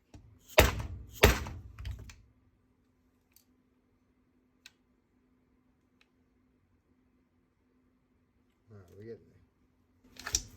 Slow process. You don't want to sort of rush it, because ideally what I'm doing now is centering centering the shaft. So when it's in the cylinder, it's not trying to be pulled to one way. So it is worth taking your time.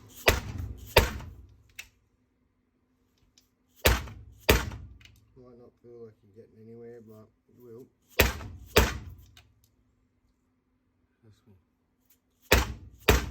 Rome wasn't built in a day, lad.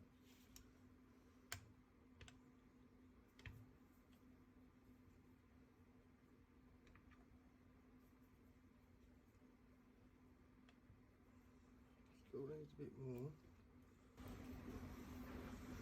I'm gonna have to put a bit of wood on it.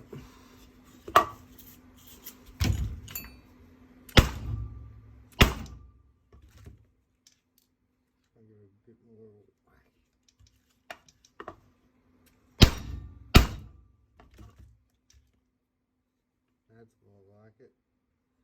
Just taking a little bit to try and get it to move. Not very far off now. Tedious process, but as I said before, well worth it.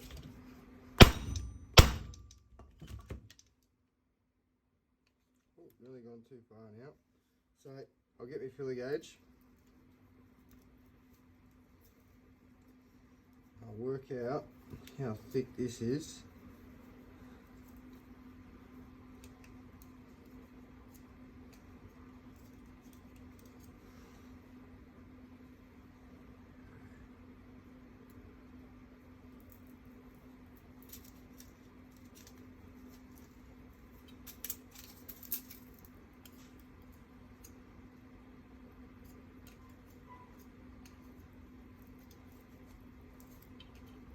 Okay, so close side a little bit. I'll show you flywheel side.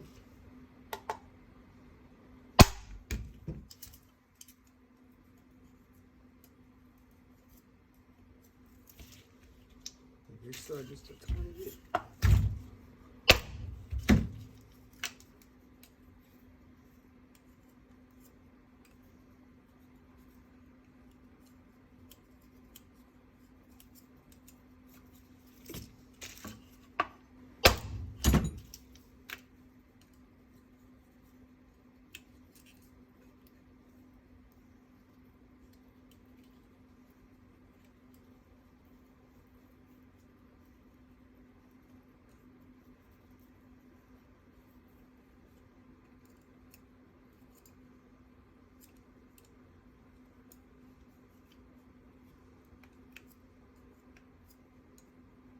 Okay,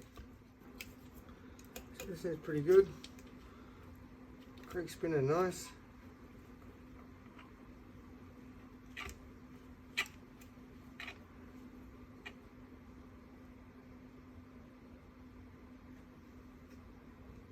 So essentially now I'll nip these up.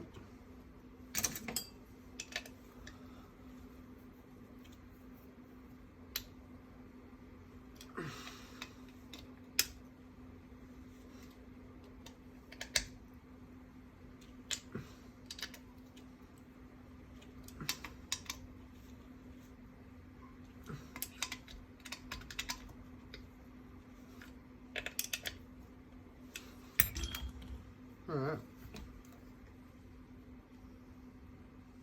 One tedious thing you'll have to do with the genuine gasket.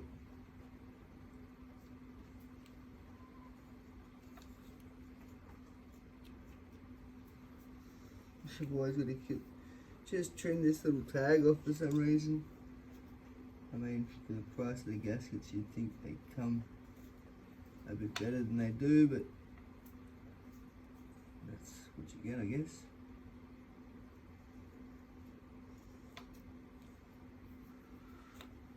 I have to get in the crank. And the one on the front as well. Just get a real sharp razor blade. Does the job in seconds, literally.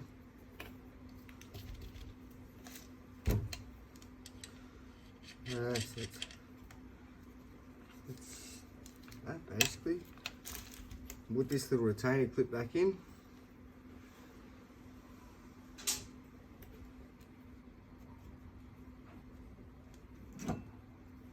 Which is a T25. Not a 27 like the rest of the case.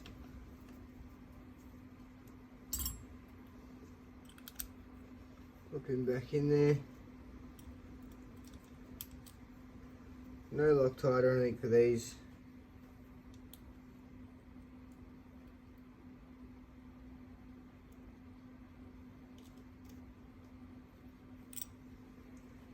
Oh, actually, sorry.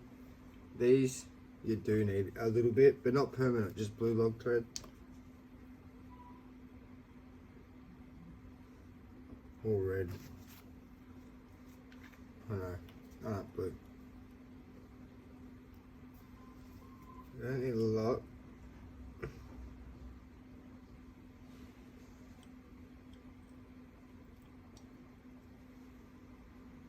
Don't know why I said before you didn't need it, but these are in the actual cylinder itself, so if they do vibrate loose, they ended up in your bottom end, so it is sort of a necessity essentially. I mean, you'd rather put 0.1 cent of Loctite on than end up with a fucking broken crank or hole in the bottom end because your T25 bolt undone. So then we'll snip up.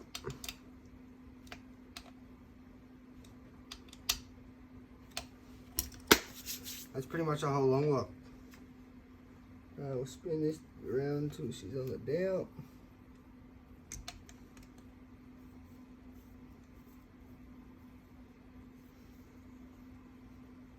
There it is. There'll be somewhere. There's one down. And there's the other down. Alright, so. Alright, guys. Back in the shed tonight. It's currently grand final night. Geelong lost, so I'm a bit pissed. Anyway, ended up having an early night. Was at a mate's, had a barbie and some bourbons, and yeah, we lost by a pretty decent margin. I was pretty cut, so we come home, and yeah, about time we started to tinker back on the saw. Anyway, as I left it off, got the whole bottom end together, got it all the clearances on both sides done. I oiled the rings in that last night just so they had some soaking time because they're porous, so they'll suck up like more oil than you actually think. What I got left to do on the bottom end, I got to push the crank seals in, which I got genuine seals there from a set. There's the part number if you want. Also got a genuine base gasket, exhaust and intake. Exhaust and exhaust front cover gasket. Generally with the 460s, they come with a heat shield. The 461 kit doesn't, which I'm pretty disappointed in. Just protects the case, even though these don't come standard with a heat shield, which is pretty pathetic on Stihl's behalf. Anyway, but yeah, so jack it on the tripod. We'll push all the O-rings, push all the seals and stuff back in. We'll chuck the cylinder on, and yeah, we'll button the bottom end up. Righto.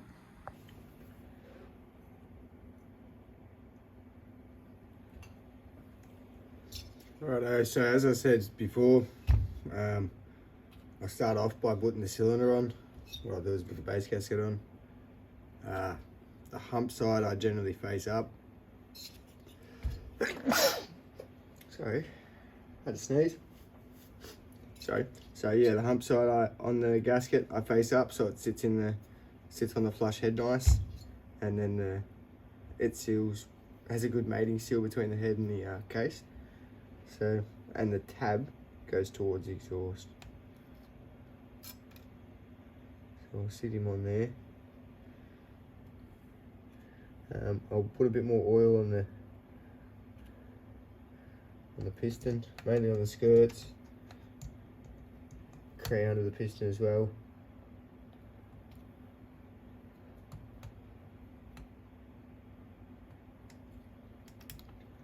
Don't really be shy. Make sure that you line your piston ring up with the little dowel. And at the end of the day, the more oil you put on here, the easier it's sort of going to go into the cylinder. So we'll even put some into the cylinder as well, especially at the front. On the bottom, down here, it tends to always grab that little lip. You can get ring install tools. I had one.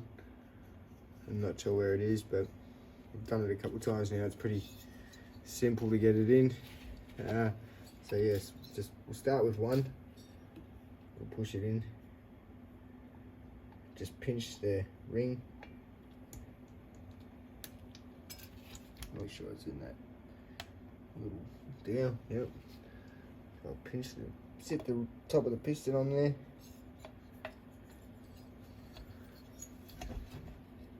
And I'll just slowly work around the ring and push it in with my fingernail.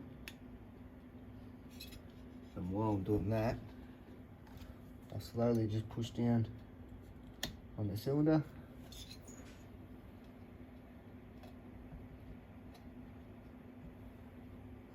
You don't want to push hard. You don't want to break the rings. They're very delicate. And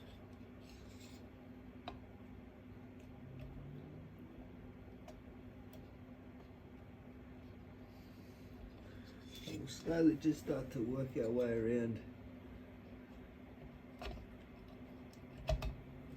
Just drop the first cylinder, drop the first piston, a ring. Now working on the bottom wing.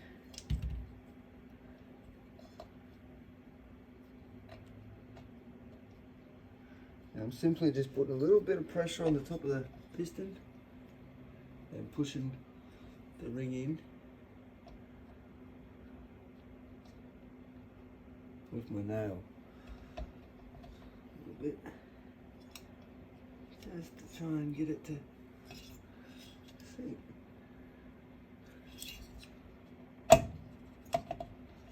Just like that.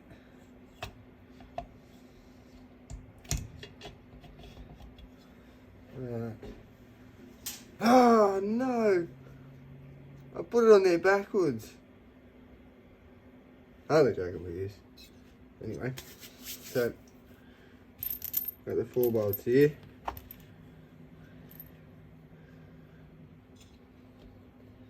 Lifting up a little bit just to get the bolt in.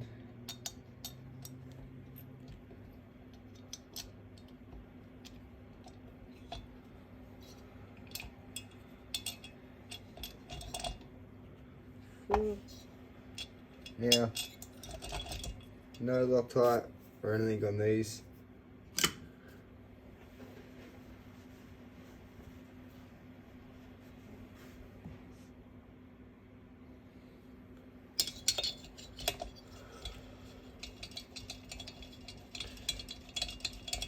Same thing as before, working a bit of a cross pattern.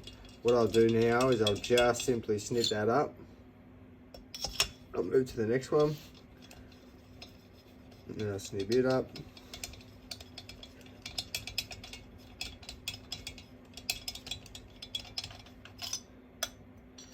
And this one. Then I'll get this one next.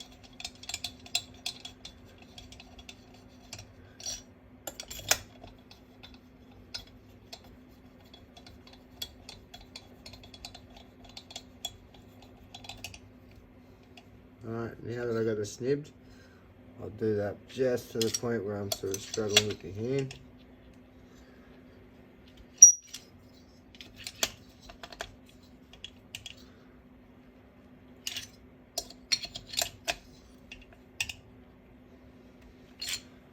And then I'll bring the little T-bar in. Same thing as before with the crank case. These do have a torque spec. I built a shitload of saws. They all had torque specs. Built a shitload of saws that didn't have it torque to spec, and they were all fine. So what I'll do is I'll just snip it up just to the point where I turn it with this one, and then I'll get in there with the little C handle and just double check it.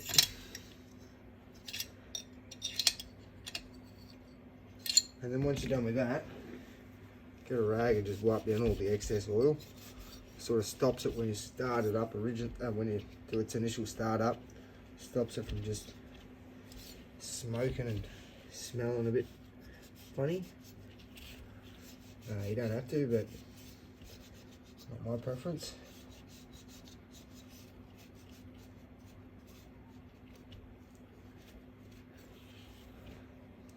See him over there. A quick wipe down just because of the case you've got to. I know the first time someone puts this into a chunk of wood it's going to get dirty again, but at the end of the day it can stay clean till then. So now what I'll do is I'll start with the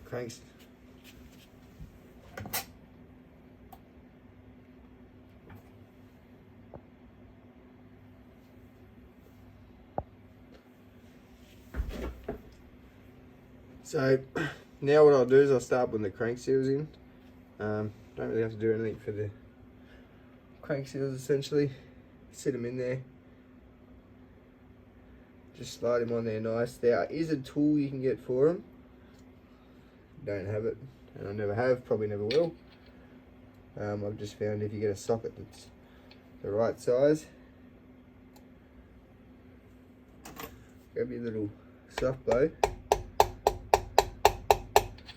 and just ever so lightly tap it on there.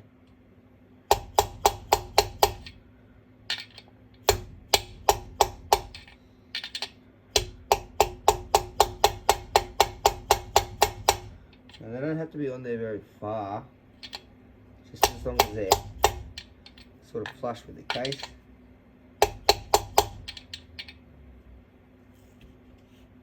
Right. Just blowing out smooth. One crank seal done. I'll flip him over. We'll do this side. Same thing. Blow him out with a little air. Swap him out for this socket, which is the same size as that. Might blow that seal off and then actually get dust on it. Same thing. What I might do with this one, I might just put a little dab of oil on the lip of the crank here. Not much, just a little bit, because this little lip can sometimes catch and it'll ruin the seal. So get him in there as flat as you can, and then same thing.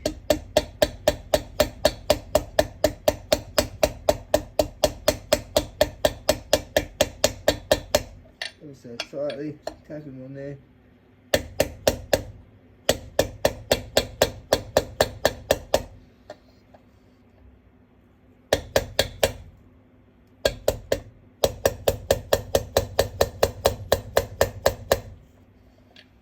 Just so it's flush again.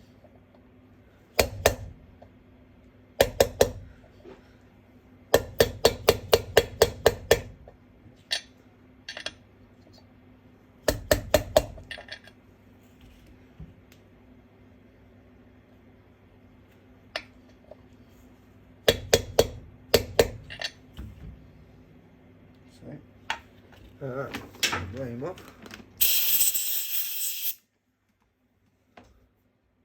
And then we've got our circlip we need to put over that.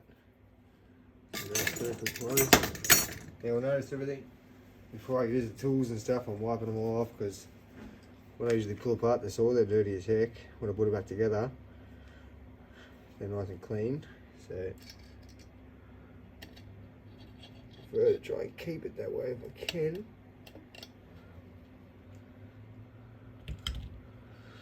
With a little screwdriver. That'll do. So circlip is in.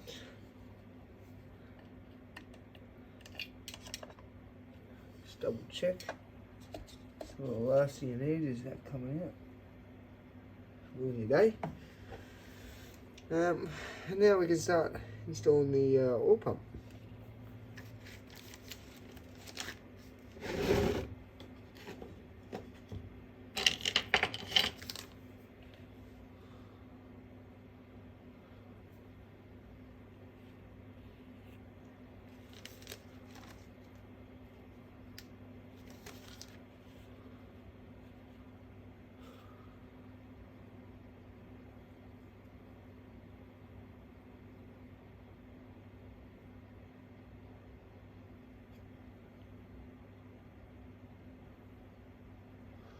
Yeah.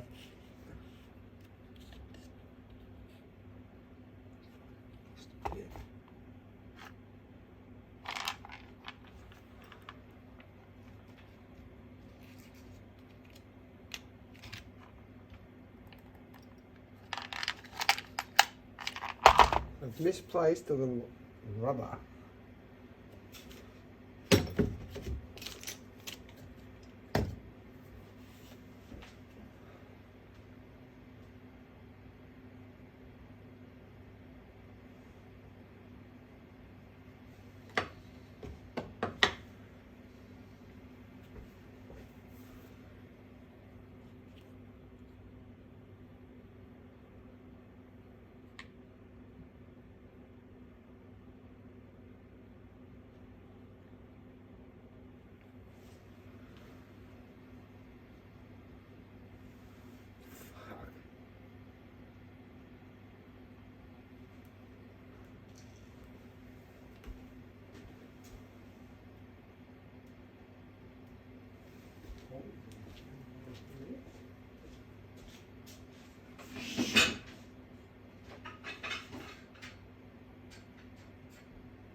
I just misplaced this little bit of rubber. Goes here for the oil pump. I put that in. I forgot to put that in before, and oil just keeps pissing out. Good fun. Alright, so that's on there. We can put him back on.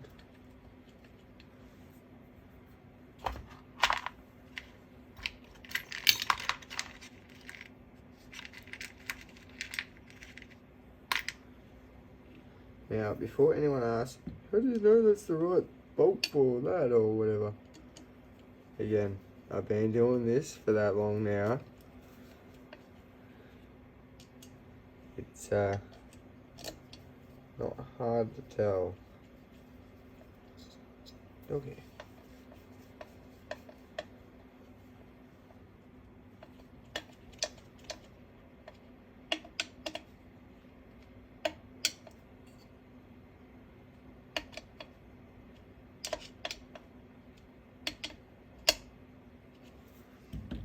Alright, that one's done. Now, where's the...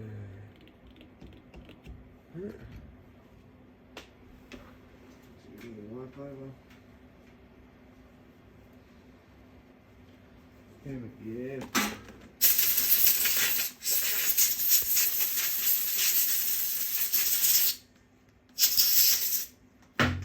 Put your oil in.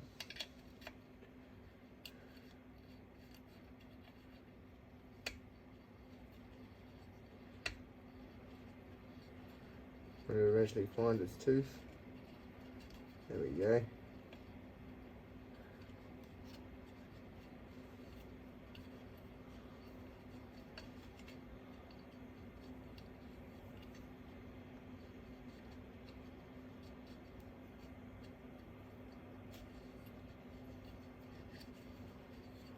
Why does that feel funny?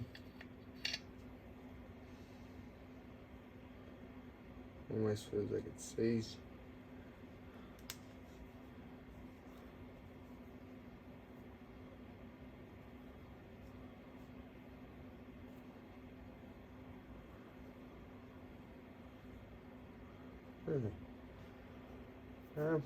I might say if I got a different oiler, because that one just seems a bit dicky.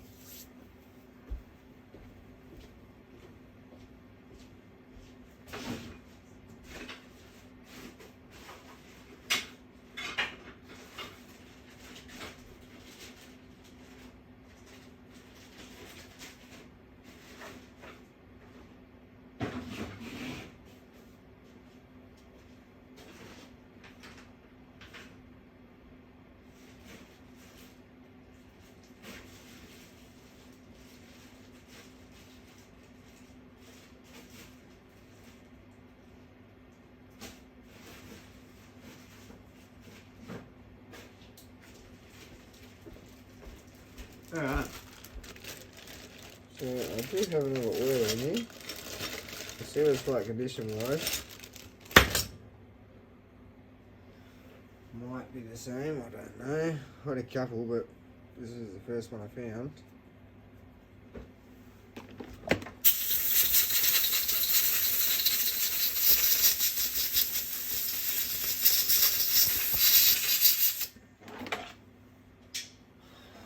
I feel like this is going to be the same.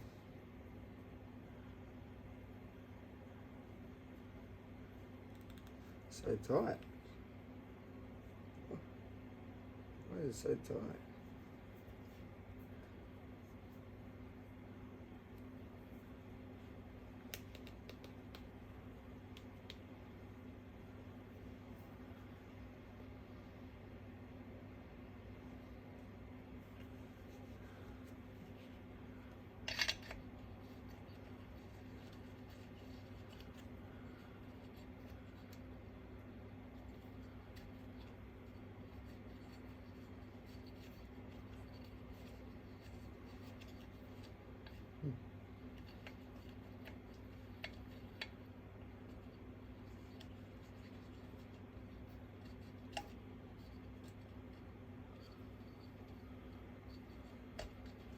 Do they feel any different? So this one's 1128, that one is 1128. No part number difference. This feels different. That's all.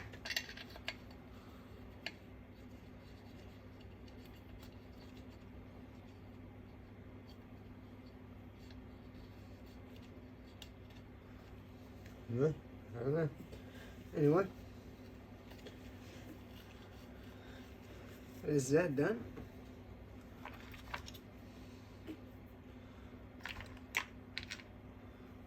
Next thing, I'll put the brake assembly back on. I'm just going to clean this up.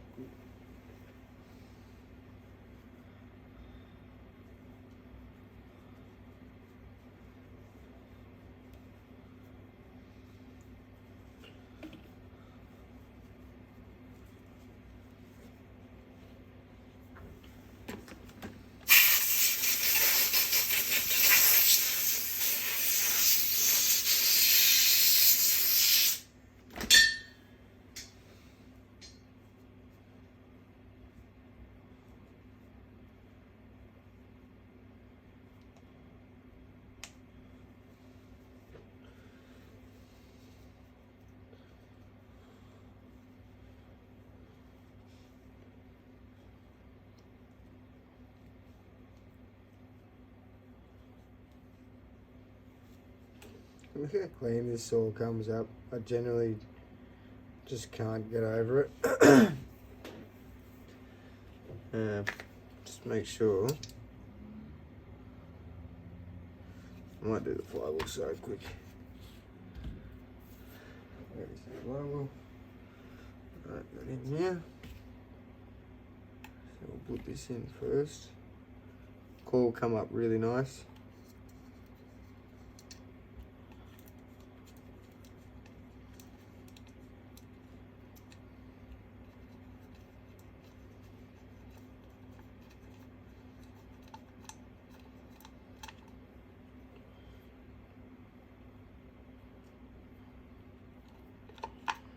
So we'll just loosely sit him in here, so then that way we can do our gap when the flywheel goes in.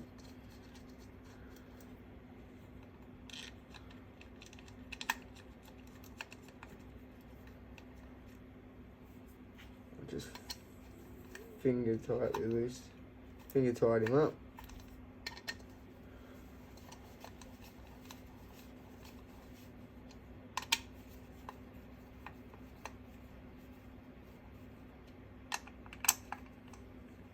Oh, I don't need to do that one yet because I need to put the kill switch into that one. Anyway, we'll put this in.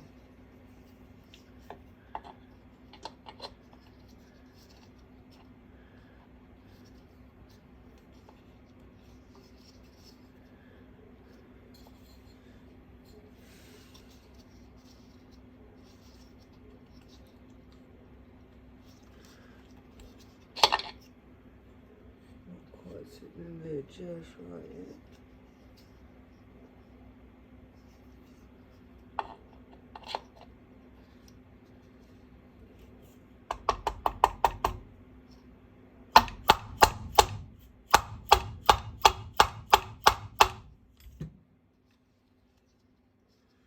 That's that.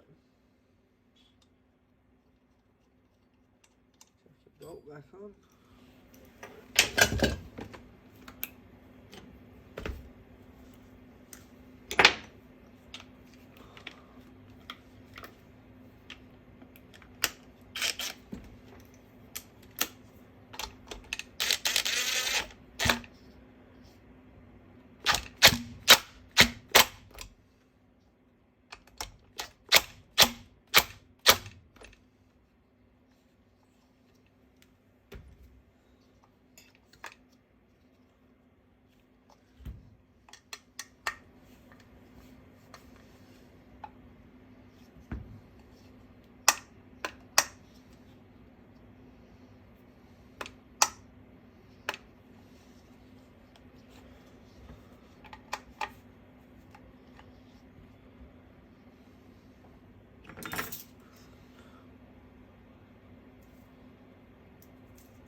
Alright, that smells sweet.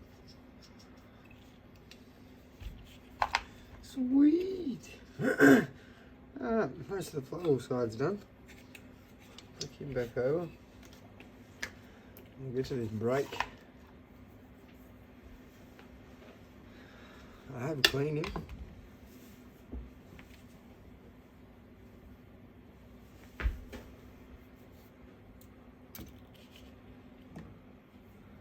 I've cleaned it. Pardon me.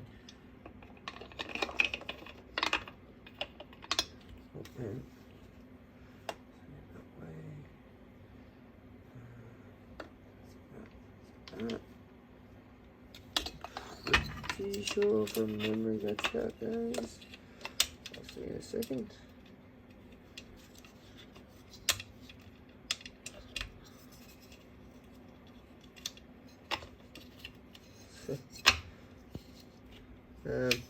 Usually I always circle on that. I don't know what to do with that. I usually generally put it back on there, but obviously didn't today for some reason.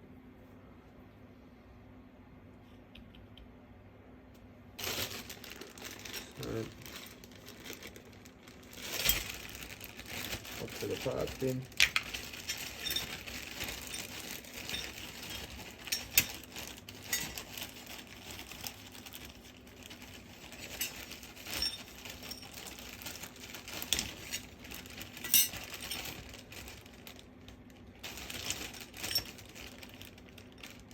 A lot of the time when I take them off, so I'll put it back on the saw because it's such a small item you can lose them pretty easy.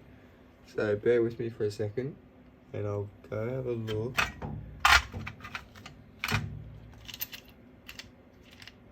And just make sure I haven't chucked it in the other tote.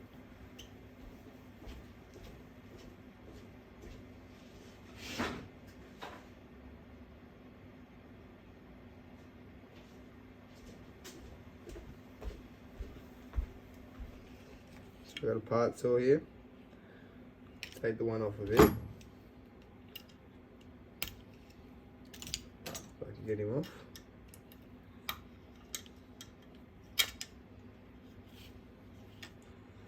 Right, easy enough.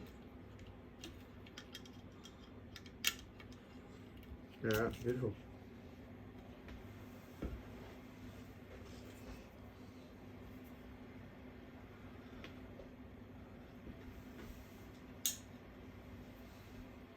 Before we put all this together though, I am supposed to have a spring in there.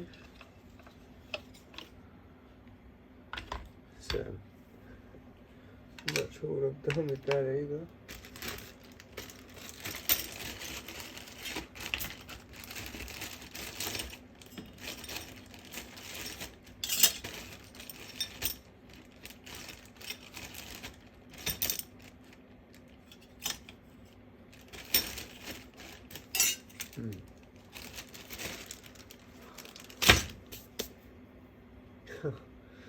Yeah, so this episode's just basically me looking for parts that I've lost.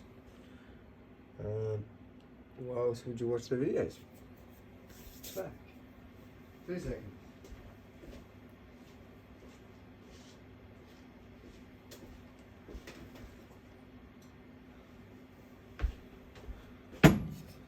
Alright, different parts are again.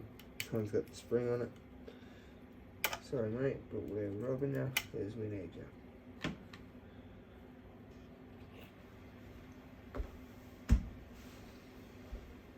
Beautiful. Load him off.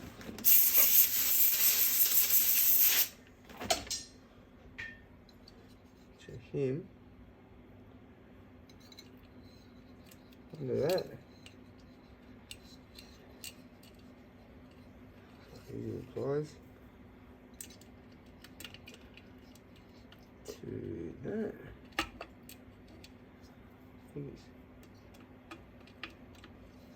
If my fingers worked, there we go. That. To that like that. This one goes in like so. we can get him on there.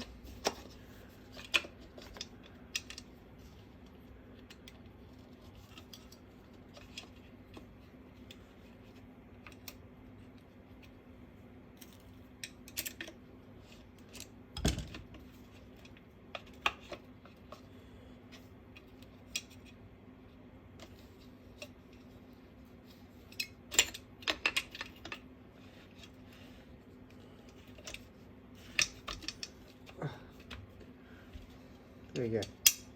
Oh, fuck me dead. I didn't put this thing in there. Probably push this out of frame now.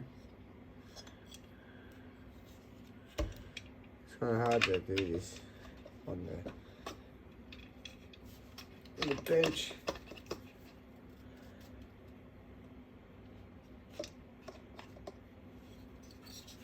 Laying down so you can see. Usually I'll just do it like so. Do it quickly because it's going to do me head in.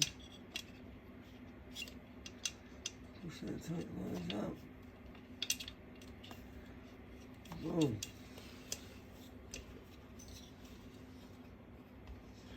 Alright, so that's on there. Push him forward. Get that there. Like so. Put this circlip on over here. There's the little steel bottom. Just clip him on.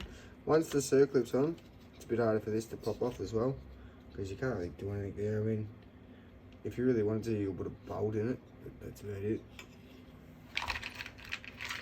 Might do that just so it don't move.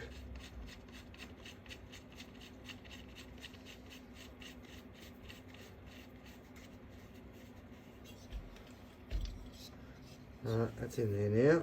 We're going to get the spring. Knock it on the ground.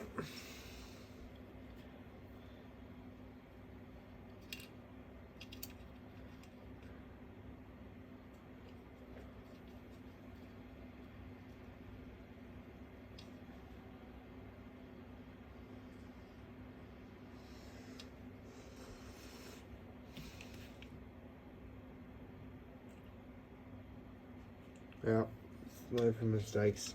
Put that on backwards.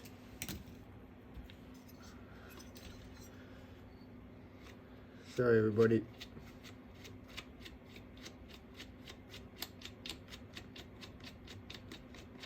Bear with me. I'm getting there. Slowly but surely we're getting there. Not hard to bloody do.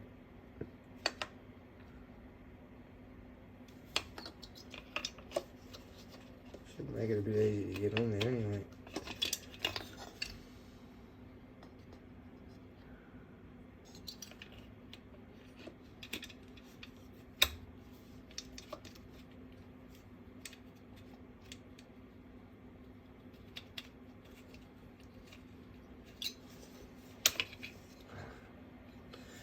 Goodness. It's glad to do it stand up like this. Sort of hard enough as it is trying to get a video of it.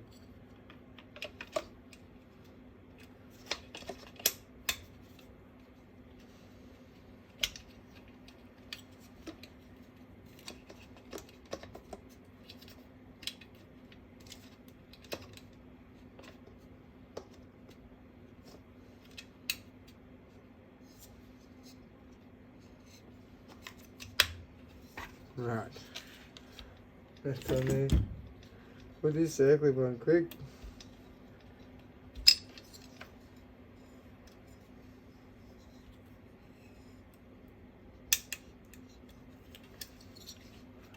Clips on. And screw that in just so it doesn't move. Just to reference people, I have had about 7 cans of wood stock before I started this, so if I seem a little rusty, there is an excuse. Trust me. Oh. I'm not doing this because I like it.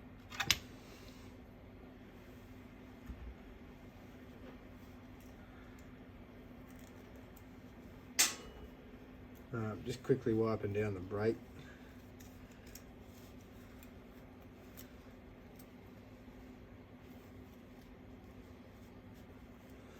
Get all the dirt and grime off of it.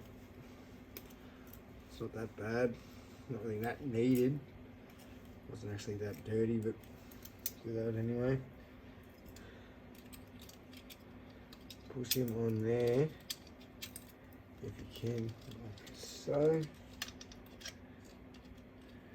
And the cheeky get on, yeah, there we go. And I'll put him in there.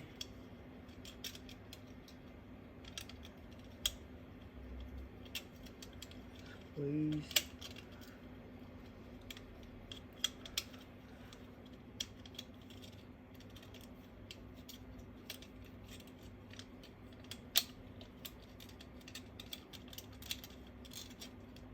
Why is that being silly? There we go.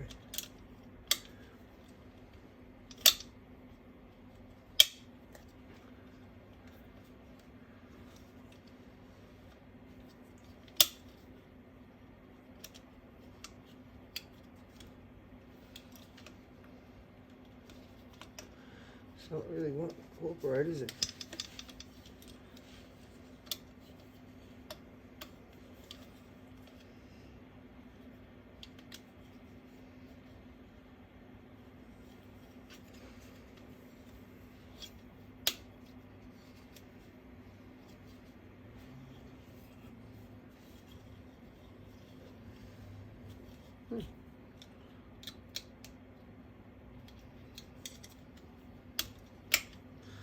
Alright. Once he's in,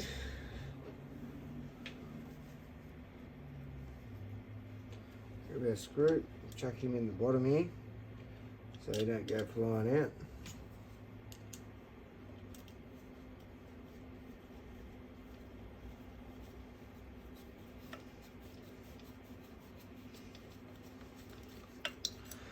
Do him up snug because we're going to be pulling this, trying to get it onto here. It's not an easy feat. I probably will scratch it, get mad about it. But that's the way it goes, little darling.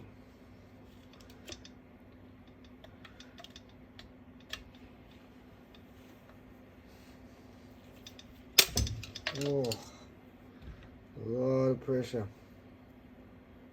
A lot of pressure.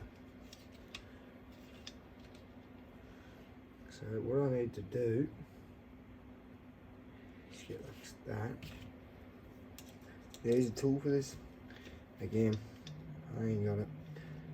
Probably never gonna get it. So I don't have $1 million to get it.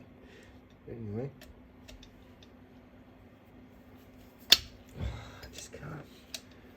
Can't do two things at once. There we go.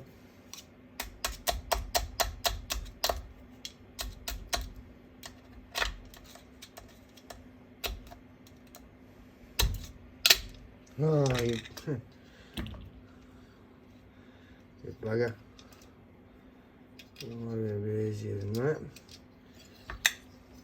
Probably one of the worst things about putting a saw back together is this, in my opinion.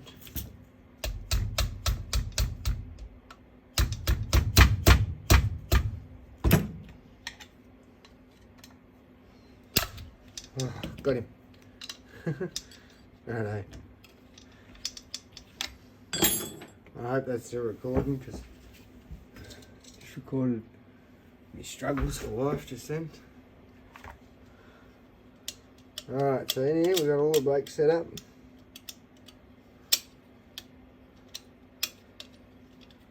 Helmet's thing. All in there. All up, done.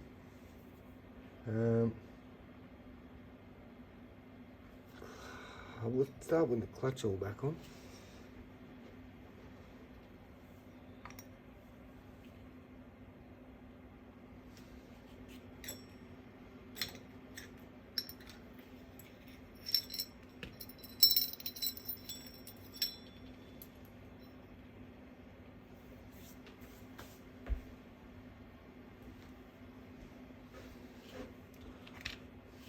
I've got 2 clutches here.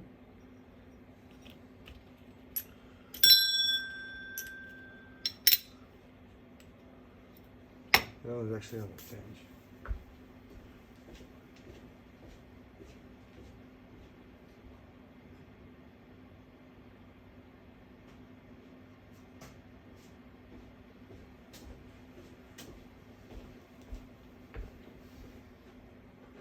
Alright, so out of this, we'll give it one.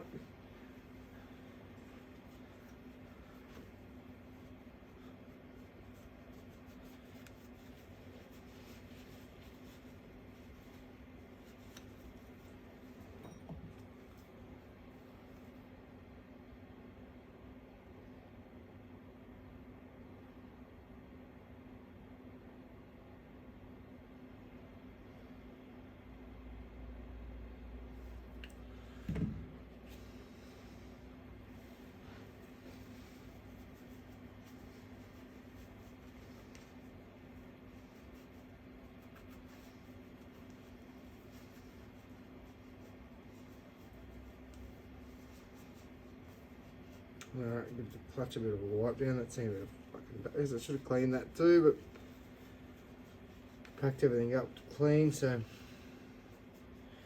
that's a tomorrow job.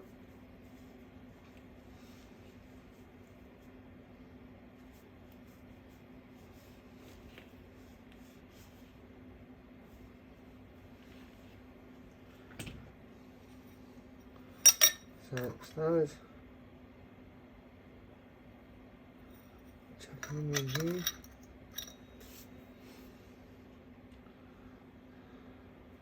Clutch on.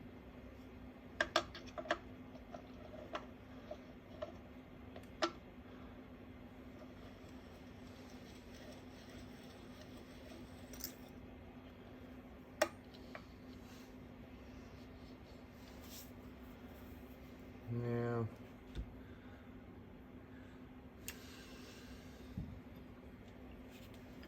clean the inside of this drum out.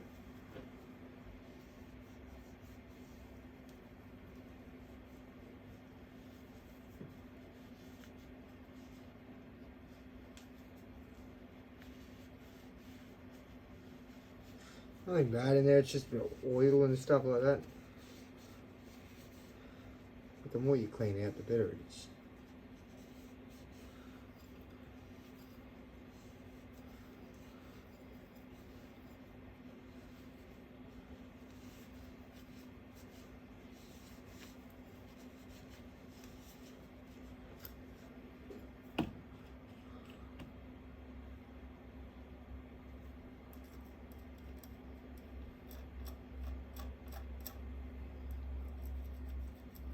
So I'll put a little bit of grease on that.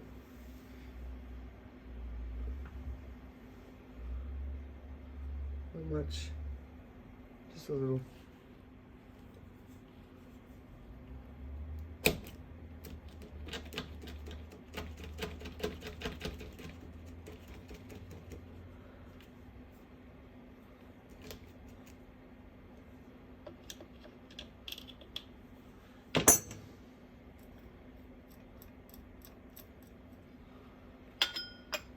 And then where's the oiler? Match the oiler.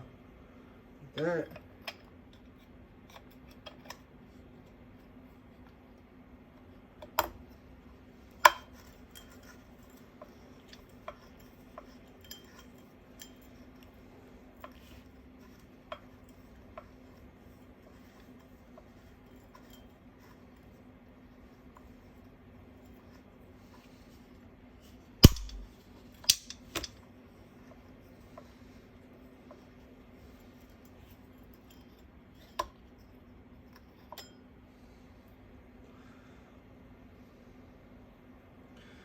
Weird. It's like there's friction between this and this. It's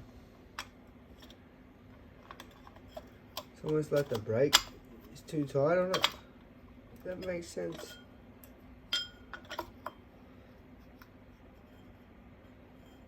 It's just not sitting in there right.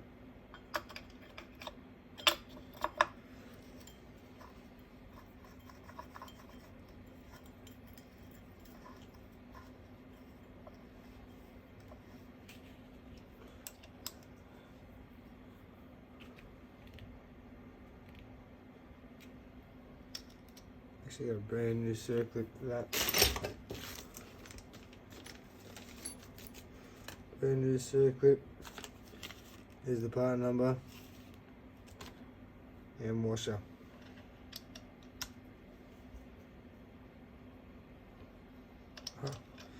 Might help to put a sprocket on it first. Right.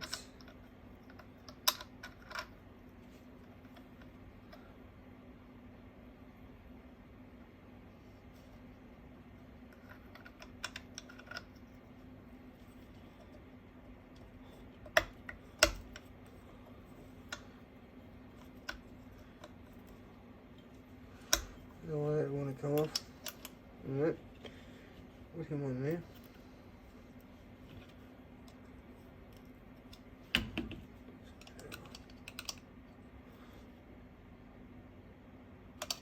What's this thing go fucking flying?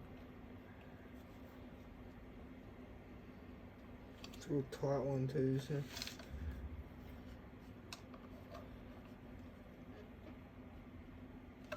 What? No way. I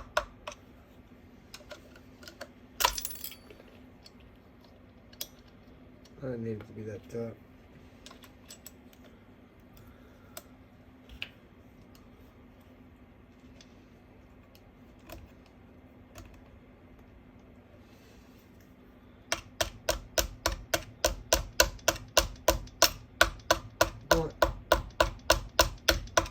The ethical way to put it on. I know it is. But it works. Oh my goodness. Why is it so hard?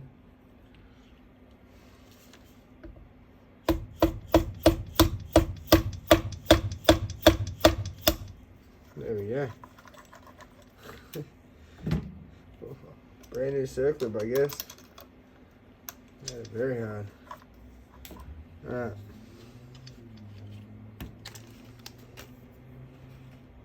Let's check that back in the bag.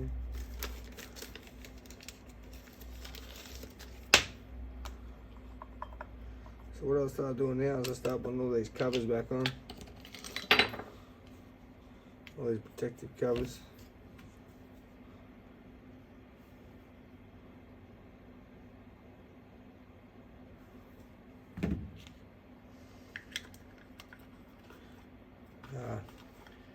Then put this little corner one on first. And then put this one on a little tab to line up.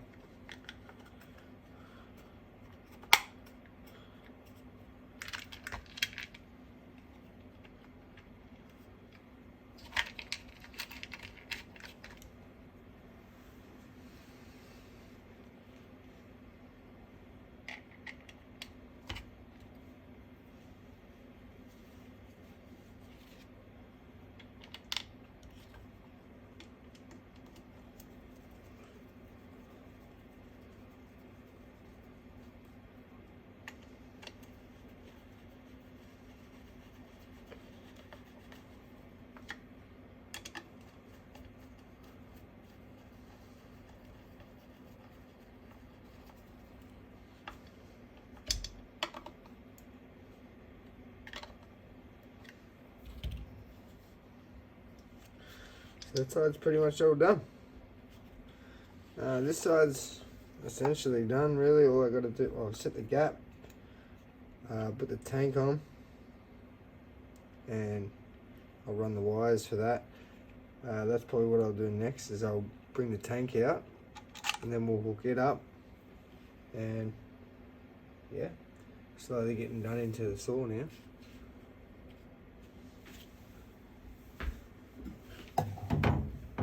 I didn't have the mat, you'd be throwing the saw around on the steel table and it would be a recipe for disaster. Now that tank came out pretty good after a clean. So I've got to put this pulse line on the little barb, and this needs to go through the carb. But for starters, what I'll do, I'll set that just there for a second. So I need to feed these There's a little grommet on the back here, and these need to feed through it before you do anything.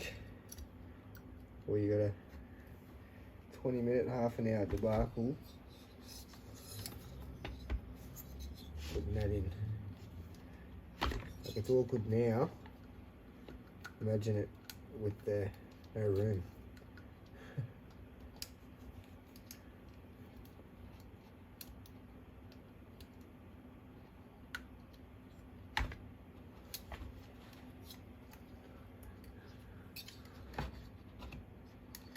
Alright, so one through.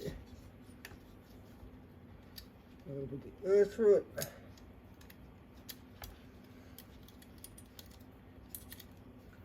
So if me bald spot's in the way.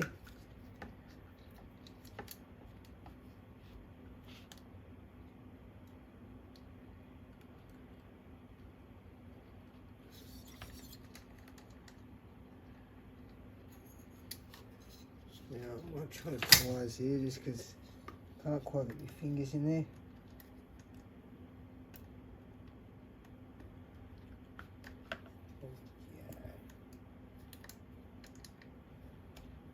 Alright, so we've got him started.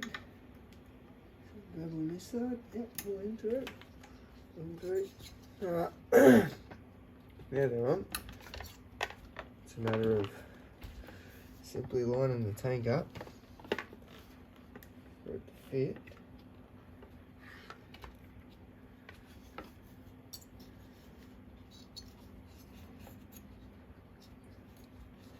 Oh, we need that to go into there as well.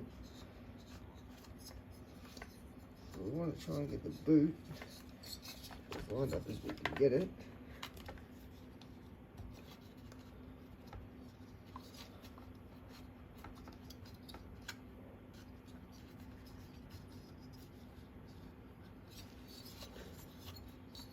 Point where it's sort of a push and get it in.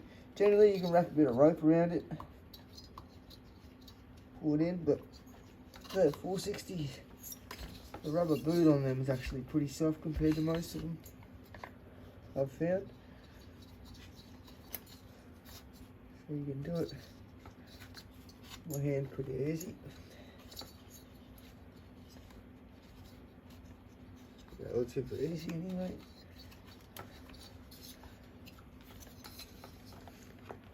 Now that's just sitting on there. Where's my little rubber? I've lost one of my little round rubbers for the boot. There we go. Alright, that boot's just come out again.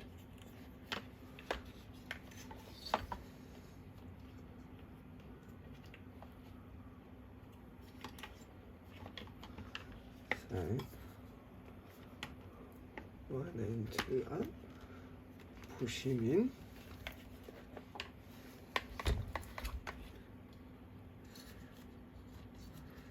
I can tilt it a little bit. Get a bit of room.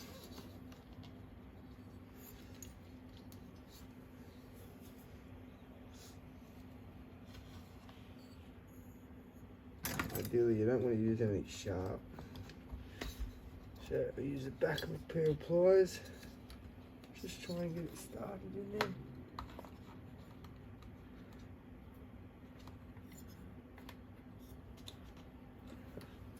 Little bugger, it's just sitting there.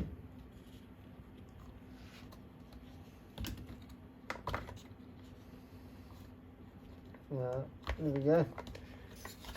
So that roots through. All the AV mounts are lining up.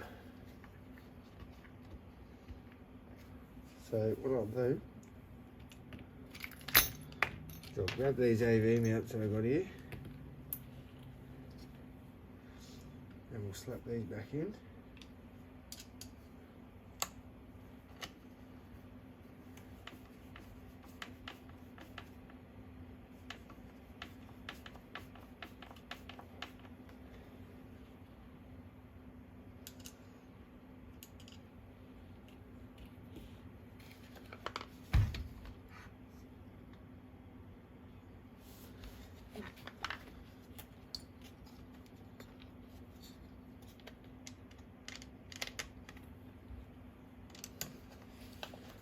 Hope he's still in frame.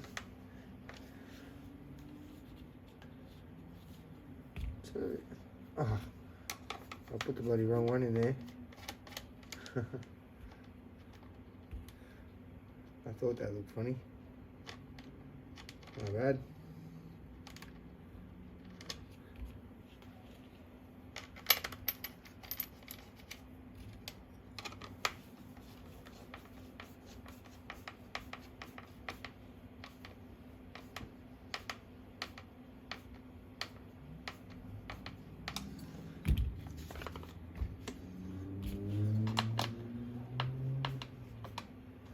There. I'll flip him over, flip him around. I'll do these two.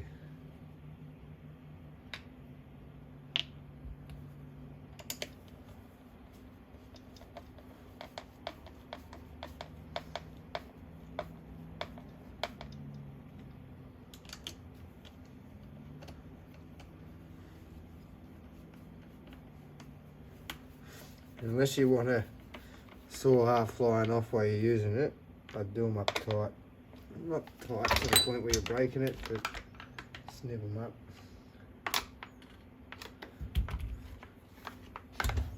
Alright, so I've got these rubber plastic caps for the AV mounts. I'll quickly get them a wipe off.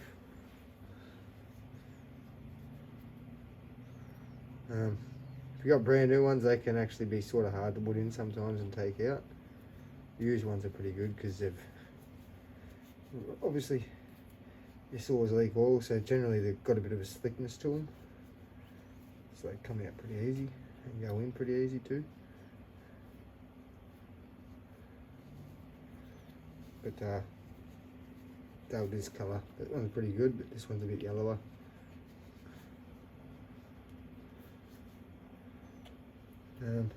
Attention to detail when it comes to the saws.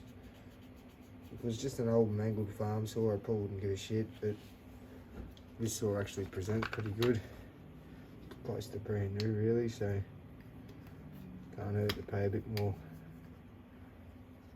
attention, a bit more time into it. So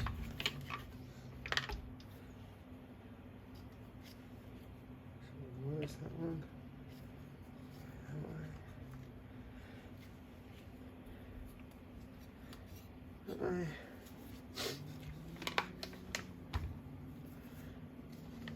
And then we'll put the carby and all that shit on now, and then the only thing left to do is the handle, and I still got to work out the exhaust.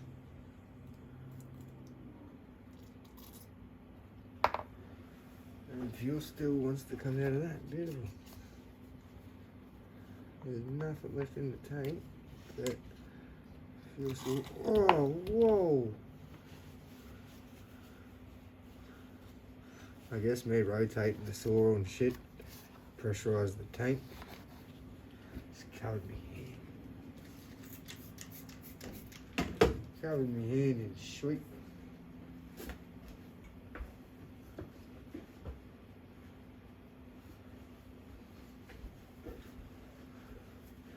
Proper shit. I fucking hate the smell of fuel. I don't mind it.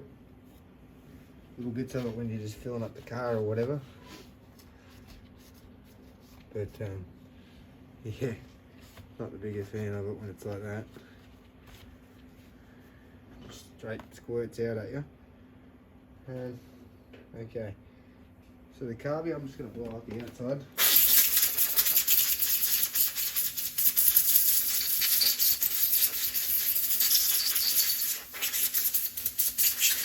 Off camera, I did actually open that, check the diaphragms and clean the inside as well, but it's been sitting on the bench, so it's obviously just gathered a bit of shit, so easy to blow it off quickly. There's that circlip I lost before, and we would have found it. Alright, so in there you've got to put this little retainer. The little humps go towards these. Clean him up quickly. This one just stops the boot itself from concaving. sucking in on itself. Check him in there, like so, like that. And then this little one, it's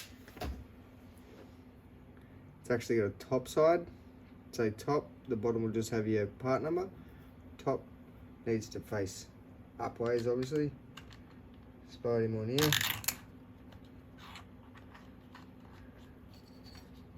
And he goes around the outside of the boot, and that rubber becomes your gasket for the carb.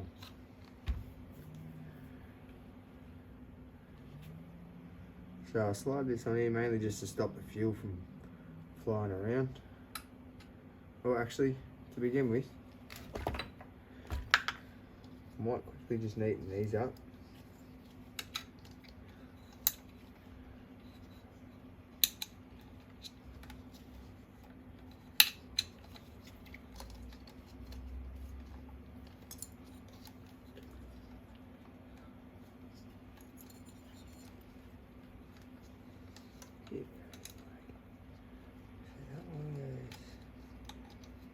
On here,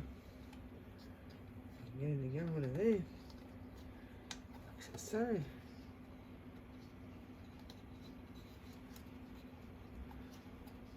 He clips into a little clip.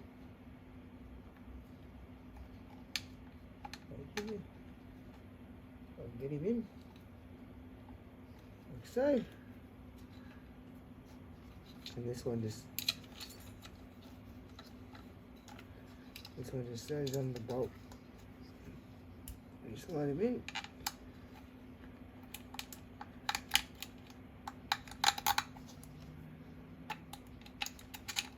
Like so.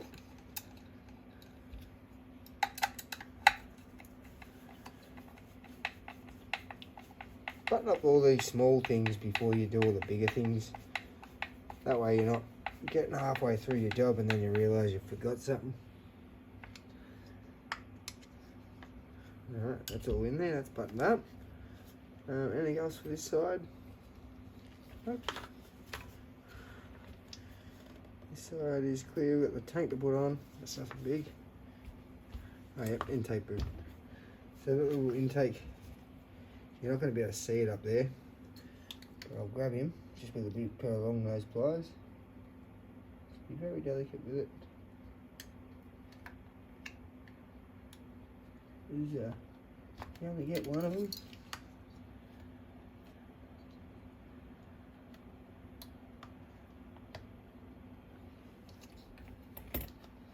And then once he's on the edge, go a big blunt flathead screwdriver, so not one with sharp edges or anything, it's a blunt one. And slide him on there. Just make sure he's on there, double check both sides. Can't hurt. And yeah, that's on there, that's good. Is that tight? Just check that intake boot.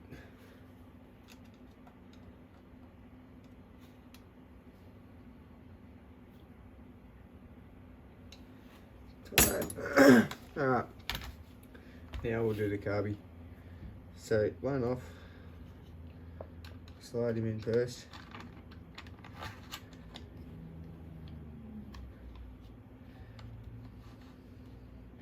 Make sure the fuel line's sitting in its little spot.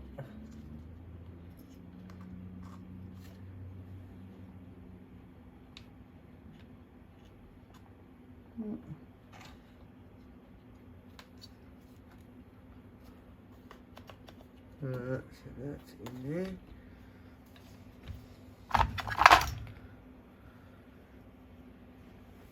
Carby.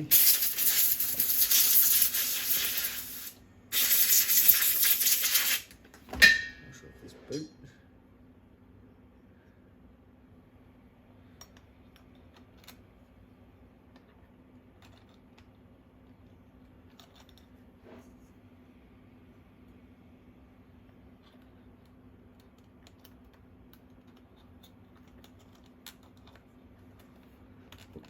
on. Slide that bird in and then clip him into the plastic. And clip him into your throttle. Oh, I just stabbed myself. Try not to do that, obviously. Without choke, a bit easier.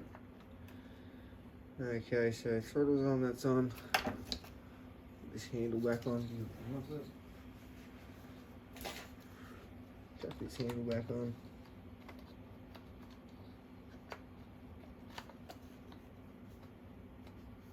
Why does that not feel like the right handle?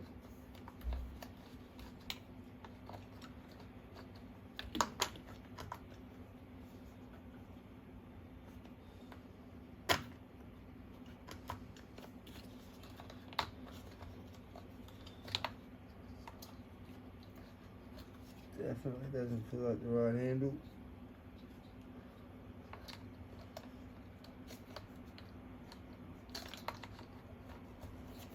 Oh, it is. Don't know what I was doing. That. There's our handle bolt. There's the screwdriver. I literally just used it. There. Put that handle bolt back in. Oh, handle screw.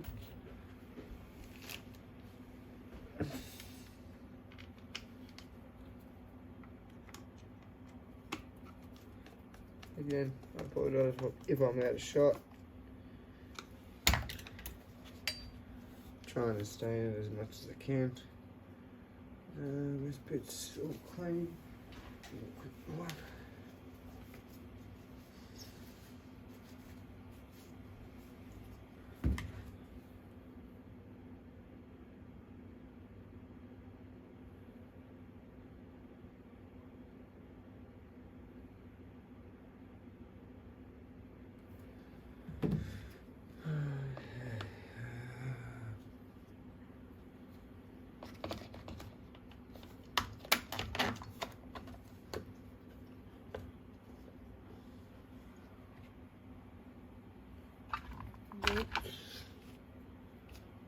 And our air filter thing, air splitter.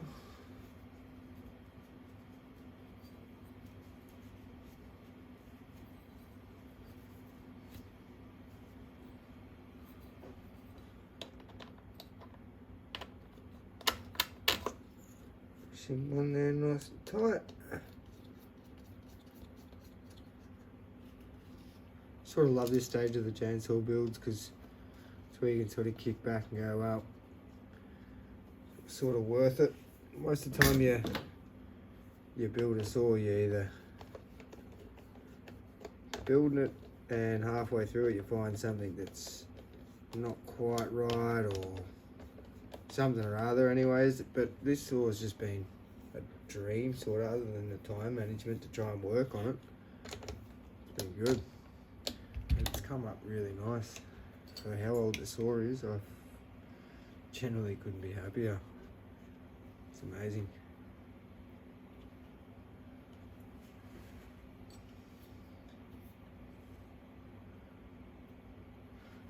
So now,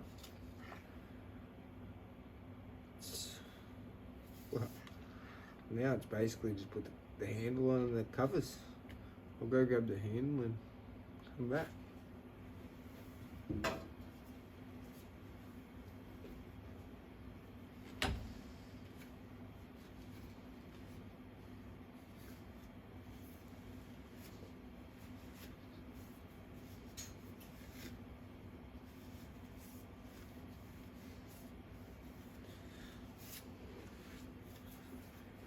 Right, let the handle swipe it down a little bit.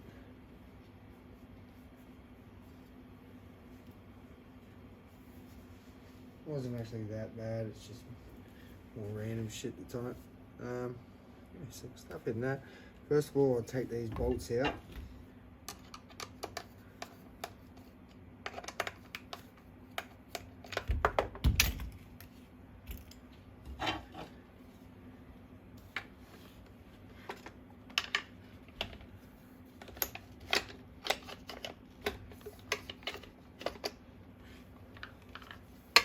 Find the easiest way to put them in. Oh fuck, I forgot about the bolts on the bottom. Find the easiest way to put the handle on is sit it on that side and then bend the bottom up to fit in. That way it just clicks in there real nice. Stays in there true.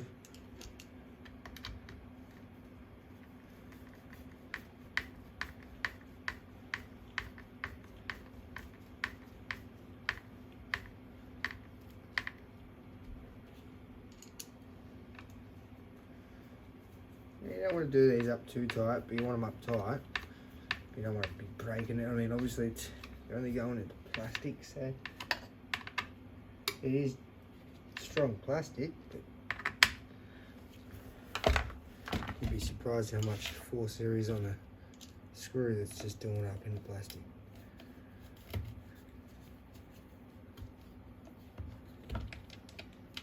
Oh, they were cooking their thread.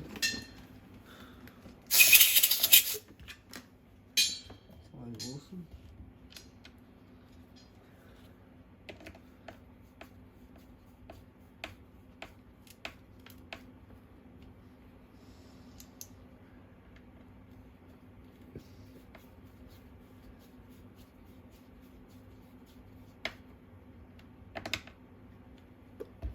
Kind of amazing. This little doodad for the carb. Chuck that in here.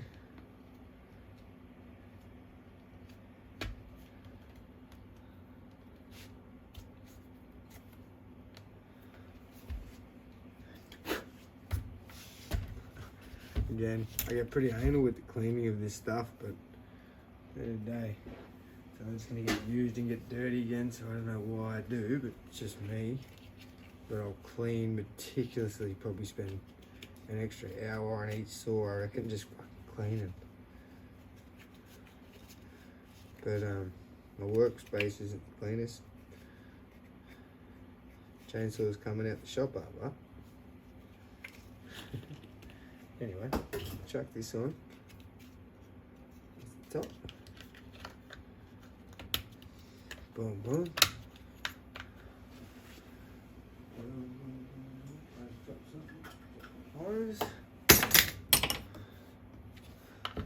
Got a side casing, I'll chuck that on.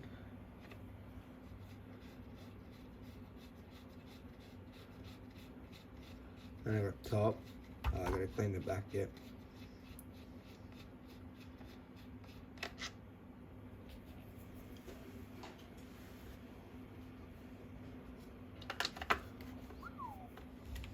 Coming up real nice.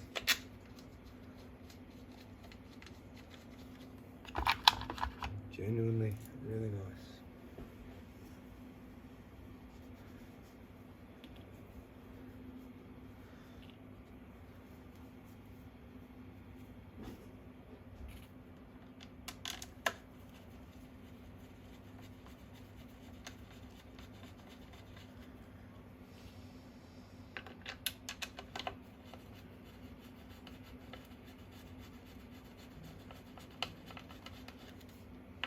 I really do hope it's still recording. Can't actually see from down here. Yeah. Hopefully it is. Hopefully it's captured some of it at least. Because this build's been fun. As I said earlier, it's taken way too long. But it's been fun to do. Genuinely.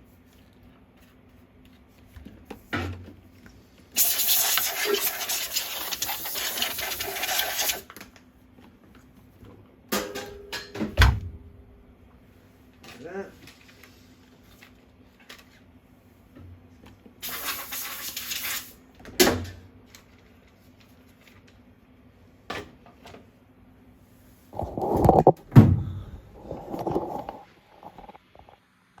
So we're up to this stage. What I'm going to do is I'm going to clean the top cover, which is back in the tripod, and yeah, I'll do the grand reveal after that. Alrighty, time's come to finally put all this back together. So I'll put this little side plate on here.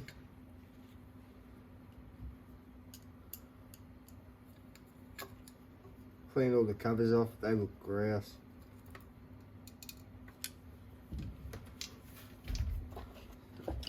Obviously there's no plug in it, I haven't got a new plug yet. So as soon as we get a new plug, I'll put the first thing on.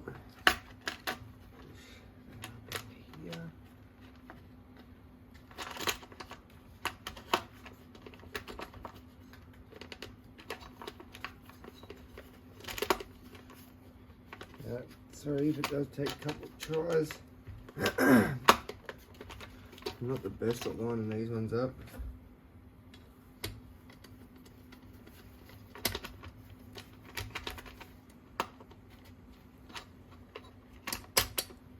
There we go. Send them on there first. Do this one up.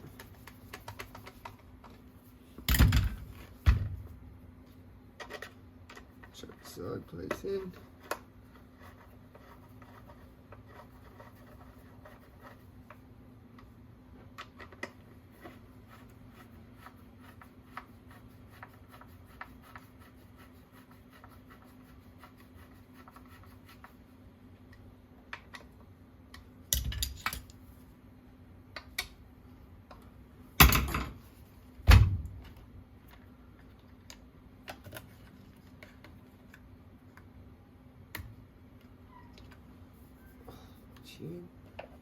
Alright, chuck this cover on there. Oh, sorry. I missed an important bits on her.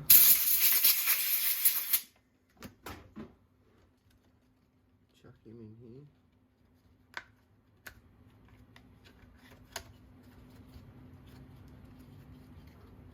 Again, I will put a new plug in this. So that's the only reason. This is just a demonstration to show what it's going to look like. A new plug and a new air filter.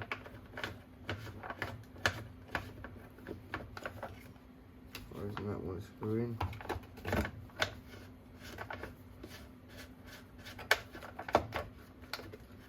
There we go. Screw in a little bit. Put the side cover on.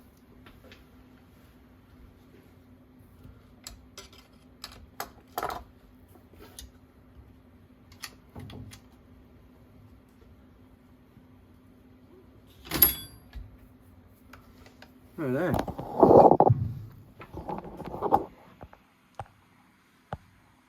This is her in her glory. The saw has come up immaculate. Don't get me wrong. There's no pitch. No exhaust on it yet. But I can't complain. I mean, check this saw out. This is done, bugger all work. And now it's probably got another 10 years on it, son's life. Do that up a little bit just so it's not flopping around. When I got the saw, the case has a little crack here, and on the inside has a little crack on the inside. That's the only letdown on the whole saw really. When I get an exhaust, I've still got to figure out whether the 460 exhaust is going to fit it. But once that's done, I'll see how it runs. I don't think I should need to tune it. But yeah, we'll slap the exhaust in, put some fuel in, and we'll start it together. We'll bed the bearings in a little bit, just let it run through a couple of tanks. And yeah. Who knows, might see this one cutting some wood future episodes. So, yeah, cheers. Righto. So, I've ended up finding a 460 exhaust that fit. The one I tried last night didn't try, I don't know why. I tried a different variation, didn't work. The bottom bolts in the line for some reason. Whether the person before's got that off a different saw and tried to modify it for a 460, I'm not too sure, but ended up getting a genuine Stihl, just a 460 single port exhaust. I was trying to find a dual port, but anyway, So yeah, saw's buttoned up. Got a new NGK plug. Got a new filter and also a new pre-filter. If you want the part number for the pre-filter, there's that. Sort of helps. It's a little pre-filter, stops a bit of the dust. But yeah, so we'll slap the cover on it. All that's really left to do now is chuck some fuel in it and see how we go. So stick.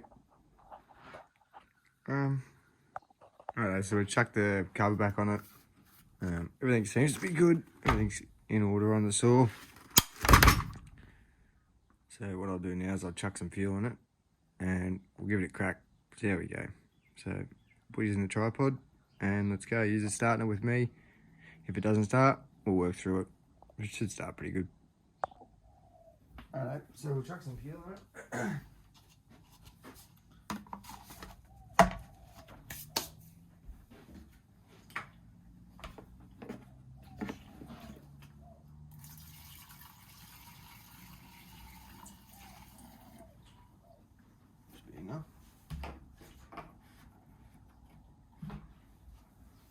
Fuel's actually pretty old. Should really go down and get some more.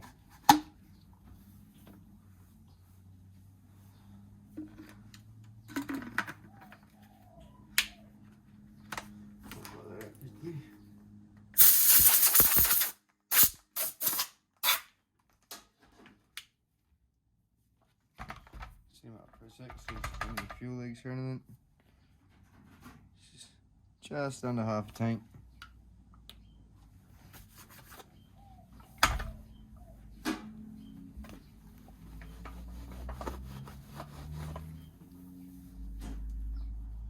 We'll do that up just so we're not getting a I don't know where my spanner's gone. That one. It'll work for now. I don't know. So I'll flick these around and let's see if this thing starts. There you go.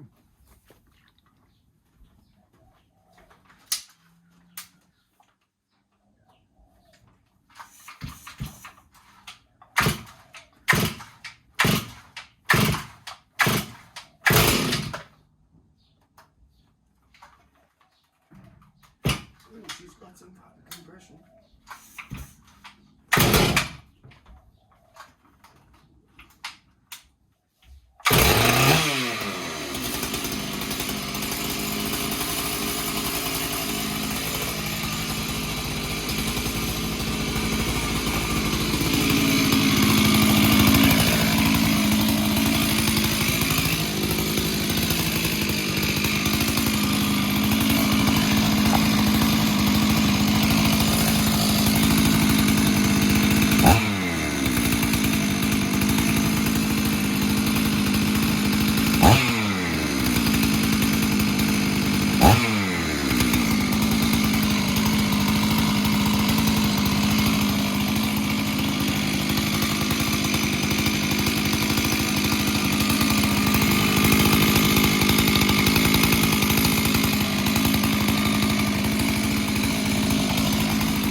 Righto, so as you can see it's all on there with the bar again.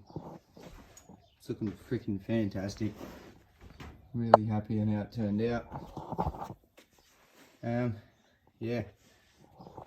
So this one's just a thank you for everyone that's stuck around and watched all the videos. Appreciate it lots. This saw itself sort of dragged the videos out a bit, so I apologise for that. But in saying that, also there will be sort of its own video on this, posted on the same channel. So I'll post the 20, me fixing the 20 saws, and this one individually on that video as well. But I'll also cut the video, complete video of me doing this, and make its own video so you don't have to hunt for it. Yeah, hope it's educational for somebody. Hope it helps somebody. If you need anything or got any questions or anything, feel free to message me. And yeah, big shout out to everyone still watching. Good on you.